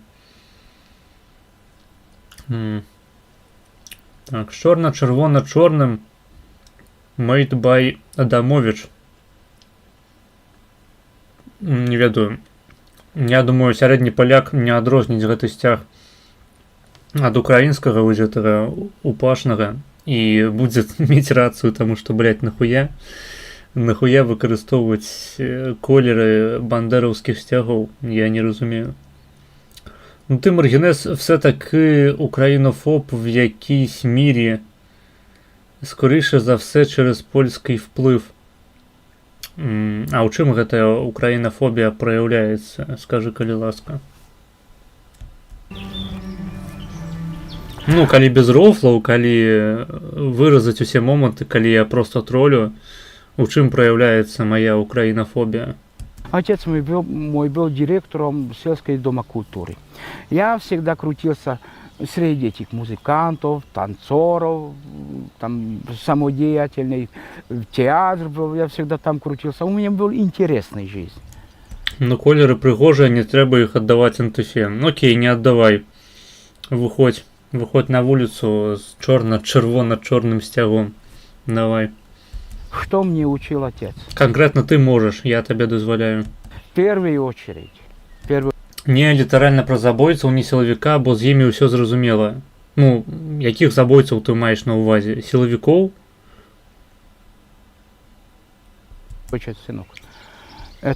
Я сумняюся, што палякі даследуюць справы таго, хто канкрэтна забіваў беларусаў у турмах, скажем. Ім паебаць. Што адзін сілавік, што другі. Адна хуйня. Я выхожу, так. До забачэння. Это, что называется, адразу ў рай. Ось. А інфы па сутнасці няма, хаця цікава. Я просто не вельмі разумею, што ты маеш на ўвазе. Пра што інфы? Пра злачынцаў беларускіх на тэрыторыі Польшчы, дык палякі самі просто не даследуюць гэтыя справы, ім паебаць. Прынамсі, я не чуў пра ніякія кейсы, калі б сапраўды хтосьці беларускага сілавіка арыштаваў у Польшчы. Такога няма. Гэта хутчэй дзейнічае на аснове таго, што некаторым асобам забаронены ўезд на тэрыторыю Еўразвязу альбо Шэнгену. Тады так. Але яны ў такім выпадку ўвогуле не прыязджаюць у Польшчу. Чорна-чырвоны чорны сцяг Балцкай Прусіі. Так, патлумач гэта палякам. Спору табе ў гэтай справе. Можаце разам з Team 4025 гэтым заняцца. Я за вас як бы радзею сваёй душой. Духом я з вами. Интерес страны, где ты живешь. Гэта як людзі, якія думаюць, што перайменаваць Беларусь у Літву гэта добрая ідэя. Што мала таго, што людзі ва ўсім свеце не адрозніваюць Літву, блядь, ад Латвіі, трэба яшчэ адну хуйню дадаць, каб увогуле ўсіх заблытаць, блядь. Каб людзі думалі, што Літва гэта такая краіна ў Афрыцы. Я адзін заўважыў, што валынская разня з'явілася ў 22-м. Так, вядома. Расійская прапаганда, палякі не разумеюць. а потом твое. Если в стране Насамрэч гэта не валынская рызаніна, гэта валынская трагедыя. Разумець трэба. хорошо, у тебя тоже будет хорошо.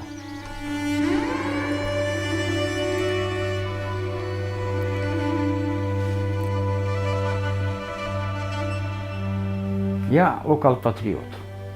Конечно, я люблю Венгрию как историческую родину, но я люблю Закарпатье, понимаете? Самый красивый город — это Берегово для меня. Краше не бывает. Здесь у меня каждое дерево знает, каждый стоп, каждый сосед здоровается.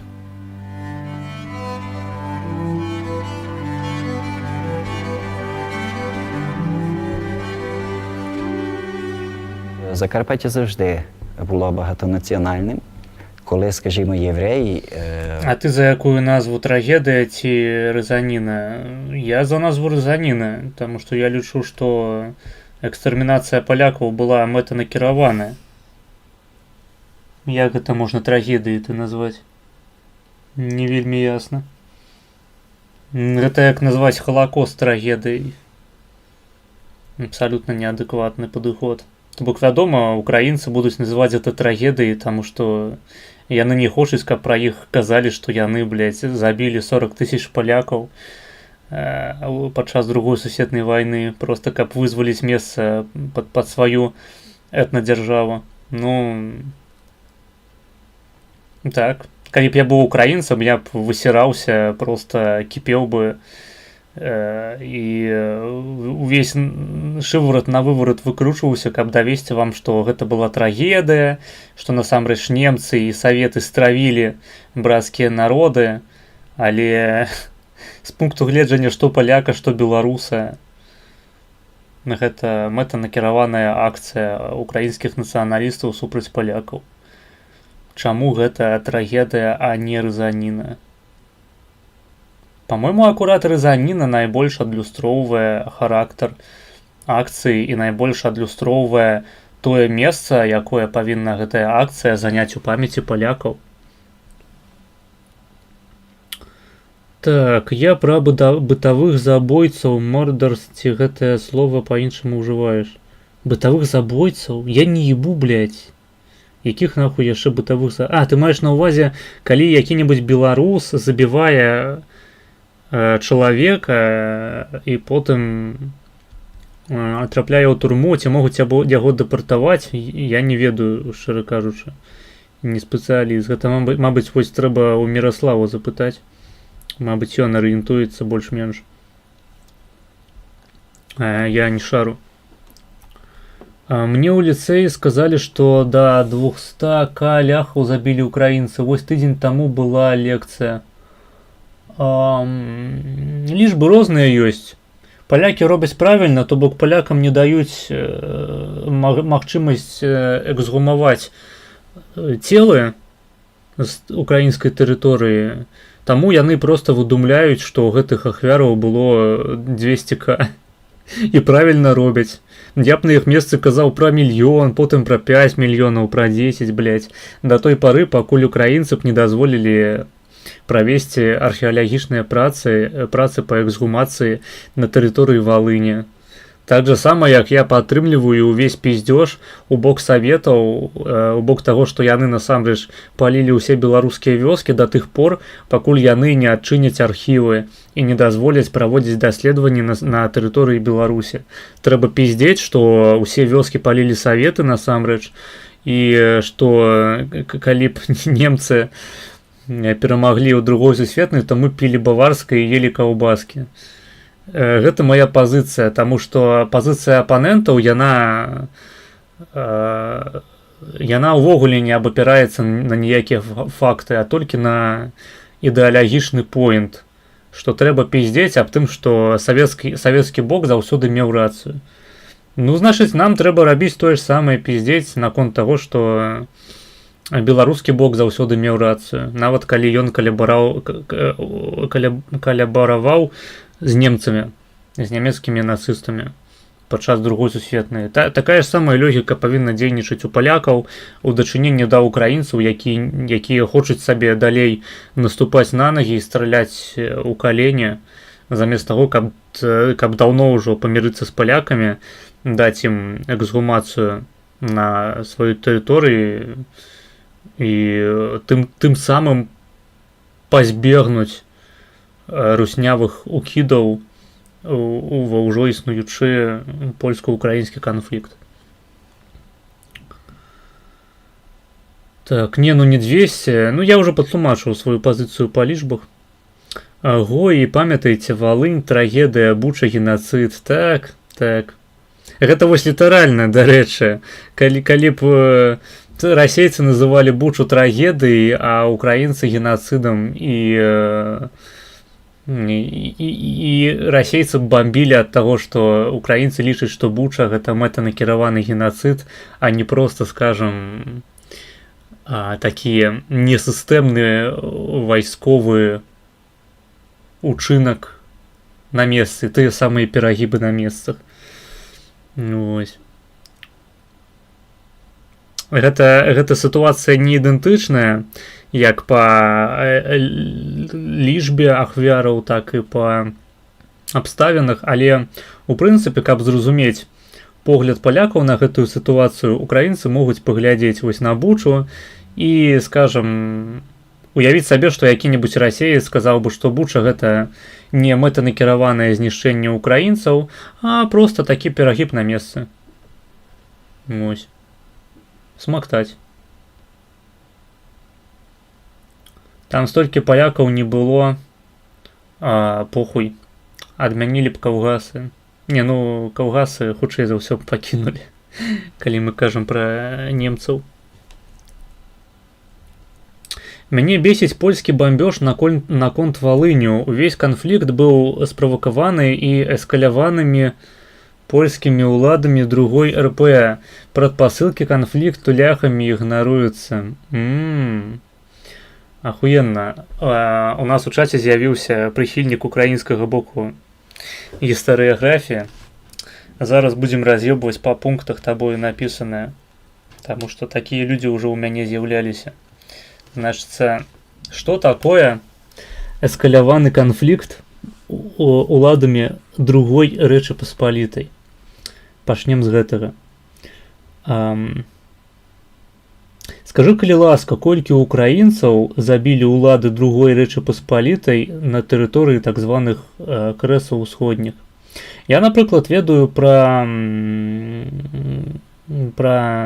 тое, што можна там палякам прыдывіць з боку беларусаў. Там, правда, ўжо падчас другой сусветнай вайны, але таксама там згадаць пра Бурага, вось пра гэтага Райса, які забіў там каля 50 беларусаў у вёсцы на Віленшчыне, хаця, зноў ж такі, там таксама былі свае прычыны, бо я не памятаю, якая акцыя была здзейсненая, здаецца, саветамі тады паблізу. Атрад Бурага намагаўся знайсці партызанаў і у працэсе гэтага знішчыў беларускую вёску. Значыцца, у гэтага могуць быць свае апраўданні, але зноў ж такі можна такую прэтэнзію прад'явіць. Можна прад'явіць прэтэнзію аб тым, што бурыліся праваслаўныя храмы, хаця, зноў ж такі, праваслаўныя храмы ў першую чаргу бурыліся на тэрыторыі самой Польшчы, таму што ўлады другой Рэчы Паспалітай бачылі у гэтай праваслаўнай спадчыне расійскі ўплыў. То бок яны гэта разглядалі, як сучасныя палякі разглядаюць дэкамунізацыю, такая дэрасіізацыя Польшчы. І перад тым, як пачаць бурыць праваслаўныя храмы на тэрыторыі заходняй Украіны і заходняй Беларусі, палякі гэтыя самыя храмы бурылі на сваёй тэрыторыі. Гэта не была нейкая унікальная з'ява, унікальны генацыд нашых культураў, гэта была праграма па дэрасіізацыі, дэправаславізацыі, у прынцыпе, ўсёй другой Рэчы Паспалітай у яе тадышніх межах. Што яшчэ? Рэпрэсіі супраць дзеячоў нацыянальнага руху.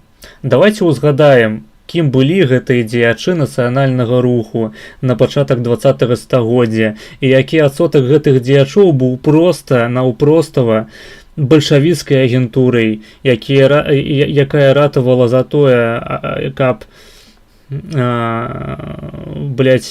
палова Польшчы далучылася да Савецкага Саюзу, таму што там будуецца вольнае жыццё без буржуазнага прыгнёту, з нацыянальнай культурай, з беларусізацыяй, з украінізацыяй. Хутчэй за ўсё на тэрыторыі Украіны гэта выглядала падобна. Нешта мне гэта падказвае. Украінізацыя 20-х гадоў хутчэй за ўсё адбывалася па такім жа самым прынцыпе, як і беларусізацыя на тэрыторыі БССР у 20-е. Значыцца, палова гэтых дзеячоў была проста камуністычнай агентурай, бальшавіцкай камуністычнай агентурай.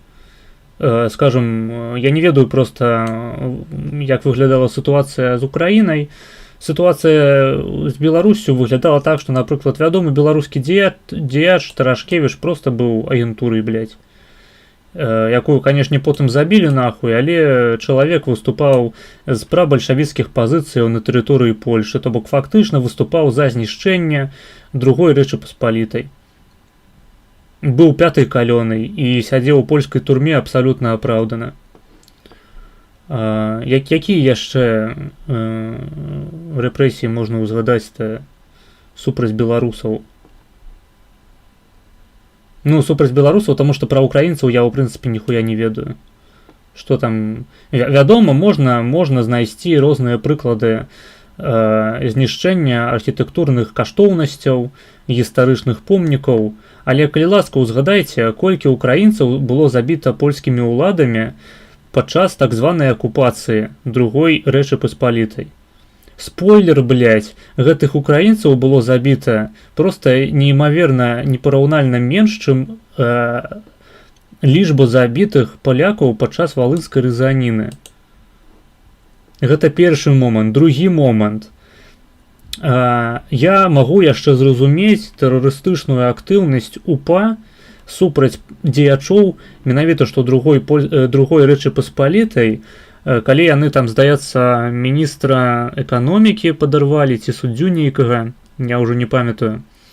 Гэта мае сэнс, таму што такім чынам украінцы змагаліся з акупантам, з прадстаўніком номенклатуры, якога яны лічылі нелегітымна акупуючым іхнія тэрыторыі. Окей. Якое дачыненне да дзейнасці уладаў другой Рэчы Паспалітай маюць некалькі дзесяткаў тысяч палякаў, якія проста жылі, блядь, на тэрыторыі Валыні, і якіх вы вырашылі пазбавіцца проста, каб збудаваць сваю крынжовую Украінскую Народную Рэспубліку? Вось яны канкрэтна што, якой дзейнасцю правакатыўнай займаліся падчас другой Рэчы Паспалітай? Што настолькі выбесіла украінцаў, што яны вырашылі іх расхуярыць. 99% украінцаў у гэты момант кажа, гэта былі палякі, якія прыехалі купляць украінскія землі, і такім чынам яны іх акупавалі, блядь. То бок гэта буржуіны, якія прыехалі захапляць, якія купілі нашы украінскія землі, каб прыгнятаць далей наш чесной украінскі народ. Ну тады вы проста камуністы, блядь. Вы не паважаеце прыватную ўласнасць. Таму што гэта былі людзі, якія купілі зямлю на вашай тэрыторыі. Магчыма, у вас ёсць прэтэнзіі да таго, што яны мелі права яе там купляць, але ці яны былі вінаватыя ў тым? Да не. Зноў ж такі можна ўключыць які-небудзь рэал-палітык, пачаць мысліць у катэгорыях таго, што карысна было зрабіць на той момант, у незалежнасці ад таго, вінаватыя гэтыя людзі былі ці не. Але зноў ж такі, ці гэта сапраўды карысна для стварэння украінскай дзяржавы, каб у ёй увогуле ніякіх палякаў не жыло? Ці гэта сапраўды карысна, скажам, для умоўнага будавання адносінаў з суседзямі? Неяк не вельмі. То бок нават калі мы адключаемся ад рыторыкі пра вінаватасць, асобных людзей, калі нам похуй на тое, ці быў хтосьці вінаваты у рэпрэсіях на тэрыторыі другой РП ці не, гэта ўсё яшчэ проста чын, які Украіне не прынёс нічога, акрамя канфлікту з палякамі. Абсалютна нічога. Калі у вас іншае меркаванне, калі ласка ў студыю, таму што валынская рызаніна не дала украінцам нічога, акрамя кроўнага канфлікту з палякамі, які падцірае украінцам па сённяшні дзень.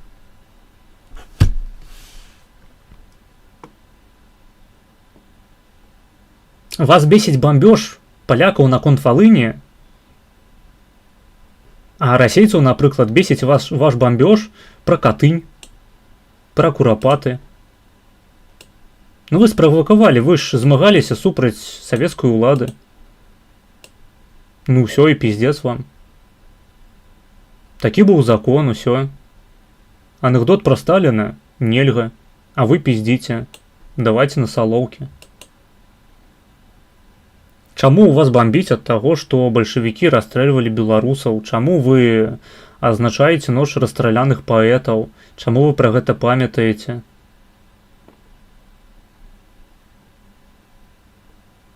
Неясна абсалютна. А калі мы прызнаем за сабой права памятаць пра ахвяраў бальшавіцкага рэжыму, то што нам перашкаджае памятаць пра ахвяру украінскага нацыяналізму?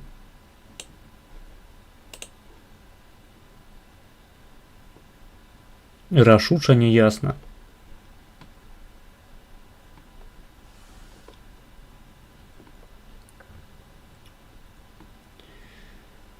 Так, за польскімі істориками Гжегош Мотика, Ришард Тожецький у 43-45 роках армія Крайова та інші польські підрозділи могли вбити від 10 до 20 тисяч українців на території Холмщини Підляща.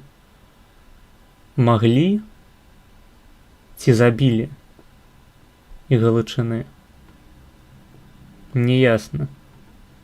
Выглядае як пиздёж. Просто паглядзі вязняў Бярозы Картузскай, там далёка не ўсе агентуры і камуністы. Ну, по-моему, большасць з іх гэта просто агентура. Замежных спраў пірацкага, пацыфікацыя, це каральна акція польскай улады проти українського населення у східній Галичини восені 1930 року і її офіційна мета – умиротворення після саботажних акцій українських націоналістів. Осадництво – це політика заселення українських земель польськими колоністами. Так. Осадництво польськими колоністами. Ви ўсё яшчэ не сацыялісты.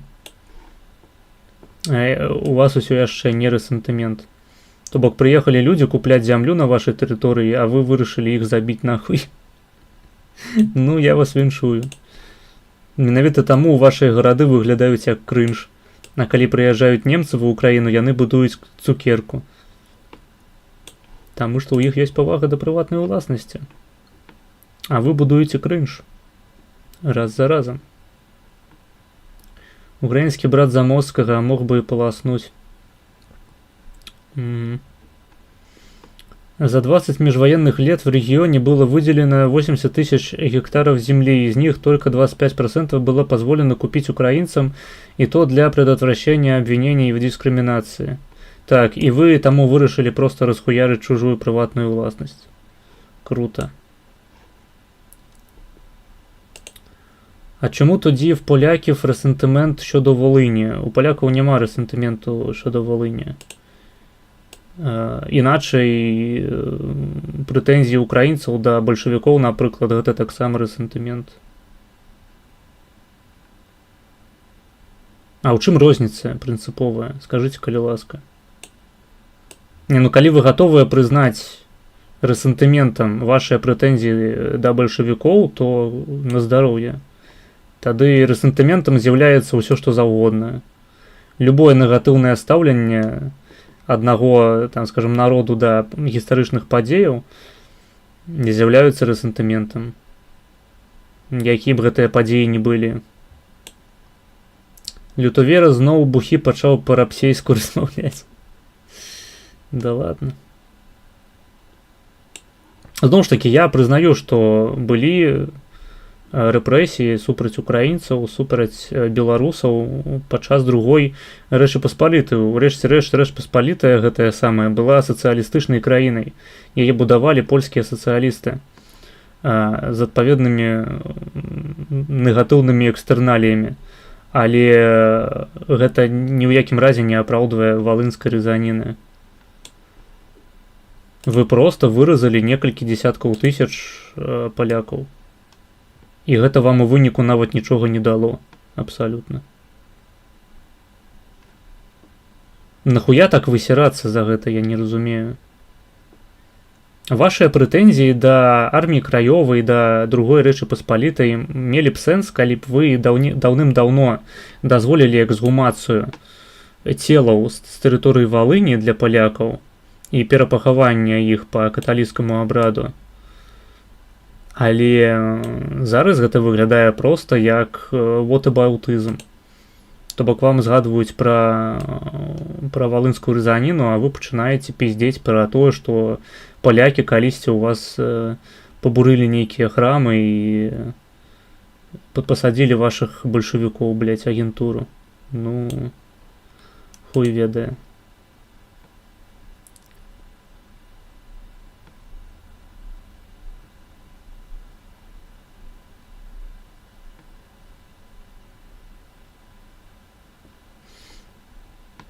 Зноў ж такі трэба ўзгадаць, вось тут не пісалі пра 43-45 год армію краёву. Трэба удакладніць, гэта было да валынскай рызаніны ці пасля.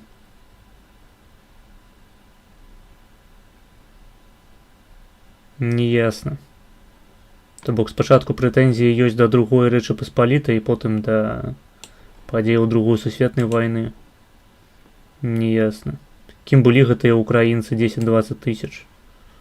Нешта не сыходзіцца, па-мойму. Гэта нейкі пиздёж.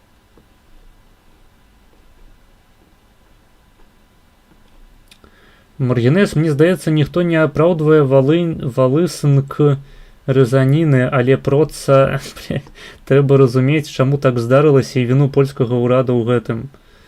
У польскага ўрада, мабыць, ёсць адказнасць за гэта, але дакладна не віна. Тое, што рабіла другая Рэч Паспалітая, улады другой Рэчы Паспалітай ніяк не суразмерна з тым, што зрабілі ўкраінцы на тэрыторыі Валыні. Абсалютна. Вось зараз любы ўкраінскі нацыяналіст, які пачынае бараніць валынскую рызаніну, аўтаматычна пераключаецца на рыторыку бальшавікоў. Іначай гэта не працуе. Разумееце, то бок трэба разумець, чаму здарыліся рэпрэсіі супраць беларускай эліты. Ну вось. Новая ўлада мяце па-новаму. Усё. Вы не дастасаваліся, ідзіце ў пізду. У вас рэсентымент. Ну тады так.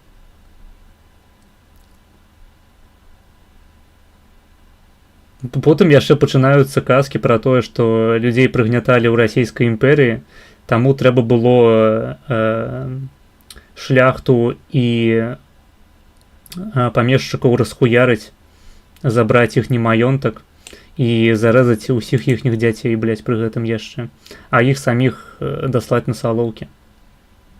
Тая ж самая рыторыка.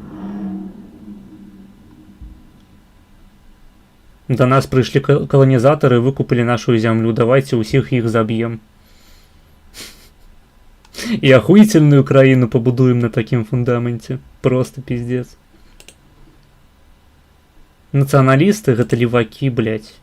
І у такіх дыскусіях заўсёды нацыяналісты ўскрываюцца проста як крыптабальшавікі.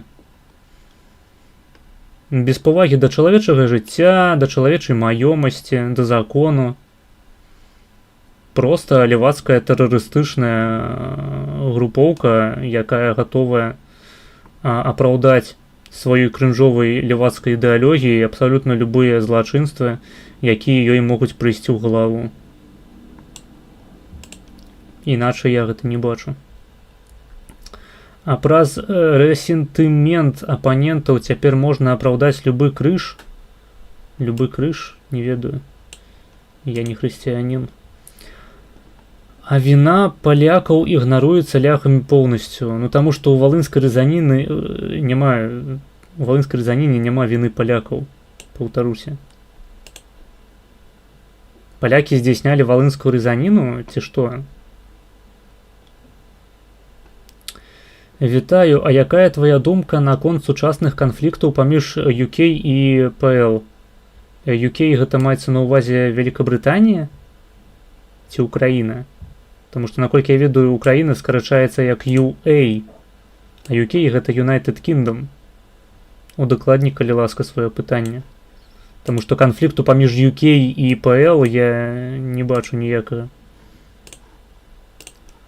Маргінес, мне здаецца, што ніхто не апраўдвае бальшавікоў, але трэба разумець, чаму так сталася і віно амерыканскага ўрада за гэта. Ну, літаральна ж. Апошнія 30 хвілін стрыму. Ну, так. Ну, калі ён пра Украіну, то так.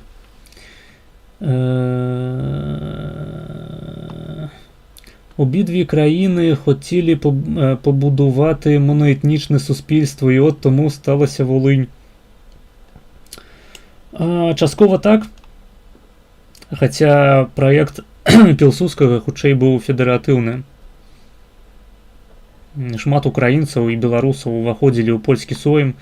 З беларускага боку магу згадаць таго ж самага Скірмунта, які менавіта што быў дэпутатам у польскім сойме, галасаваў і прымаў законы, то бок і дзейнічаў пры гэтым на карысць беларускіх інтарэсаў. Мне гэта не адпавядае намаганням пабудаваць монаэтнічную супольнасць. Я б зразумеў яшчэ, калі б у Польшчы рэальна актыўна рэалізаваўся падыход Дмоўскага. Калі б ва ўладзе быў Дмоўскі, то, вядома, можна было б казаць, што палякі спрабуюць пабудаваць монаэтнічную дзяржаву. Але фактычна у той момант, калі крэсы ўсходнія ўвайшлі ў склад другой Рэчы Паспалітай, Польшча перастала быць монаэтнічнай, як бы ёй не хацелася нават такой быць. Яна ёй быць не магла. Ну, проста ніяк. Улічваючы, што беларуская і украінская зямля мелі сваіх прадстаўнікоў, сваю эліту, якая выражала інтарэсы беларускай, Польшай і украінскай меншасці у польскім сойме і на дзяржаўным узроўні другой РП.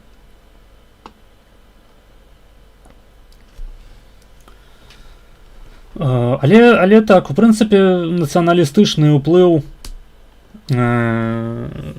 прычыніўся да таго, што другая Рэч Паспалітая не адбылася такой, якой была, скажам, хаця б першая Рэч Паспалітая, якая называлася абодвух народаў. Фактычна было значна больш там народаў, але мелася на ўвазе двух палітычных народаў. Хаця, зноў ж такі, тых жа самых казакоў можна лічыць трэцім палітычным народам, але мniejsza o to. Так. На жаль, 20-е стагоддзе гэта дэгенерацыя арыстакратыі і паўставанне рознага кшталту нацыяналістычных праектаў, якія мыслілі у лепшым выпадку як пілсудчыкі, а ў горшым як украінскія нацыяналісты. Я не ухваляю ані лад дзяржаўны другой Рэчы Паспалітай, ані дзеянні украінскай гэтай паўстанчай арміі. Я, ў прынцыпе, хуёва стаўлюся да нацыяналізму, я за рэспубліку і за манархію. У манархіі похуй, якія народы жывуць на твоей тэрыторыі, галоўнае, каб яны ваявалі за цябе. Вось. Таму так. Я паўтаруся, у мяне шмат прэтэнзіяў да другой рэчы паспалітай. Пытанне ў тым, наколькі адэкватным быў адказ украінцаў на гэты ціск. Ён быў неадэкватны.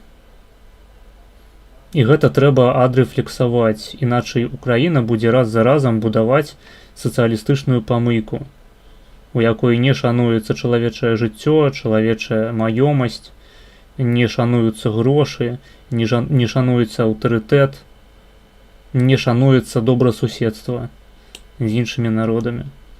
Да тых пор, калі украінцы будуць упірацца пры сваёй рацыі у гэтай справе, то бок, насамрэч, украінцы могуць упірацца колькі заўгодна і ставіць колькі заўгодна помнікаў Бандеры, Шухевічу і гэтак далей.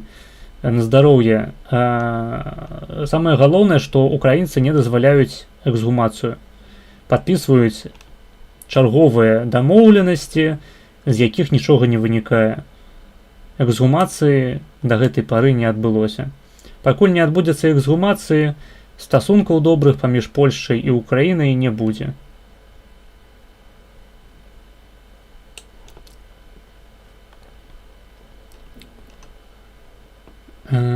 Так.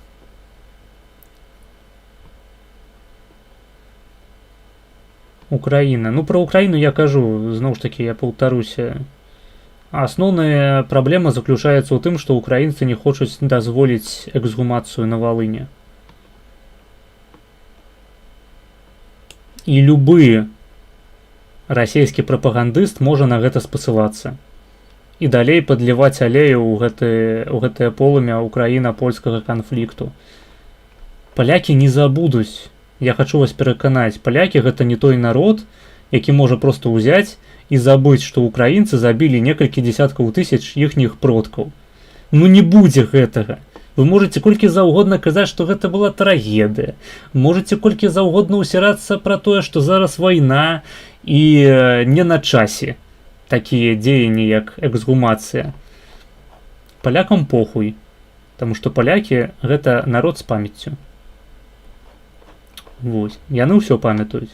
Людзі, калі прыязджаюць у Польшчу, скажем, якой-небудзь Грузіі, з Беларусі, яны ахуеваюць ад таго, наколькі шмат розных элементаў памяці можна сустрэць на польскіх вуліцах. Гэта помнікі, гэта шыльды, гэта мемарыяльныя усялякія інсталяцыі, гэта назвы вуліц, гэта архітэктура. Усё сведчыць аб тым, што палякі сапраўды ведаюць, што такое памяць продкаў. Яны сапраўды арыентуюцца на сваіх папярэднікаў. Гэта не беларусы, гэта не расейцы. Не атрымаецца проста забіць некалькі дзесяткаў тысяч палякаў і спадзявацца, што яны пра гэта забудуць. Гэтага не будзе.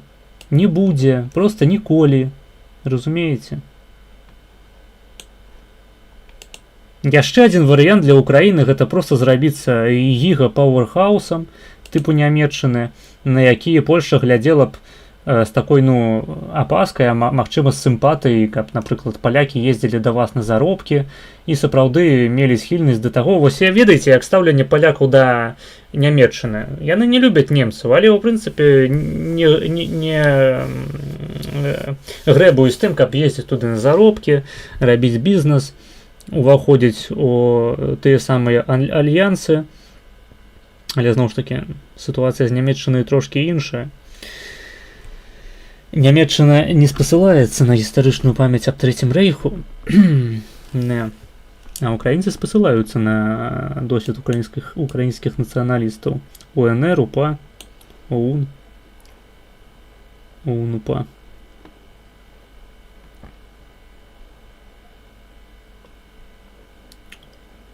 Літаральна Ліга нацый ужо казала палякам, што яны задужа гнабяць украінцаў. Праўда? Вось наступны проста каментар адразу пераказвае мою пазіцыю. Каму не похуй на Лігу куколдаў. Камон. Навошта, ў прынцыпе, арыентавацца на гэтую хуйню? Чарговая міжнародная арганізацыя, задачай якой з'яўляецца прасоўваць любыя антынародныя наратывы. Яны хутчэй за ўсё лічаць, што і беларусам не трэба залупацца на расейцаў. Таму што, давайце проста жыць дружна. аб'яднаемся, усе абдымемся і будзем кушаць гарбуз, не гарбуз, будзем кушаць кавун з засмажанай курочкой.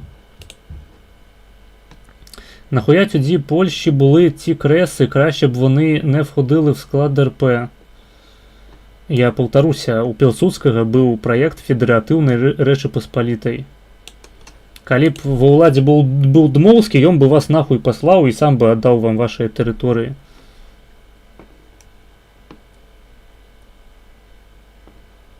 Літва ўсіх народаў аддали будувати власну державу з блекджеком і Оксанами. Повторюся, Другая Рэч Паспалітая була праектам федэратыўным,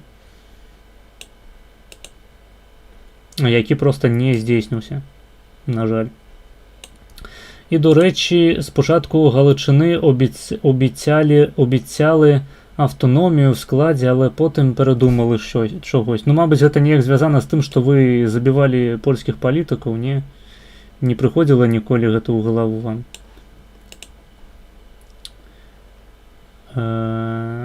Так. Майго прадзеда зарэзалі, але я бандеравец. Без Польшчы ў сучасных беларусаў не было б сваёй гісторыі літаральна. Яны захавалі памяць пра сумесную краіну. Ёсць такое. Трэці шлях, а не наадварот. Охуєнно. Україна офіційно дозволила проведення ексгумації. Так, охуєнно. Офіційно дозволила. Гэта значыць, подписала декларацию.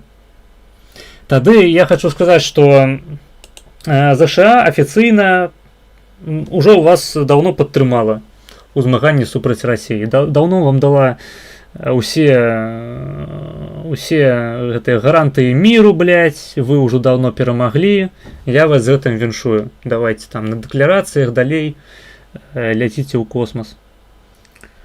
А ты не лічыш, што канфлікт паміж украінцамі а палякамі трохі больш глыбокі, ніж Валынь? Сучасны канфлікт не.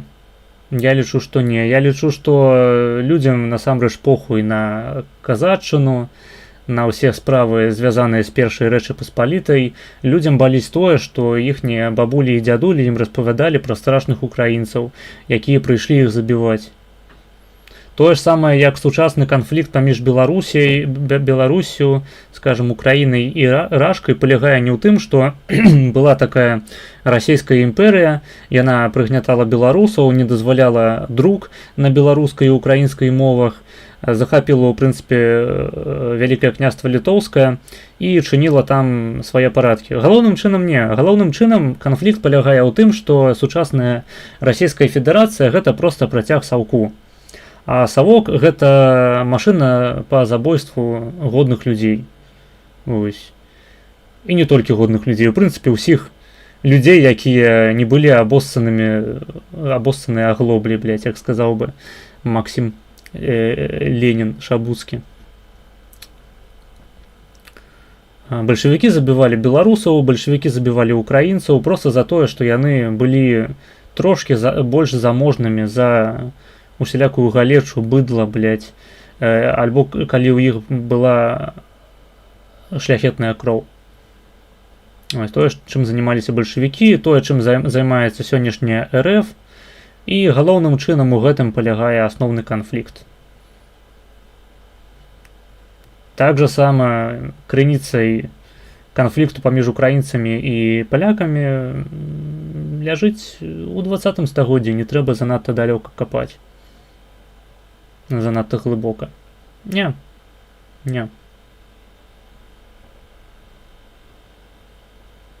Палякам не падабаецца, што украінцы прыязджаюць у Польшчу і маюць тут ільготы лепш за саміх палякаў.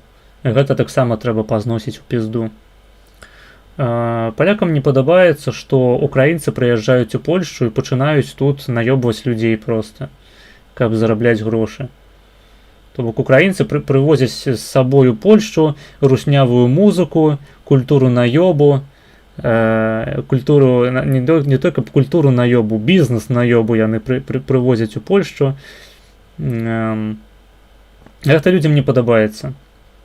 Асабліва улічваючы, што палякі не маюць магчымасці прыехаць у Польшчу бяспечна і паглядзець на тое, як там жыццё адбываецца. Зноў ж такі, тут мы маем яшчэ дачыненне з эфектам беглых.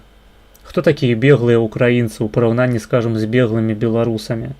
Беглыя беларусы гэта патрыёты, якіх выціснула са сваёй краіны выцісніў уласны ўрад антыбеларускі. Ну, як уласны, ну, скажам, просто прарасейскі псеўдабеларускі ўрад выцісніў беларускіх патрыётаў за мяжу.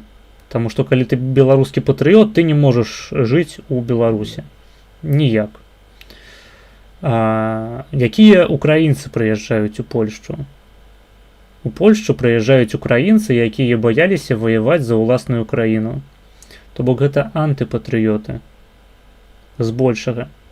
Вядома, ёсць выбітныя людзі, якія, скажам, не маглі развівацца на тэрыторыі Украіны, проста яны прыехалі атрымліваць адукацыю, весці навуковую кар'еру, займацца якой-небудзь інтэлектуальнай дзейнасцю ці іншай дзейнасцю, у якой яны не маглі рэалізавацца ва ўкраіне і ад якой яны, скажам, атрымліваюць грошай настолькі шмат, што яны могуць сабе дазволіць данаціць на ЗСУ і такім чынам прыносіць больш карысці, чым калі б яны засталіся ва ўкраіне і, скажам, пайшлі проста праз бусіфікацыю ва ўкраінскае войска. Але большасць украінцаў, якія едуць у Польшчу, гэта проста ўцекачы ад вайны. Гэта людзі, якія вайны спужаліся, якія не захацелі ваяваць за сваю краіну. Гэта, скажам, груба кажучы, антыпатрыёты, гэта антысітуацыя з беларусамі.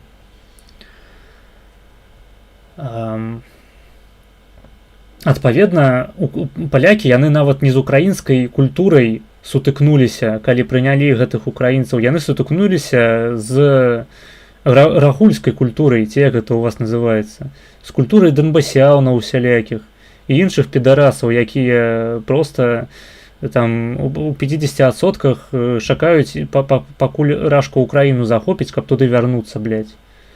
Ну, прабачце, што палякі судзяць украінцаў па тым, што яны бачаць на вуліцах кожны дзень. Ну, ёсць такое. Гэта ўсё абсалютна сучасныя з'явы, якія можна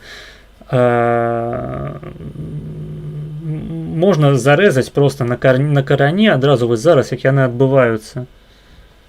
І ўсё. І большасць, я просто, блядь, нагадаю, большасць еўрапейскіх краінаў паміж сабой калісьці, блядь, воевала.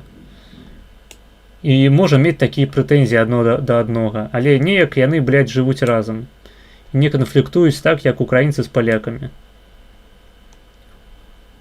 Праблема асноўная палягаюць у 20 стагоддзі, таму што гэта проста нядаўнія падзеі. Вось і ўсё. Усім похуй, што было ў сярэднявеччы, блядь, якія канфлікты былі паміж каронай польскай і казаччынай, альбо там мясцовай шляхты украінскай з украінскімі казакамі. Да ўсім да пізды, блядь. Даўным-даўно.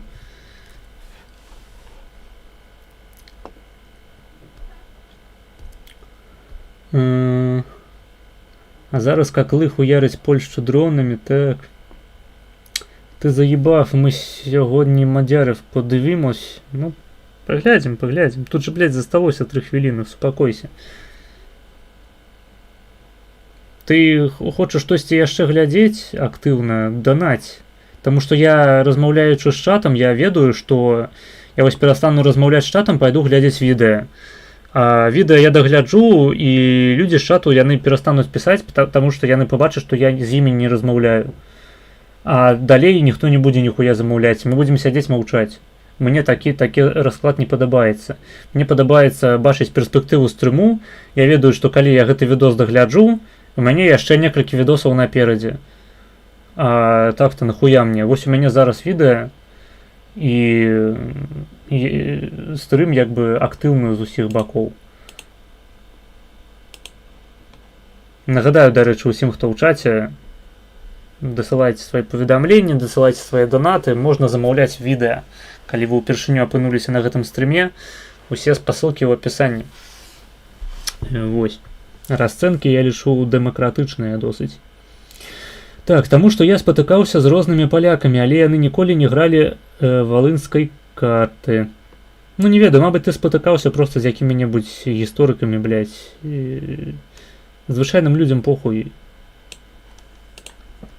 Адзіныя ўспаміны Валыні я бачу ў нэце. Паглядзі калі-небудзь відосы са спатканняў з Гжэгожам Браўнам.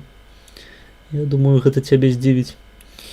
Я раней меў такую ж самую думку наконт адносін паміж палякамі і украінцамі, але зараз мой падыход змяніўся. Рада за цябе. Такі ж канфлікт паміж Германіяй і Чэхіяй прывёў да вядомых падзеяў у 20 стагоддзі па сутнасці. Не зразумеў, пра што вядзецца гаворка. Донбасню я дазваляю палякам расстраляваць. Гаворачы пра канфлікт толькі паміж народамі гэтых дзвюх дзяржаў. І глядзець Шабускага, Пітмастер, здаецца, яго тайны аматар. Ёсць такое. У нулявой чарзе заўсёды самы смак. Шаба герой Украіны, він воював. Шаба в цьому чаці герой. Я асабіста спатыкаўся з панам Браўнам, ну і з яшчурам. Ну так, ну гэта палітыкі, у прынцыпе, аднаго ўзроўню. Ёсць такое.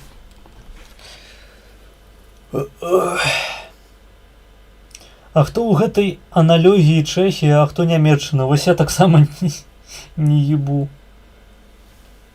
Не тое, каб я быў знаўцам канфлікту паміж Чэхіяй і Нямецчынай.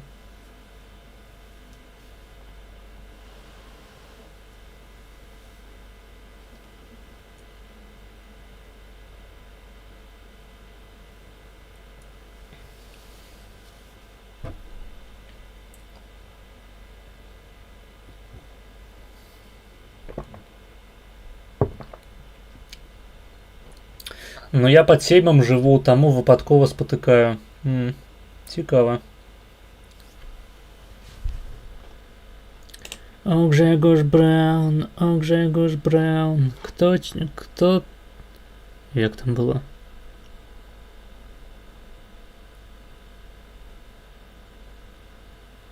Kto zgasić świecę, tak będzie umiał. O Grzegorz Braun, o Grzegorz Braun.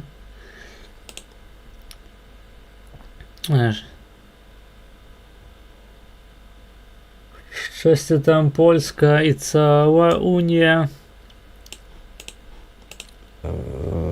Святкують щось. Тоді, ну як мінімум, я піду тих. Україна, Німеччина захопить Польщу, Чехію за геноцида як лов. Так. Україна, гэта менавіта, што Німеччина. Більше поряд з ними і дам їм посвяткувати.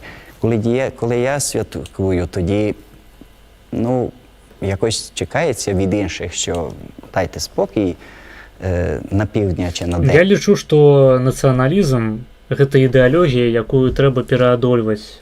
Але гэта не азначае, што палякі павінны усім усё прабачыць і заплаціць, блядь, мільярды злотых на тое, каб адбудоўваць музеі Шухевіча ва ўкраіне. Прабачце, гэта трошкі па-іншаму працуе. Тое, што я супраць нацыяналізму, не азначае, што я за нацыяналку-калдызм. У мене свято. Це працює вже не то, що... А мае сэнс замаўляць польскамоўны контент у цябе? Ну, я па-польску разумею, таму можаш. Тым больш, што часамі сустракаюцца нават беларускія субтитры.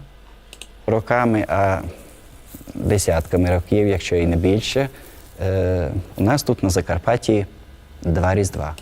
Зноў ж такі, спасылаючыся яшчэ на пасаж пра старэйшыя канфлікты глыбейшыя, мне здаецца, што тое, што людзі шукаюць глыбінных канфліктаў гістарычных, хутчэй сведчыць аб тым, што невырашаныя сучасныя канфлікты. Гэта той же самы прынцып, які дзейнічае ў дачыненні да Савецкага Саюзу. Большасць прэтэнзіяў, скажем, украінцаў ці беларусаў да расейцаў заключаецца ў прэтэнзіях да Саўку. Але паколькі нам трэба будаваць гістарычны наратыў, нам прыходзіцца шукаць глыбейшых нейкіх крыніцаў гэтых канфліктаў. І вядома, геапалітычна сапраўды там, скажем, Расія гэта супернік такога усходнееўрапейскага клястару, як Першая Рэч Паспалітая. Але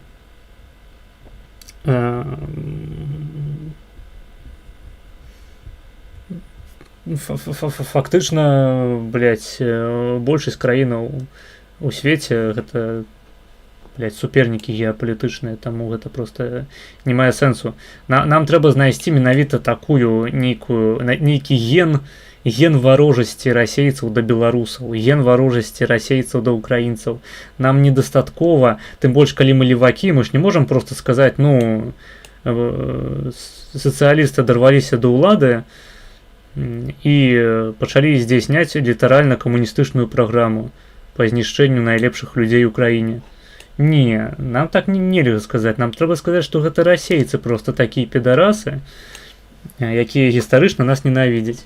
І адсюль пачынаецца будаўніцтва гістарычнага наратыву цэлага аб тым, што расійская імперыя гэта насамрэч тое ж самае, што Савецкі Саюз, вось, і што Масковія з самага пачатку была Савецкім Саюзам, проста праявілася як Савецкі Саюз толькі ў 20 стагоддзі і іншы крынж падобны.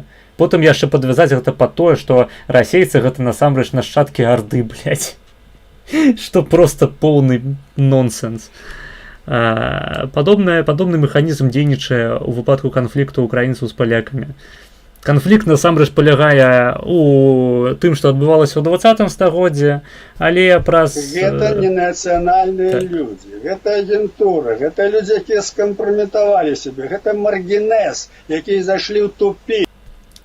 Але праз невырашанасць канфліктаў сучасных, ну, адносна нядаўніх, так скажам, пачынае ўзгадвацца уся гісторыя, блядь, войнаў, уся гісторыя паўстання, уся гісторыя прыгнёту і гэтак далей.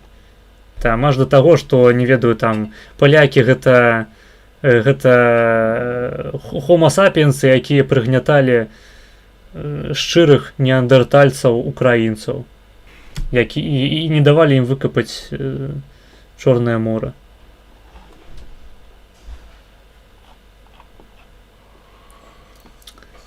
Так, донат.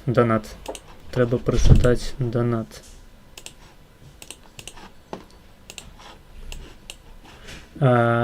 Bisexual Дранік заданаціў 2 еўра. Дзякуй за 2 еўра, ты неверагодная. І спасылка, толькі ты не напісаў па якой чарзе.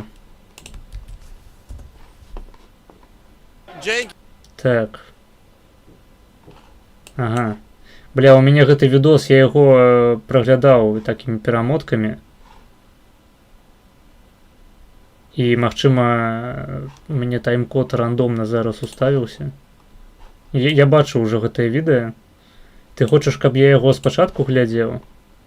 Ці не?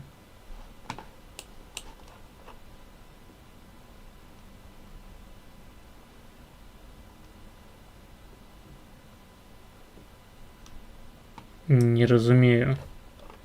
Напішы ў чаце. Відос ад пачатку ці не? Ну і па якой чарзе? Так, ад пачатку, окей. Але чарга якая? Таму што мы зараз глядзім першую.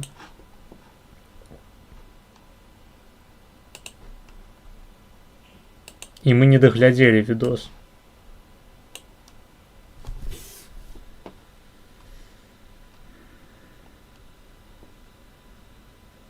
Ну, 2 еўра гэта альбо 20 хвілінаў па першай, альбо 10 хвілінаў па другой. Другая, ага. Так, окей, значит 10 хвілінаў замоўлена.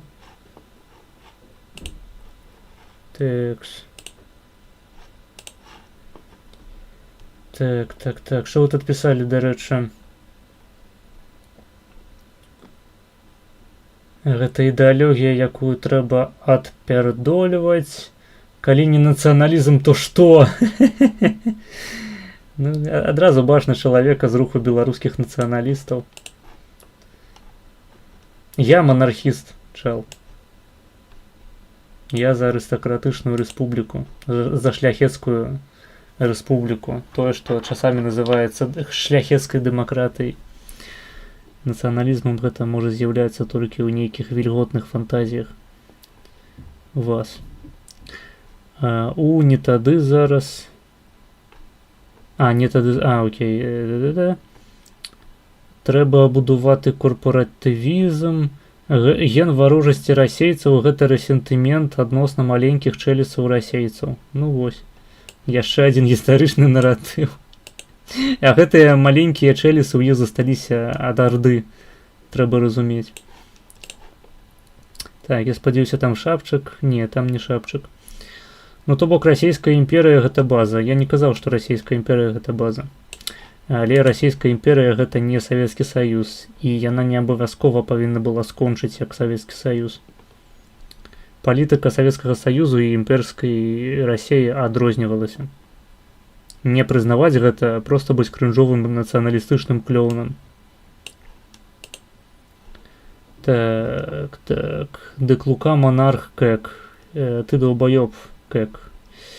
Паміж, Лукашенко абралі на дэмакратычных выбарах. Я проста стаміўся гэта паўтараць кожны раз. Галоўны аргумент людзей супраць маёй пазіцыі — гэта тое, што Лукашенко монарх. Пры тым, што яго абралі на дэмакратычных выбарах, блядь. Ну так вы пераможаце, так, безумоўна, вы неверагодныя. Проста ружовая армія, блядь. Паміж першай і нулявой адпачынак небольшой. Так, гістарычны наратан атрымліваецца. Ну, пакуль што так. Пакуль што так. Добра, глядзім відос. Глядзім відос. Трэба будзе з табой пра Польшчу і яе адносіны з рознымі краінамі паразмаўляць. Ну, дык вось у цябе ёсць такі шанец. Можаш пісаць у чат, альбо дасылаць данаты. Альбо... Калі ты данаціш, вось я нагадаю, дарэчы, усім, хто ў чаце сядзіць, данаціць, але пры гэтым усё яшчэ не далучыўся да нашага серваку ў Дыскордзе, нагадваю пра ягонае існаванне і пра тое, што вы, як данатары, маеце права далучыцца да прыватнай канфы, дзе сядзяць усе данатары, неважна, якую суму вы данацілі, калі вы, у прынцыпе, калісьці ў жыцці данацілі, хоць $1, вы маеце права далучыцца да гэтай канфы. Мы регулярно там перапісваемся і стэлефаноўваемся, таму раю. Ну, асабліва улічваючы, што тут цікавыя людзі таксама сядзяць. Тыпу беларусіян і правага кута і іншых. А як мусіць абрацца монарх? Монарх не абіраецца, дзетка. Вось... Ведаеш, галоўная праблема не толькі руху беларускіх нацыяналістаў, гэта датычыць амаль усіх нацыяналістычных рухаў. Ну, у Польшчы, мабыць, не так гэта востра адчуваецца, таму што тут нацыяналістычная думка, яна досыць старая. Але, скажам, Заходняя Еўропа, Расія, блядь, Беларусь, Украіна — гэта проста крынж. Галоўная праблема заключаецца ў тым, што вам проста адукацыі не хапае. То бок у вас проста увесь гарызонт, не ведаю, магчымасцяў, увесь гарызонт структураў, якія можна збудаваць у грамадстве, абмяжоўваюцца толькі нацыяналізмам, блядь, сацыялізмам і, не ведаю, лібералізмам, мабыць. Хаця усе гэтыя тры хуйні, гэта левацкая дзіч, якая з'явілася, ну дай бог, блядь, у 18 стагоддзі. Як дагэтуль людзі сваё жыццё ўпарадкоўвалі-то? Бля, просто пиздец. Як існавала Рэч Паспалітая это без нацыяналізму? Як Рымская рэспубліка паўстала без нацыяналізму, ёпта? Як, блядь, сука, великая священная Римская империя паўстала, это, блядь, без национализму, сука, блядь. Чаму гэтым глупым, блядь, сярэднявечным людзям і антычным ніхто не патлумачыў, што трэба будаваць нацыю, блядь, крынжовую з агульным выбарчым правам? Да, сука. Вам просто ніхто не патлумачыў у вашым руху, што існуе нешта іншае, блядь, акрамя нацыяналізму. Таму вы такія, ну бля, ну левакі мне не падабаюцца, ну знаеш, все нацыяналіст. Educate yourself. Прачытай іншую кніжку, блядь, акрамя не ведаю, што там нацыяналісты чытаюць. Левакі чытаюць Гаррі Поттера, а нацыяналісты буквар. Прачытай іншую кніжку, блядь, Read another book. Прачытай нешта іншае, акрамя Вікіпедыі, блядь, пра нацыяналізм. А Ленін не монарх, захапіў уладу са сваёй арыстакратыяй з РСДРП.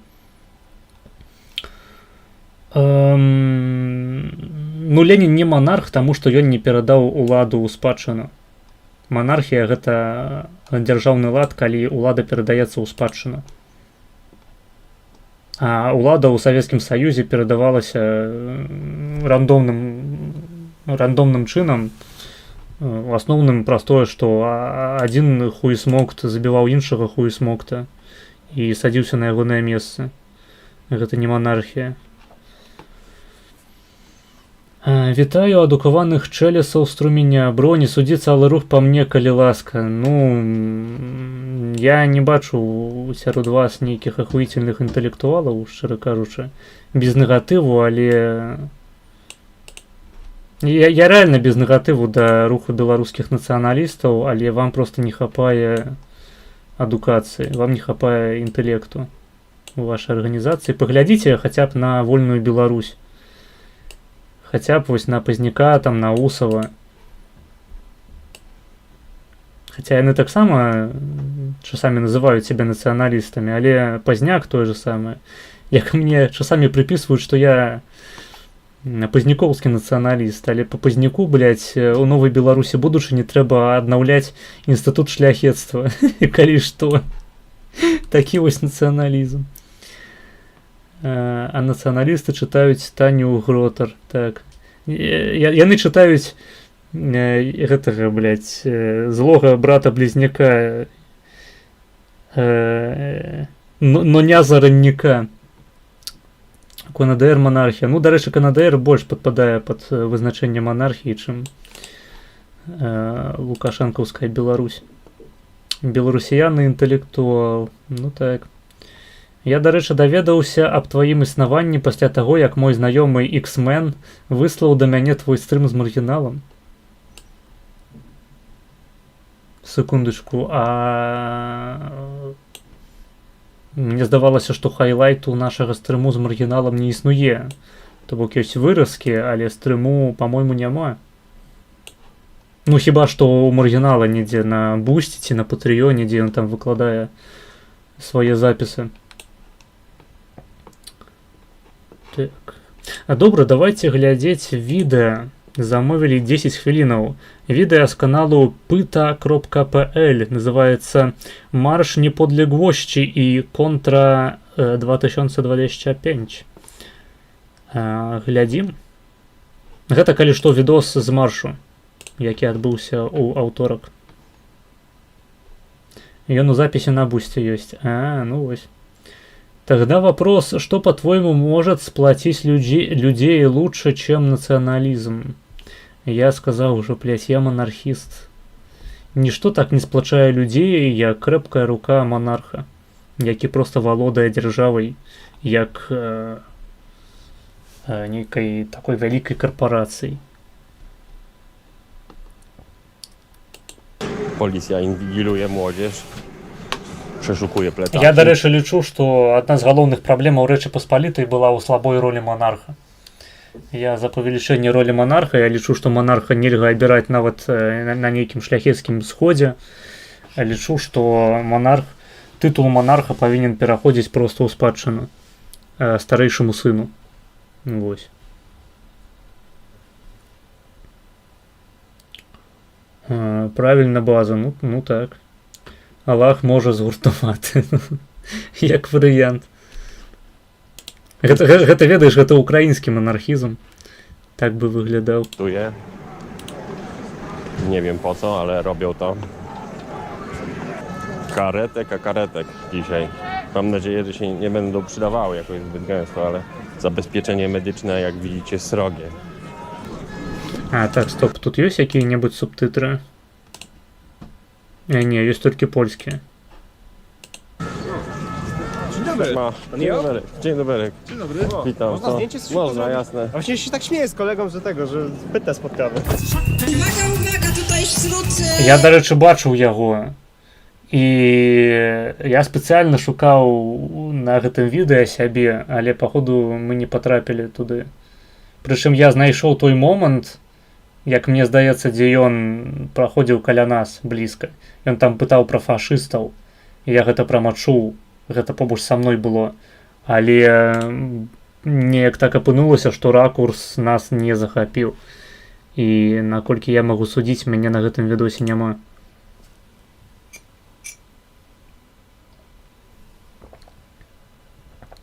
Я младшим сынам что выделить...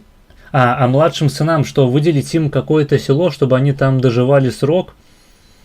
Можно, в залежности от іхных здольнасцяў, можно их посадить, скажем, на какие-нибудь важные позиции ва ўрадзе. Чаму б і не?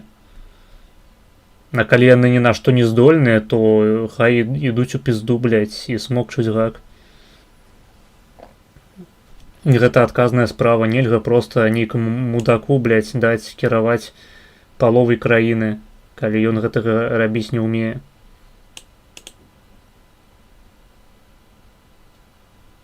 Паўтаруся, па-рознаму, канешне, выглядала гэта ў нашай гісторыі.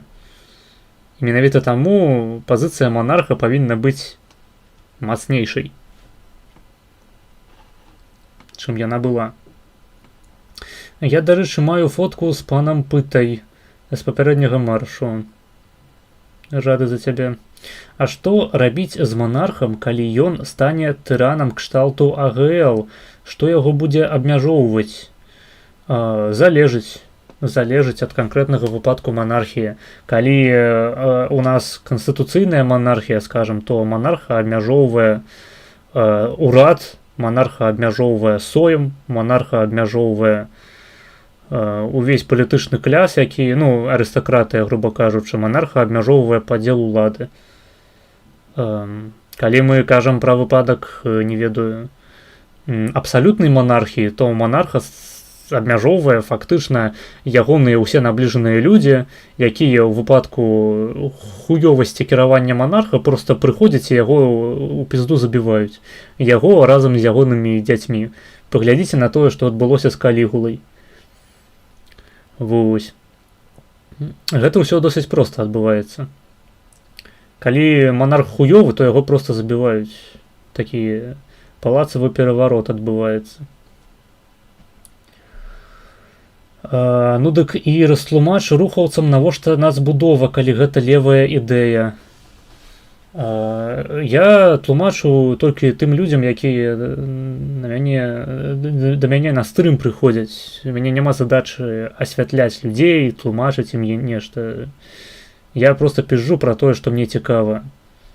Не тое, каб я моцна разбіраўся ў гэтых тэмах, я не маю ніякай гуманітарнай адукацыі. Просто мне здаецца, што мае аргументы яны лепей, асабліва калі да мяне прыходзяць у чат людзі, якія ў прынцыпе акрамя нацыяналізму ніякай ідэалогіі не ведаюць. Камон, не складана быць больш кампетэнтным за такіх каментатараў. Так, а ён не жартуе, што ён монархіст? Хто ён? Хто ён-то, блядь? Я адзін тут. Монархам мае быць Качур Качынскі, by the way. Корвін, дарэчы, менавіта такога меркавання і прытрымліваецца.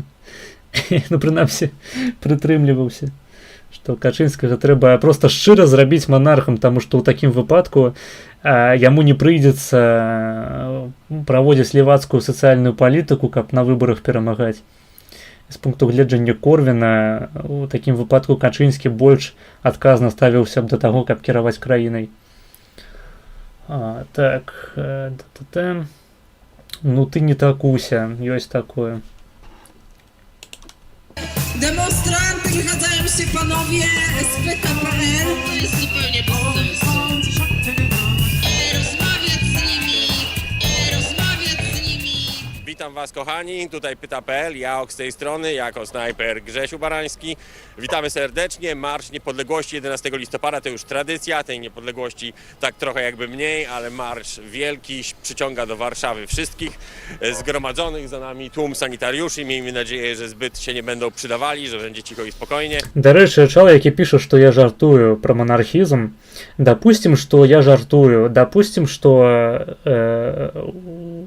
уся моя палітычная пазіцыя, якую я выказваю на стрымах, гэта ўсё адзін вялікі жарт і тролінг. Але, мабыць, у цябе ёсць якія-небудзь аргументы, якімі ты можаш гэтыя жартаўлівыя тэзісы абвергнуць. Альбо абвергнуць маю жартаўлівую аргументацыю. Мабыць, я і жартую, але калі ў цябе няма аргументаў, то атрымліваецца, што я жартую лепей, чым ты спрачаешся. Неяк няёмка атрымліваецца. Дай беларусу польскі пашпарт, дык адразу ён стане называцца монархістам. Дык у мяне няма польскага пашпарту, я цябе расчарую. І сябе таксама. У мяне звычайны і беларускі пашпарток. Не, я тут першы раз, і я не ведаю сапраўды, ли ты так лічыш. Я монархіст. Ты нацыянал-прыкаліст, я монарха-прыкаліст, скажем так. Прышпіліст, монарха-прышпіліст. Niektórzy podejrzewają, że mogą być jakieś prowokacje, zobaczymy. Może uda nam się też zobaczyć kontrę, którą organizują środowiska lewicowe.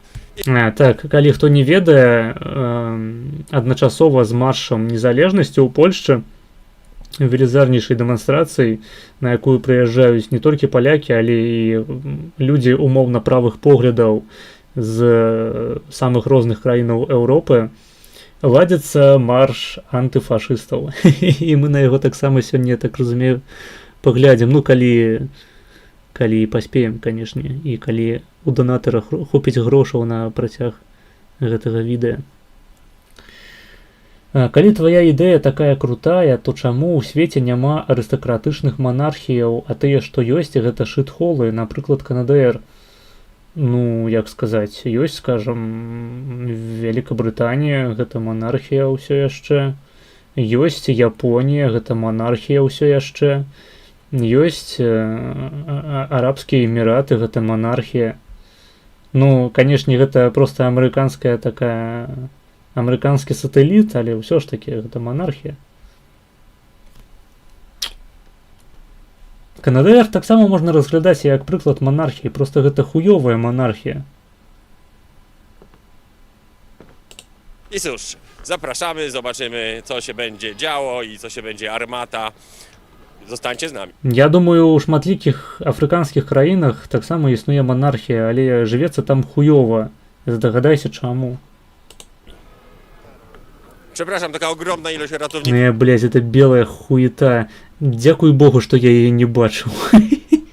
Medycznych w tym roku, jak co roku, nie rozmawiacie? Czy Там możecie музей сучаснай культуры, блядь. dwa słowa? Nie rozmawiacie. Są osoby odpowiedzialne za... Gdzie są? Гэта паходу плошча ў палякаў, якая прызначаная для будаўніцтва крынжовай хуйні, што палац культуры і навукі сталінскі, што гэтая белая хуйня Часкоўскага. Просто хочацца кучу гаўна наваліць і раз'ебошыць. Не, ну гэта крынж лічыць, што UK гэта монархія, там парламент ужо 500 гадоў, у монархіі чыста цырыманіяльная функцыя. Блядь, ты мяне спытаў, якія ў свеце ёсць монархіі? Ну, гэта монархія, гэта разнавіднасць монархіі. Канстытуцыйная монархія. Ну вось такая яна ёсць.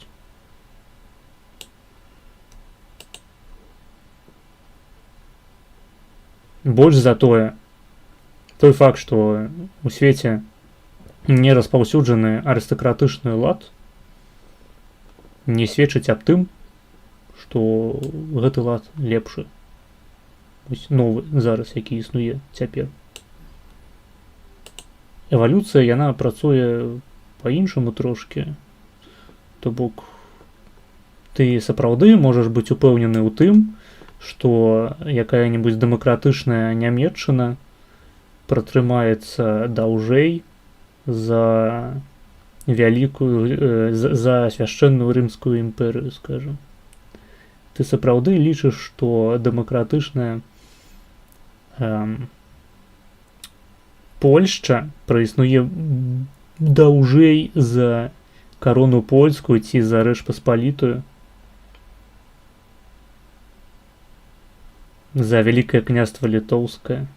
Я нагадаю, што Вялікае княства Літоўскае праіснавала 5 стагоддзяў на монархічных прынцыпах. Колькі праіснавала дэмакратычная Беларусь? Яна праіснавала 3, ёбаныя гады. Пасля чаго людзі абралі сабе дыктатара і акунуліся ў Савецкі Саюз.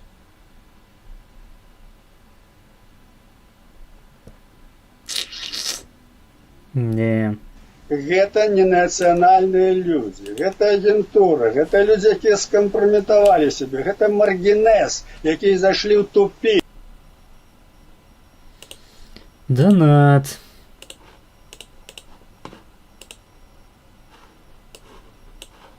Так, Bisexual Дранік заданаціў 6 еўра і піша «Оглядamy до конца». Дзякуй табе за 6 еўра, ты неверагодны. Вялікі дзякуй. Гэта па-другое атрымліваецца до конца. Дакладна до конца. Ну, фактычна, амаль што там, без 49 секундаў, калі гэта не важна, то окей. До 40-й хвіліны глядзім. Такс.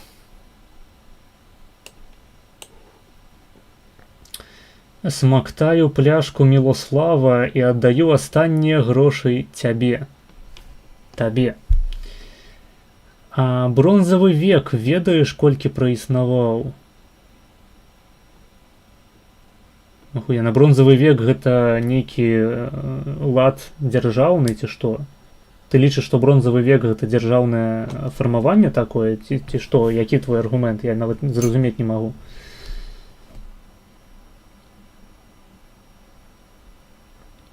Грунт пра Беларусь. Беларусь самы вялікі аргумент супраць дэмакратыі. І ў 90-й, і ў 20-м. Ёсць такое. І прычым самае забаўнае, што мне Беларусь прыводзяць як антытэзу, як аргументацыя супраць маёй пазіцыі, што глядзі, блядь, Лукашенко, ён жа монарх, а ты монархіст, чаму ты не за Лукашенко? Так, галасуйце больш, блядь, за долбаёбаў калхознікаў. Гэта дакладна дапаможа вам пабудаваць монархічны лад. Як цябе дзікае паляванне караля Стаха і антышляхтная ідэя твора? Глядзі, вельмі вялікая колькасць пісьменнікаў у свеце з'яўляліся левакамі. Амаль уся сусветная класіка літаратуры заходняй гэта проста левацкая хуета, блядь. Ну, ёсць такое. І беларусы, яны ў гэтым сэнсе не выключэнне. Яны выключэнне ў тым сэнсе, калі мы кажам пра зусім саўковую хуйню, якая пісалася разам з Караткевічам. Караткевіч на фоне Савецкага Саюза быў выбітным пісьменнікам, на фоне савецкіх пісак. І тое, што ён знаходзіцца ў адным шэрагу фактычна такім ідэалагічным з вялікай колькасцю іншых сусветных пісьменнікаў, сведчыць аб ім як аб выбітным творцы. Ідэя твору «Дзікае паляванне караля Стаха» сапраўды антышляхецкая, часткова, хаця там галоўныя героі, трэба разумець, яны шляхцічы ўсе. У прынцыпе, уся літаратура, амаль што ўся літаратура Караткевіча пра шляхту. І я праз гэта падзяляю ўвогуле беларускую літаратуру на дзве такія вялікія плыні. Плыня купалаўская, плыня, якой падабаецца распавядаць пра лапці, пра бруд, пра балоты, пра прыгнёт і кал, блядь, на галовах беларусаў. А плынь караткевічская гэта плынь, якая намагаецца паказаць шляхетнасць Беларусі, шляхетнасць беларускай гісторыі, якая намагаецца увайсці у гэтую еўрапейскую літаратуру, якая ўся напісаная пра высакародных людзей, а не пра ёбанае быдла, блядь, якое капашыцца ў гразі.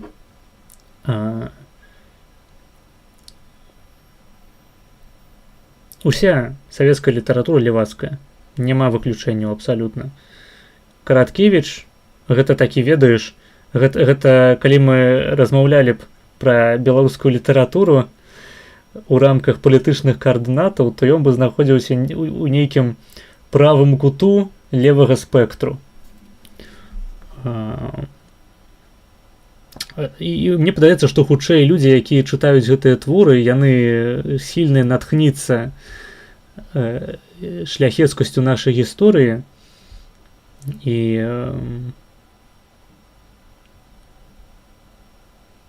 пачаць арыентавацца на гэтую гісторыю, а не на гісторыю прыгнечаных сялянаў.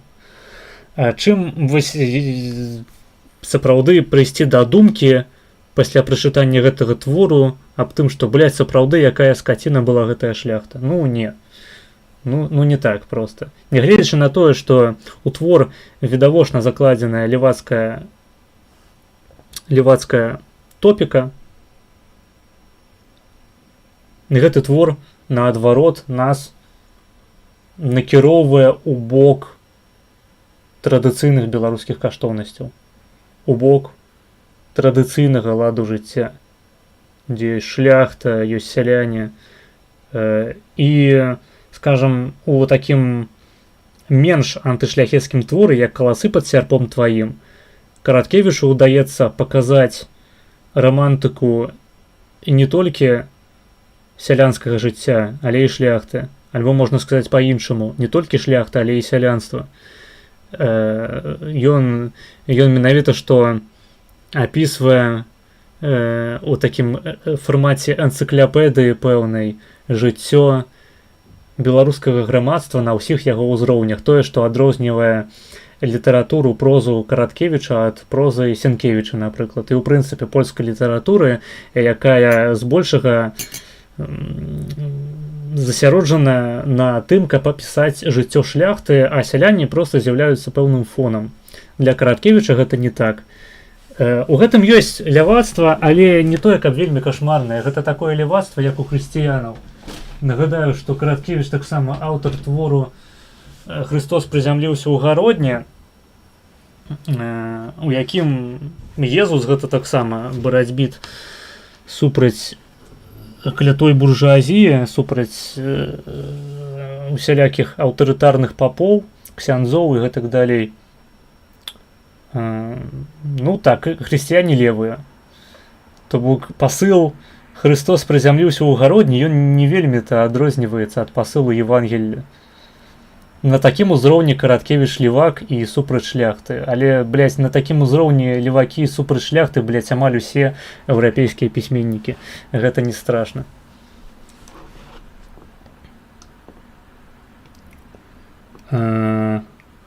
Каким монархистом ты себя считаешь? Ты за абсолютистскую монархию, за парламентскую монархию? Какая роль у монарха в твоем государстве моження? Я лічу, што такія рашэнні павінны прымацца не мной. Разумееш, чым адрозніваецца мысленне дэмакрата ад мыслення монархіста? Дэмакрат лічыць, што ён спецыяліст ва ўсіх сферах дзейнасці. Таму ён можа галасаваць за тое, як будзе выглядаць ягоная краіна будучыня. А монархіст разумее, што каб вырашыць нейкае пытанне, ты ў першую чаргу звяртаешся да спецыяліста. І спецыяліст вырашае, якое трэба канкрэтнае дзеянне прымаць у той ці іншай сітуацыі. Проста таму, што ён дасведчаны, ён адукаваны і ведае, што трэба рабіць. Таму што ён рабіў гэта ўжо мільярд разоў дагэтуль. А ты проста хуй з вуліцы. Вось я не хачу быць тым хуём з вуліцы, які будзе дыктаваць манарху, альбо, скажем, умоўнай арыстакратычнай клясе, якую краіну ім трэба будаваць. На тое яна і арыстакратычная кляса, што гэта ёй належыць фінальнае рашэнне, фінальная дэцызія наконт таго, якое рашэнне сапраўды трэба прыняць. Калі я ў такой краіне буду удастоены прымаць рашэнне, ўплываць на выбар, які прымае вось умоўны народ у выглядзе той самай шляхты, то я буду гатовы да гэтага. Калі я буду сапраўды спаўняць усе крытэрыі, хаця я, напрыклад, лічу, што я іх не спаўняю і, магчыма, ніколі не буду спаўняць. Мяне гэта не расчароўвае, мяне гэта гэта не выклікае ў мяне сум. Для мяне дэмакратыя і дэмакратычныя выбары і права голасу гэта не каштоўнасць сама ў сабе. Я лічу, што існуе мільярд іншых спосабаў уплываць на грамадскае жыццё, не маючы ніякага права голасу. Паглядзі на беларусаў, якія жывуць у Польшчы, без польскага пашпарту, без правоў, якім гэта не перашкаджае зарабляць грошы, будаваць бізнес, плаціць падаткі, арганізоўваць грамадзянскую супольнасць, данаціць на тыя ініцыятывы, якія ім падабаюцца і гэтак далей. Права голасу у гэтым шэрагу дзеянняў гэта проста нейкая апошняя рэч, апошні этап на шляху тваім па ўплыве на атачэнне. Скажам, калі ты увесь час займаешься палітычным жыццём, якое я толькі што апісаў, гэта не абавязкова дэманстрацыі, гэта не абавязкова прамы ўдзел у нейкіх акцыях, хадзіць са сцягамі, з плакатамі, крычаць ебаць Туска, ці там ухадзі і гэтак далей. Палітыкай можна займацца на ўзроўні мецэнацтва. Прычым займацца больш эфектыўна, чым усе гульцы ва ўсялякія маршы, дэманстрацыі і палітычныя дыскусіі і выбары. Таму што не важна, хто пераможа ў дыскусіі фармальна, важна, хто на каго больш заданаціць. Я думаю, гэта тлумачыць не трэба. На такім узроўні уплыў твой на грамадства будзе вызначацца тым, наколькі ты, ў прынцыпе, здольны на яго ўплываць. І калі ты ў гэтым шэрагу дзеянняў палітычных, калі ты жыў палітычна, скажем так, на працягу 4 год, то твой голас у выбарах, ён мае невялікае значэнне. Калі ты ўсё дагэтуль зрабіў правільна і не прагаласаваў, похуй. Просто похуй. Таму што ты ўжо зрабіў значна вышэйшы ўнёсак у палітычнае жыццё, чым любы рандомны васян, які галасуе на выбарах.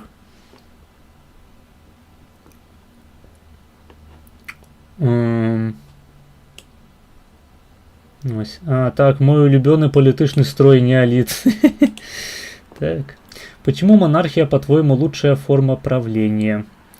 Тому что монархия гістарычна показала, что яна здольная атрымаць разам вялікую колькасць людзей на працягу вялікай колькасці часу. Гэта проста форма кіравання, якая уласцівая чалавеку, чалавечай прыродзе.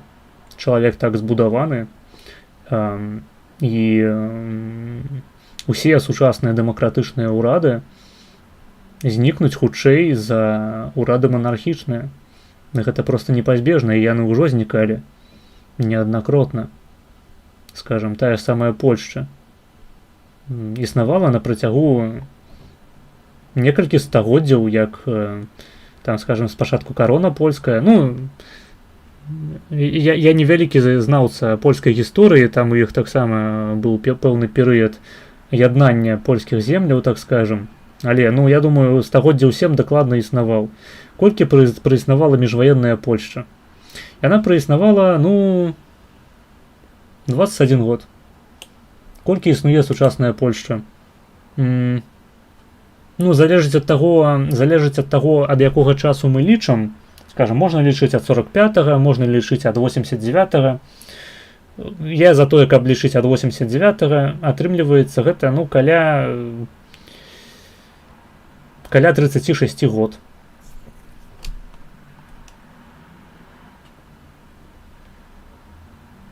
Пра Беларусь ужо сёння ўзгадвалі. Колькі там існаваў дэмакратычны рэжым. То бок, я не ведаю, я лічу, што калі дзяржаўны лад дазваляе існаваць доўга, існаваць вольна, існаваць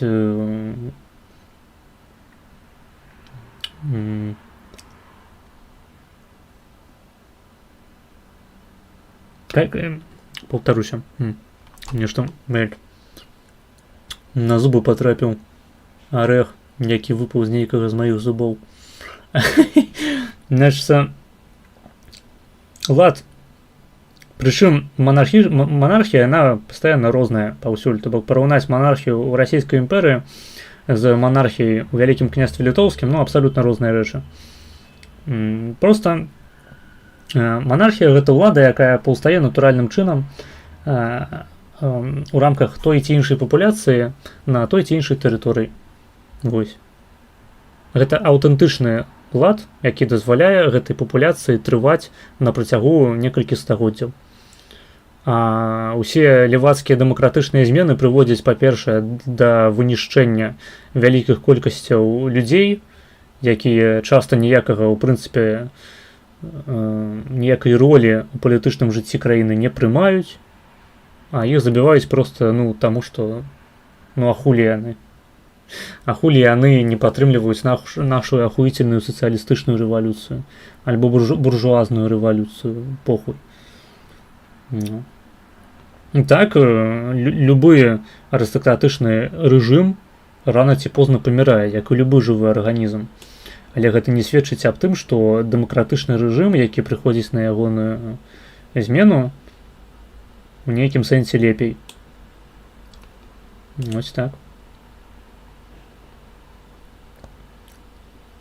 У беларускім кантэксце можна дадаць, што такога ўзроўню свабоды, як у Рэчы Паспалітай, ну і, скажам, прыватнасці ў ВКЛ, у беларусаў не было ніколі за ўсю гісторыю. За ўсю гісторыю існавання той папуляцыі людзей, якая там жыве, ну, вось, там вось, на тэрыторыі сучаснай Беларусі жыве. Ніколі не было падобнага ўзроўню свабоды. Няма зараз, не было пасля падзелу ў Рэчы Паспалітай, не было перад, што характэрна. Хаця там можна спрачацца наконт Русі, але я лічу, што ў значнай ступені феадальная падзеленасць, она не дазваляе свабодзе развіцца як такой. Просто таму, што людзям не да свабоды, калі ім пастаянна прыходзіцца ваяваць за нейкі сарай, блядь. Так. Была б дэмакратыя, абралі б цяпер бабарыку. Ну, так. А тады чытаем Міцкевіча, база, а жоўты кут у якім спектры? Жоўты кут проста на спектры. У аўтычным, так. Рэжам літаратурны хайлайт. Вы пастаянна піздзіце пра хайлайты, але пакуль што ніхто, акрамя мяне, ніводнага хайлайту не выразаў. Таму менш піздзіце, больш працуйце. Халопы, блядь. Чаму ЗША такая піздатая краіна, бо яны паслалі нахуй манархію і пачалі будаваць інклюзіўнае грамадства вольных людзей без арыстакратыі. Ахуенна. ЗША не дэмакратыя. ЗША гэта суп. Ну, ЗША літаральна не дэмакратыя, я не ведаю. Мне такую базу трэба тлумачыць прасцейшую. Моргенес, що робити з Азаренком? Я думаю, йому треба відрізати пісюн. Ось.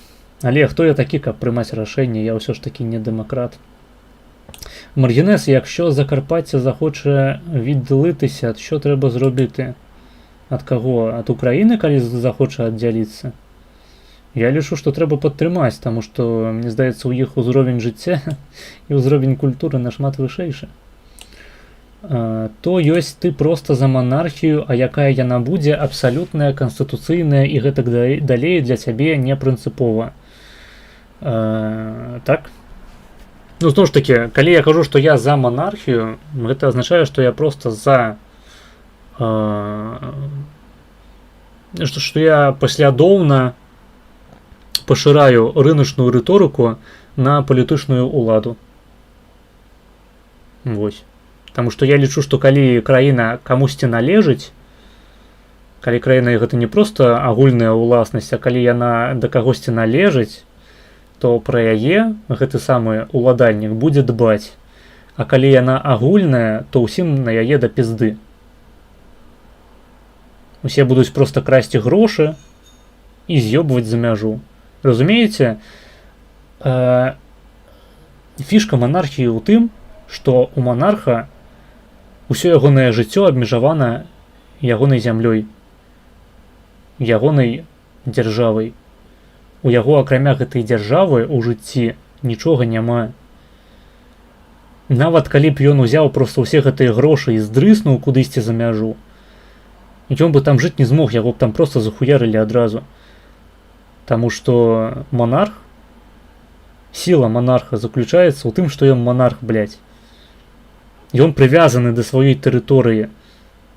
Таму што на сваёй тэрыторыі ён стварае права. Для іншых дзяржаваў, калі ён выязджае са сваёй краіны ў іншую дзяржаву на перамовы, ён мае ў гэтай самай дзяржаве недатыкальнасць толькі пастолькі, паколькі ён, блядь, монарх. Паколькі ён з'яўляецца уладальнікам гэтай дзяржавы. Яму няма куды бегчы. Ён не можа проста напіздзіць грошы, як Лукашенко, каб потым ягоныя дзеці маглі з'ебацца з краіны і жыць у якім-небудзь Дубаі, блядь, не працуючы некалькі пакаленняў. Не, таму што калі монарх з'едзе з грашыма ў іншую краіну, то яго там, блядь, заб'юць і забяруць ягоныя грошы. Вось і ўсё. Гэта тое, што адбываецца пры монархічным строі.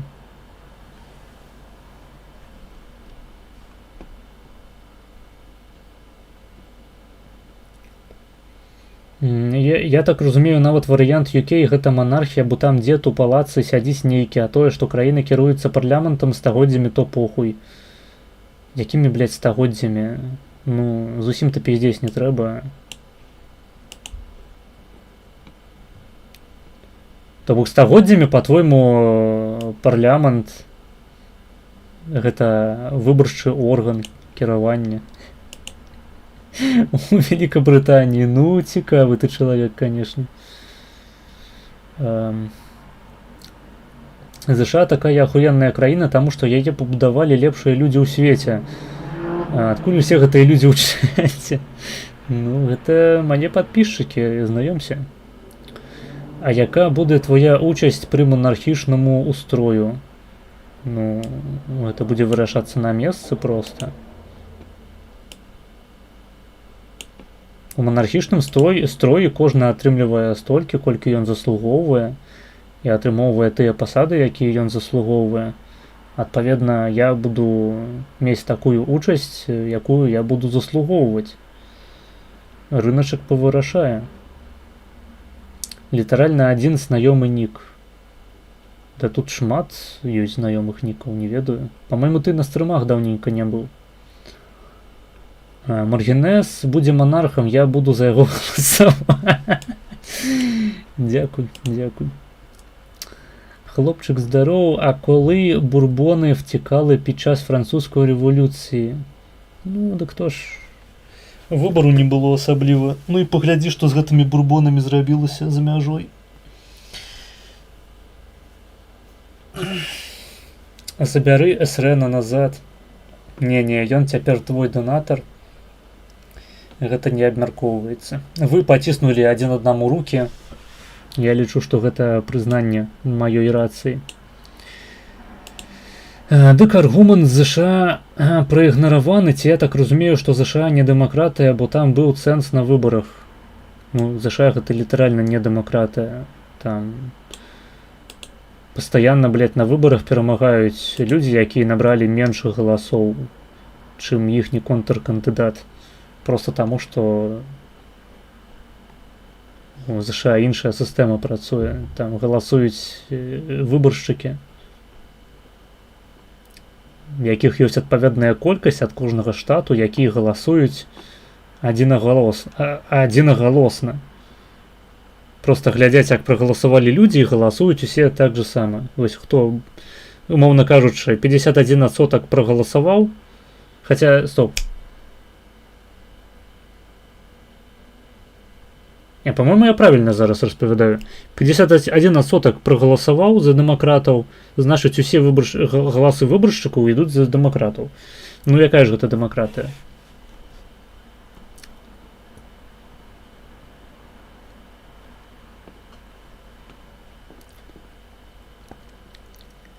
Хто мяне забраць павінен? Хлопчык. Чел, прочитай, что такое дэмакратыя ў вікі хоць, хопіць сраць у штаны. Чому всі білоруси просто не втечуть в Польщу? Я так само не разумею, я периодично закликаю до этого. На данный момент времени монархия действительно будет самым популярным строем в течение нашей истории, только это обусловлено развитием политической мысли человека. Ты, хутчэй за ўсё, меў дэмакратыю на увазе, таму што на дадзены момант у нас монархия не той, как вельми популярный строй. Покажи безун, не могу забанить. Пройдет пару сотен лет, и тогда, может, демократия будет самым продолжительным политическим строем. Я уже привел приклад с Польшей, и неяк хуйня атрымліваецца з вашей демократией. А галоўнае пидорас... галоўне пидорас. Так. По-моему, дэмакратычныя ўрады, яны паўстаюць, блядь, знікаюць, потым зноў паўстаюць. І ніводзін не жыве больш за 100 гадоў. Нейкая хуйня, по-моему. Вы так не лічыце? А як збегчы ў Польшчу, калі мяжа зачынена? Дык як яна зачынена? Не зачынена, по-моему, уже. Ну, можна збяжаць, можна збегчы праз іншую краіну якую-небудзь, праз Грузію.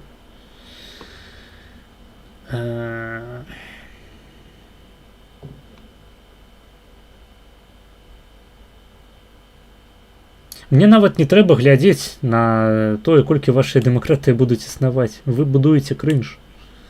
Дэмакратыя гэта тыранія большасці, а большасць гэта ідыёты. Бок нават на такім узроўні, мне здаецца, гэта павінна быць відавочна. Скажем па-іншаму, нават большасць людзей гэта не ідыёты, таму што гэта было бессэнсоўным сцверджаннем. А большасць людзей некампетэнтная.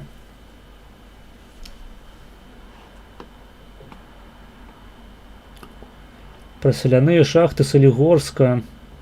И будем честны, если в США не демократия, то и монархия в Речи Посполитой закончилась на избрании Егайла, когда шляхта выбирала монарха. Как странно это, что не богом посаженный, какая то залупа. Блять, ну вот ты пишешь по-расейску, скажем так, ну вот я читаю все паведамленні, у тым ліку на расейскай. Але, по-моему, у цябе праблемы ёсць. Мабыць, ты не вывучаў расейскую ў школе, але ну тады пішы на нейкай іншай мове. Таму што гучыць, ну, выглядае проста жалка, блядь. Ну, сур'ёзна, навучыся складаць сказы там, у тэксты, словы ў сказы, літары ў словы хаця б, ёб твою мать. Вся история Речи Посполитой — это змагання шляхты и монарха. Я тому и выступаю за павелічэнне ролі монарха. Калі вам цікава маё меркаванне, то яно такое. Твае гледачы разумова адсталыя. Ну, гледачоў не абіраюць. Разумееш, гэта яны абіраюць мяне. Какая-то странная монархия. Какой-то странный коридор. Нават СРН на іх фоне выглядае разумным. Ну, СРН разуміст, насамрэч. Ён... разуміст тэрарыст, блядь, ёбар. Республиканизм. Что амаль немагчыма. Ай-яй-яй, идиот. Ай-яй-яй, идиот. Когда нашего короля ограничивают не... я повторюся, блядь, у 50-й раз. Я выступаю за павелічэнне роли монарха. Значная частка праблемаў Рэчы Паспалітай была ў тым, заключалася ў тым, што монарх меў сказаць толькі дайце, блядь, мачы папіць. Дайце мне хлебнуць мачы, і я пайду далей піську драчыць, не ўплываючы на палітыку. У гэтым была праблема. Вядома, больш валявыя асобы, такія як Стэфан Баторы той жа, маглі на сваёй пасадзе досыць шмат усялякіх талковых рашэнняў прымаць. Але ў прынцыпе нахуя, калі наступным разам монархам будзе не твой сын, а нейкі іншы уебан, якога шляхта абярэ. Матывацыя абніжаная. У выніку ўся краіна смокча.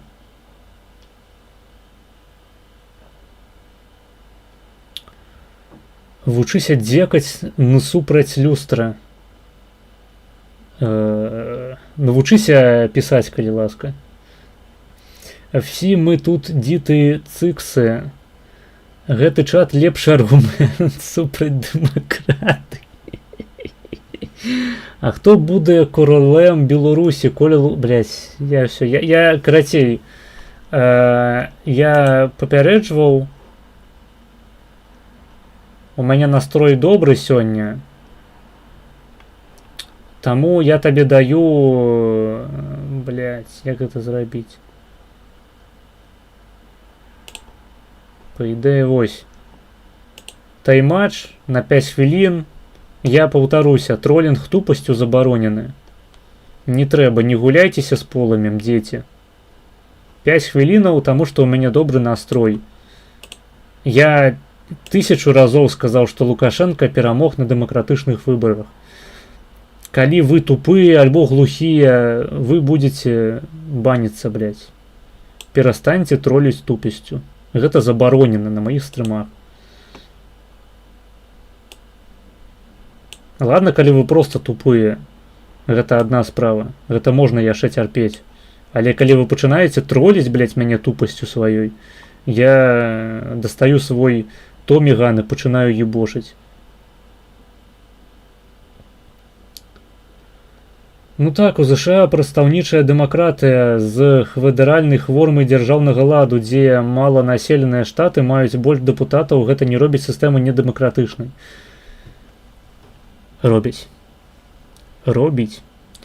Тым больш, што США ахуенная краіна не праз дэмакратыю сваю ахуительную. У США ёсць рэспубліканскія інстытуты, рэспубліканскія прынцыпы, падзел улады і, што характэрна, калі б мы ўсё гэта пераклалі на якую-небудзь іншую, не будзем казаць якую краіну, з іншым генетычным субстратам, якая б там не была канстытуцыя, якія б там не былі інстытуты навязаны, гэта не будзе працаваць, таму што ЗША будавалася найлепшымі людзьмі з еўрапейскага кантыненту, якія прыязджалі каланізаваць новы кантынент для іх, будаваць сваё ўласнае жыццё. На голае поле, блядь, у дзікі лес, на хутар. Накладне не на хутар, а на поле, якое потым зрабілася хутарам, блядь, праз гэтых людзей. У гэтым моц ЗША. Не ў тым, што ў пэўны момант, блядь, нігеры пачалі галасаваць. Не ў гэтым моц ЗША, блядь. Не ў гэтым заключаецца іхняя моц, блядь. Сука, блядь.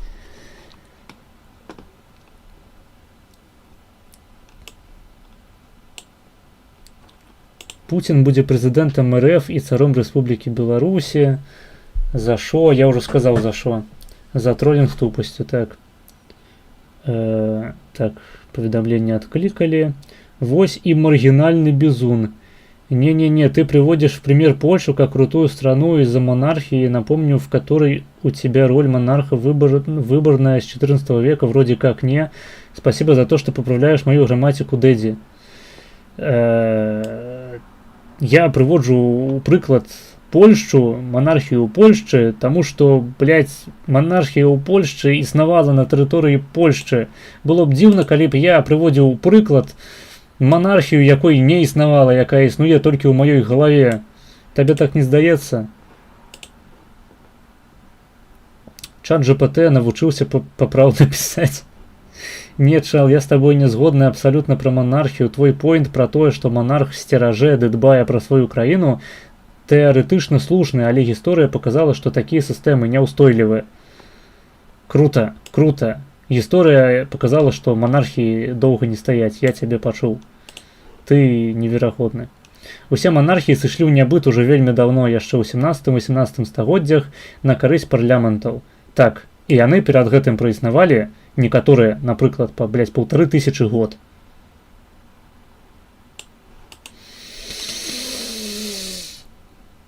Блядь. Сука, блядь. Сука, блядь. Нахуй, блядь. Сука, блядь. Блядь, нахуй. Сука, блядь. Сука, блядь. Сука, блядь. Сука, блядь. Сука. Сука, блядь. Сука, блядь. Сука. Сука, блядь. Сука. Я себя адчуваю, як, блядь, Марф, ці як яго клікалі ў фільме, блядь, «Адзін дома», і калі ён на цвік наступіў, блядь, у падвале Макалея Калкіна.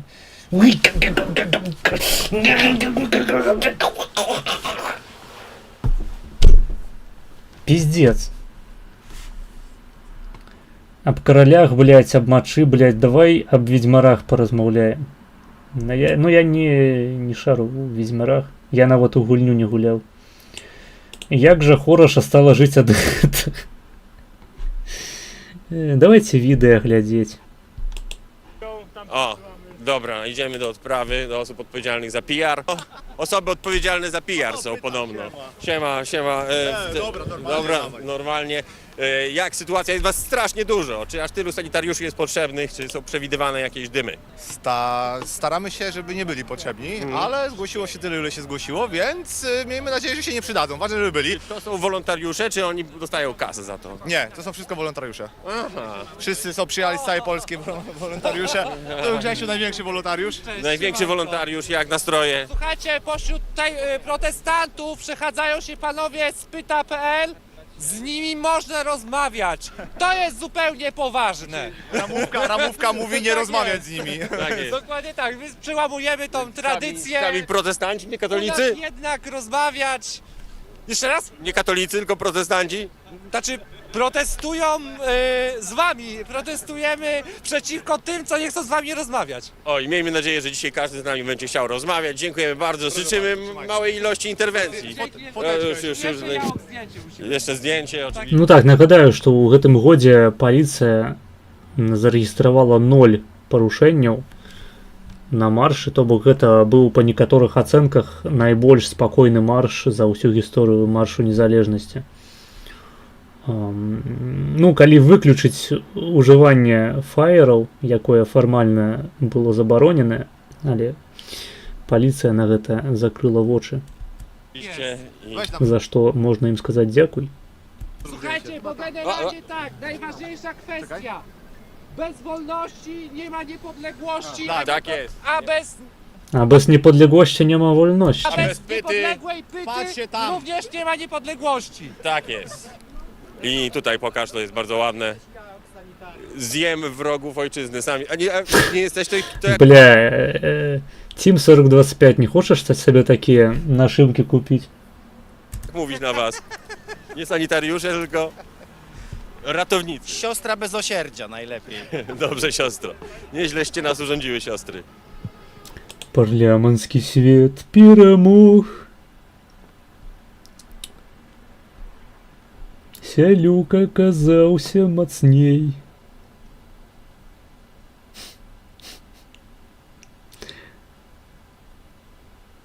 Апошні монарх подох.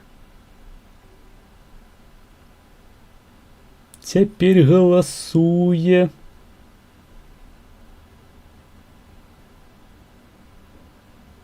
Макей, блядь, што?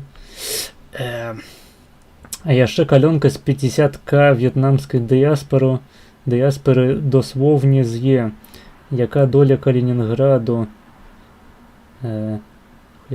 А што калі цяперашні дэмакратычны парламенцкі свет таксама пражыве вельмі доўга?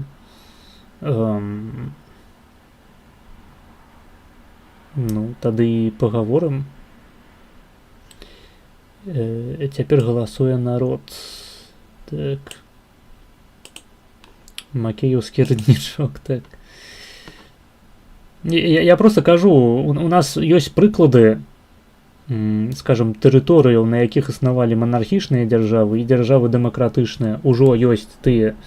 Ужо такія прыклады мы маем, калі дэмакратычныя праекты руйнаваліся. Просто яны не пражывалі так доўга, як іхнія папярэднікі. Некаторыя ў гэтым могуць пабачыць вынік індустрыяльнай рэвалюцыі і тэхналагічнага прагрэсу, але гэтая дыскусія заняла б яшчэ некалькі гадзін. Па справе фаеру ўжо шукаюць аднаго Мэнсона. Ну, сука, блядь. Усе прытрымліваліся правілаў. Адзін, сука, ёбаны немец запусціў свой фаер прямо ў рот прэм'еру Туску. ДНР монархія, ЛНР рэспубліка. А дзе была дэмакратыя раней? Атэны, там 10% насельніцтва галасавала. Гэта зусім не цяперашняя дэмакратія. Я маю на ўвазе, ну, напрыклад, італьянскія усялякія дэмакратычныя рэжымы. Ну, яны ж не існавалі доўга. А Рымская рэспубліка, потым Рымская імперыя, яны прыснавалі, па-мойму, у суме каля 1500 год. Выразная розніца, па-мойму.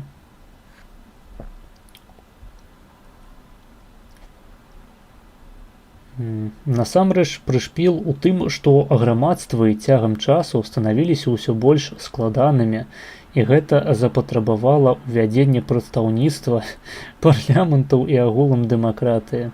Так. Грамадства становіцца ўсё больш складаным, і таму нам патрэбнае меркаванне Васяна, блядь, аб тым, хто павінен прадстаўляць ягоную краіну, скажем, на міжнародным узроўні, альбо якую трэба вайсковую палітыку весці. Правільна? Гэта менавіта так працуе, што дэмакратыя, яна пачынае патрабавацца людзям менавіта, калі грамадства зробіцца больш складаным. Дакладна не наадварот, правільна? Дакладна мы не бачым, што на ўзроўні лакальным, напрыклад, дзе грамадствы прасцейшыя і складаюцца з меншай колькасці людзей, дэмакратыя это акурат працуе. Нават прамая дэмакратыя. Таму што людзі вырашаюць пытанні на лакальным узроўні, якія датычаць менавіта іх саміх. Таму што яны, блядь, там жывуць, яны ведаюць, якія ў іх канкрэтныя праблемы. А калі 51% насельніцтва вырашае, як павінна жыць 100% насельніцтва, уключаючы тыя 49%, якія прагаласавалі за іншых людзей, гэта ніхуя не адпавядае складанасці грамадства, блядь. Сука!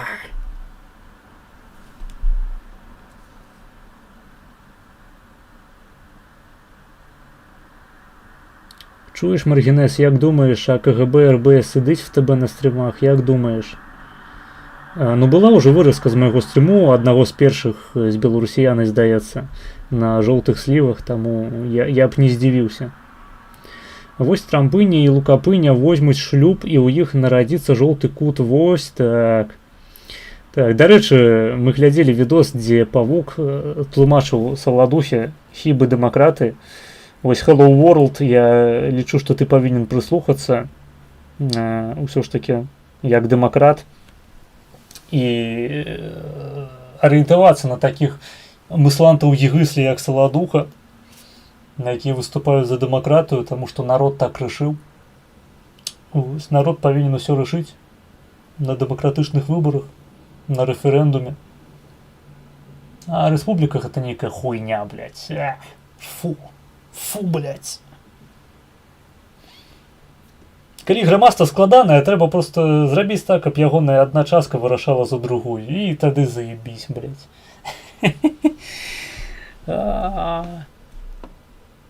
Магдебургское право, блядь. Децентрализация улады, забудьте нахуй. Давайте будем обирать урад, блядь, демократычна. Каб ён вырашаў, можем мы аборты рабіць сабе ці не, з кім мы можем трахацца ў задніцу, а з кім не можем. Можа ты заебісь, блядь. А монархія гэта хуйня нейкая.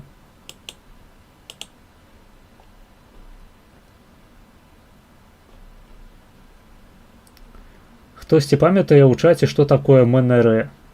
Я сам не памятаю, что это такое. Хорошо, в Польше была монархия, хоть и ограниченная и соевая, но существовала, по сути, с 12 по 18 век.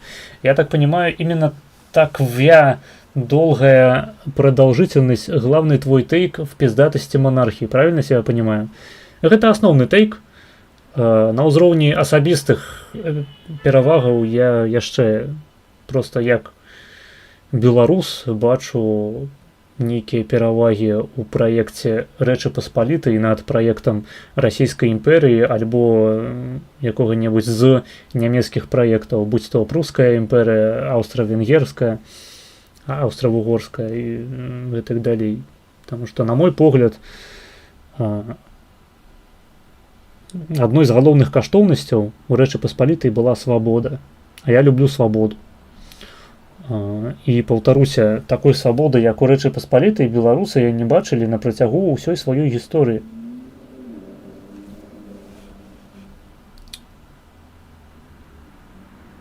Але калі б я быў немцам, скажам, і гістарычна свабода не была б маёй каштоўнасцю, то я б сказаў, ну лан. То бок нават калі б я быў вальнасцёўцам такім, я б проста з'ехаў куды-небудзь лепей. Але жывучы, скажам, у Польшчы, жывучы ў Беларусі, мне здаецца, я маю поўнае права працягваць гэтую традыцыю свабодалюбівасці шляхецкай. І гэта тычыцца што свабоды выказвання, што свабоды нашэння зброі, што свабоды вырашаць сваю ўласную будучыню, самакіраванне, магдебургскае права і гэтак далей. Рэч Паспалітая была ЗША яшчэ да таго, як з'явілася ЗША. У гэтым ёсць нейкі сэнс. Дэмакрат, саладуха, расстраляць. Дык рэспубліка гэта заябіся, а я пра тое, што монархія гэта хуйня. Рэспубліка не супярэчыць монархіі. Монархія гэта проста строй, у якім улада перадаецца ў спадчыну. Гэта можа быць шляхецкі варыянт монархіі, калі галоўным палітычным актарам у дзяржаве з'яўляецца шляхта, а шляхецкі тытул, як вядома, перадаецца ў спадчыну. Гэта монархія.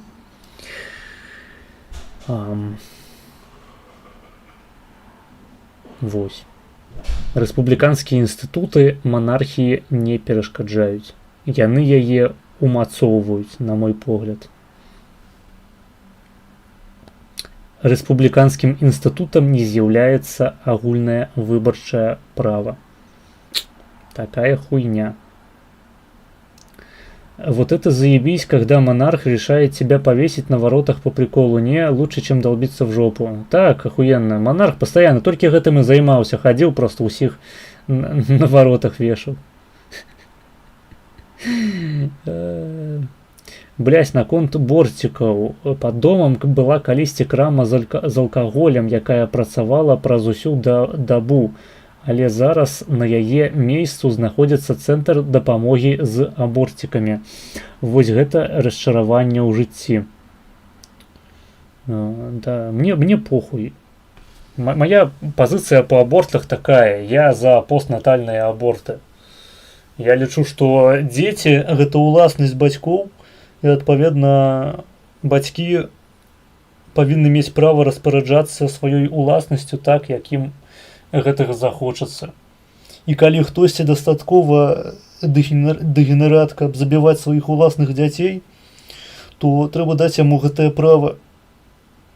Вось іншая справа, што мае падаткі не павінны аплочваць забіццё іншых дзяцей. Вось, але я ў прынцыпе за прыватызацыю медыцыны, і аборт гэта такі ж самы медыцынскі чын, як і выдаленне зубу. Так же самое, як я не хочу платить за чужое медицинское обслуговывание, я не хочу платить за забіццё чужих дзяцей. Вось і ўсё. Калі вы хочаце за свае ўласныя грошы забіваць сваіх дзяцей, то сцяг вам у руки. Значыць, праз некалькі пакаленняў свет будзе перапоўнены людзьмі, бацькі которых вырашылі не забіваць сваіх уласных дзяцей і перадалі гены, якія іх да гэтага схілілі наступнаму пакаленню. Я пачынаю запінацца, таму што я ўжо стрымлю больш за 6 гадзінаў. Мы гэты відос, я думаю, мы не паспеем яго ўжо даглядзець, таму што я хутка буду скончваць. Але мы абавязкова яго паглядзім на наступным стрыме. Мабыць, нават у суботу паглядзім. Залежыць ад таго, як пойдзе стрым з нашым госцем суботнім. Нагадаю, у нас будзе гасцявы стрым на Твічы. Усіх запрашаю. Так. Свободы кого в Речи Посполитой? Мы же говорим про ту прослойку шляхты в несколько процентов. Ну, як у некалькі процентаў, ну, як бы... У залежнасці ад перыяду да 20% насельніцтва мела шляхецкі тытул. Что насчет холопов, что там по их свободе? Ну там с века 17-го как в РИ, так и в РП началось закрепощение. Ну и покажи мне краіну якую-небудзь у тыя часы, у якой не было такой практыкі. Не разумею. Больш затое любы прыгонны селянін у тыя часы меў больш свабоды, чым сучасны рабацяга на заводзе. Паспрабую давесці мне адваротнае. Ён плаціў менш падаткаў, працаваў менш і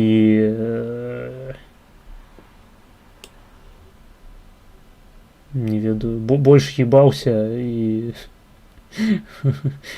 кушаў больш якасную ежу. А на тое, што ён там сабе пиздзеў пааднос, нікому не было справы. Лібертарыянство хуйня залежыць ад канкрэтнага лібертарыянства. Карацей, ты проста супраць агульнага выбарчага права па сутнасці. Ну, па сутнасці так. Просто на мой погляд, калі ў краіне адсутнічае агульнае выбарчае права, то там рано ці позна паўстае альбо мерытакратычны нейкі строй, альбо арыстакратычны. Я за арыстакратычны па той простай прычыне, што ён стабільнейшы. Не трэба пастаянна абіраць найлепшых людзей, у цябе яны ўжо ёсць. Яны проста нараджаюць дзяцей, навучаюць іх з маленства кіраваць краінай, і яны ў выніку ёй кіруюць. Рыначак павырашае гэтыя справы ўсе без выбарчага права агульнага. Гэта і ёсць галоўная прэтэнзія. Я агулам магу з гэтым пагадзіцца, я ў прынцыпе за пэўны цэнз. Ну, паўтаруся, пэўны цэнз ён прыводзіць да таго, што ў нас фармуецца кляс арыстакраты, нават калі ён па-іншаму будзе называцца фармальна. Монарх имеет власть сделать с тобой это, что не имеют права сделать с тобой люди в современном мире. Безумоўно. Чал, калі што, дзяржава можа з табой зрабіць абсалютна любую хуйню. Яна можа забраць твоих дзяцей, блядь, каб выгадаваць іх квадроберамі, а цябе пасадзіць у турму за тое, што ты не захацеў сваіх дзяцей навучаць сексуальнай адукацыі. альбо ў прынцыпе аддаваць іх у дзяржаўную школу, як у Нямецчыне, дзе няма альтэрнатывы. Ты альбо аддаеш сваіх дзяцей у дзяржаўную школу, дзе дзяржава будзе ім прамываць мазгі, альбо у цябе тваіх дзяцей забіраюць. Пакажы мне падобныя прыклады з часоў прыгоннага права у РП альбо РІ.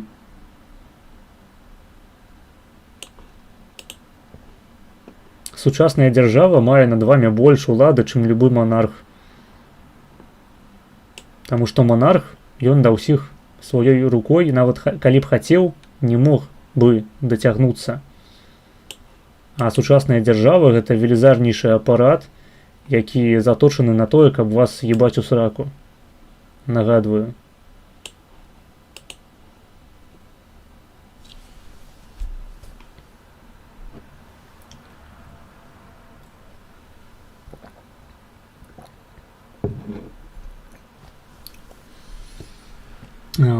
Постнатальні аборты це типу всмітник. Не, постнатальныя аборты гэта значыць, што можна са сваімі дзяцьмі рабіць што хочаш, нават калі яны ўжо народжаныя. Таму што яны твая ўласнасць.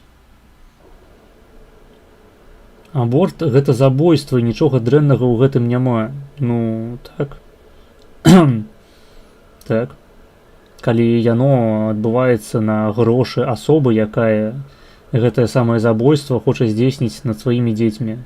Не бачу праблемы. Наадварот, добраахвотная элімінацыя шкодных генаў з папуляцыі. Монархия невыгодна экономически, ограничения РВНК и прав людей негативно влияют на экономику. Монархия невыгодна тебе и мне. Она ограничивает наши права и передает власть в руки монарха. А наконт экономики, рынок при монархизме нашмат больш вольны, чым сучасны, скажем, рынок у любой еўрапейскай краіне. Ты просто серыш сабе ў штаны, і наступнае паведамленне пра выгодна мне і тебе, права, блядь, ограничивает. Я ўжо пракаментаваў. Сучасныя дзяржавы абмяжоўваюць твае правы нашмат больш. Але табе на гэта насраць, таму што табе перад вачыма водзяць агульным выбарчым правам і кажуць, што асноўнай крыніцай улады ў дзяржаве з'яўляешся ты. Што наёб. С кім будзе стрым? З Александром Рашковым. Блять, я не хочу далей твои паведамленні чытаць, ты несеш хуйню. Я ўжо патлумачыў 10 000 разоў, блять, сваю пазіцыю. Альбо пераглядай зноў стрым, альбо, не ведаю, пачытай што-небудзь. А можа ТНК просто, гэта да ЖК якраз. Ну, я не анархіст, таму што я лічу, што людзі па прыродзе сваёй няроўныя. Таму не. А так, сябро, дабраныш. Я так разумею, ты сыходзіш? Ну, давай, дабраныш. Гэты відос ўсё роўна мы паглядзім потым. Таму што мне трэба закругляцца ўжо, скончваць. Александр Рашкоў, Игорь. Так. Бро, ты читаешь мои сообщения с задержкой в 5 минут. Очевидно, они могут быть не актуального.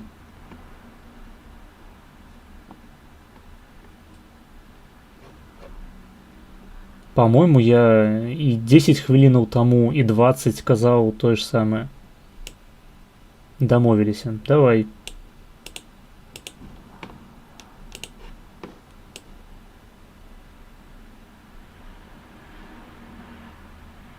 Мой интерес не заключается у тым, каб голосовать. Я хочу жить у вольной заможной краіне. Вось у чым мой інтарэс. Нават не тое, каб у заможнай. Я лічу, што ў вольнай краіне існуе магчымасць быць заможным настолькі, насколькі ты хочаш, і насколькі ты можаш. А насколькі ты можаш, гэта азначае настолькі, насколькі ты заслугоўваеш. Вось і ўсё.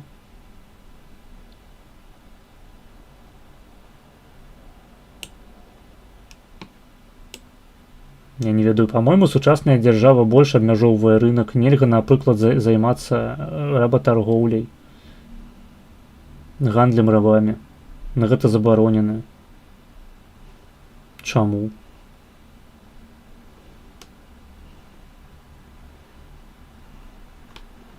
Абмежаванне рынку. Вынік левацтва. Пры манархіі было дазволена. Ну, калі мы кажам пра сярэднявечча. Скажам пра Рэч Паспалітую.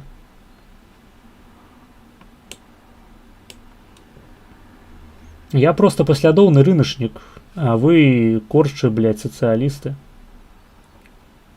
Вось так. Так выглядае рыначная пазіцыя паслядоўная, знаёмцеся. Мабыць, вы бачыце яе ўпершыню ў сваім жыцці.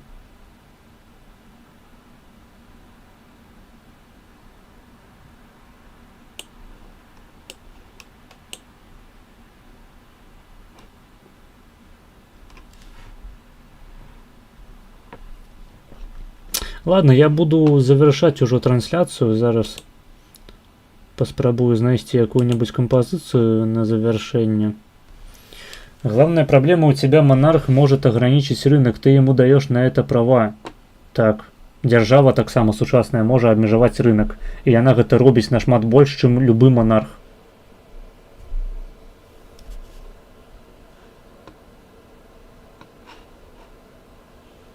Добраноч, ну давай.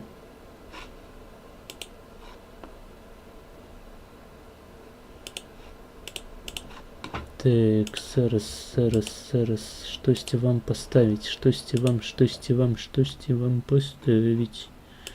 Пип-пип-пип-пип-пип-пип-пип.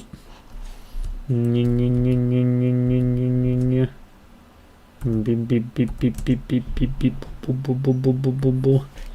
Би-би-би-би-би-би-би-би-бу-бу-бу-бу-бу-бу-бу-би-би-би-би-би.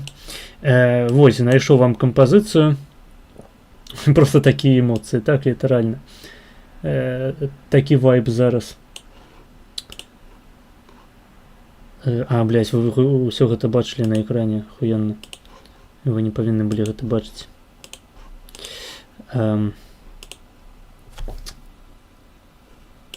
Давайте побачимся з вами ў суботу. Прыходзьце на стрым на Твічы. Спадзяюся, будзе цікава. Усім дзякую за паведамленне. Асабліва дзякую за данаты. Усім вельмі ўдзячны. Вы неверагодныя, мае маргінезікі. Чао, давайте. Нех жыве Польска.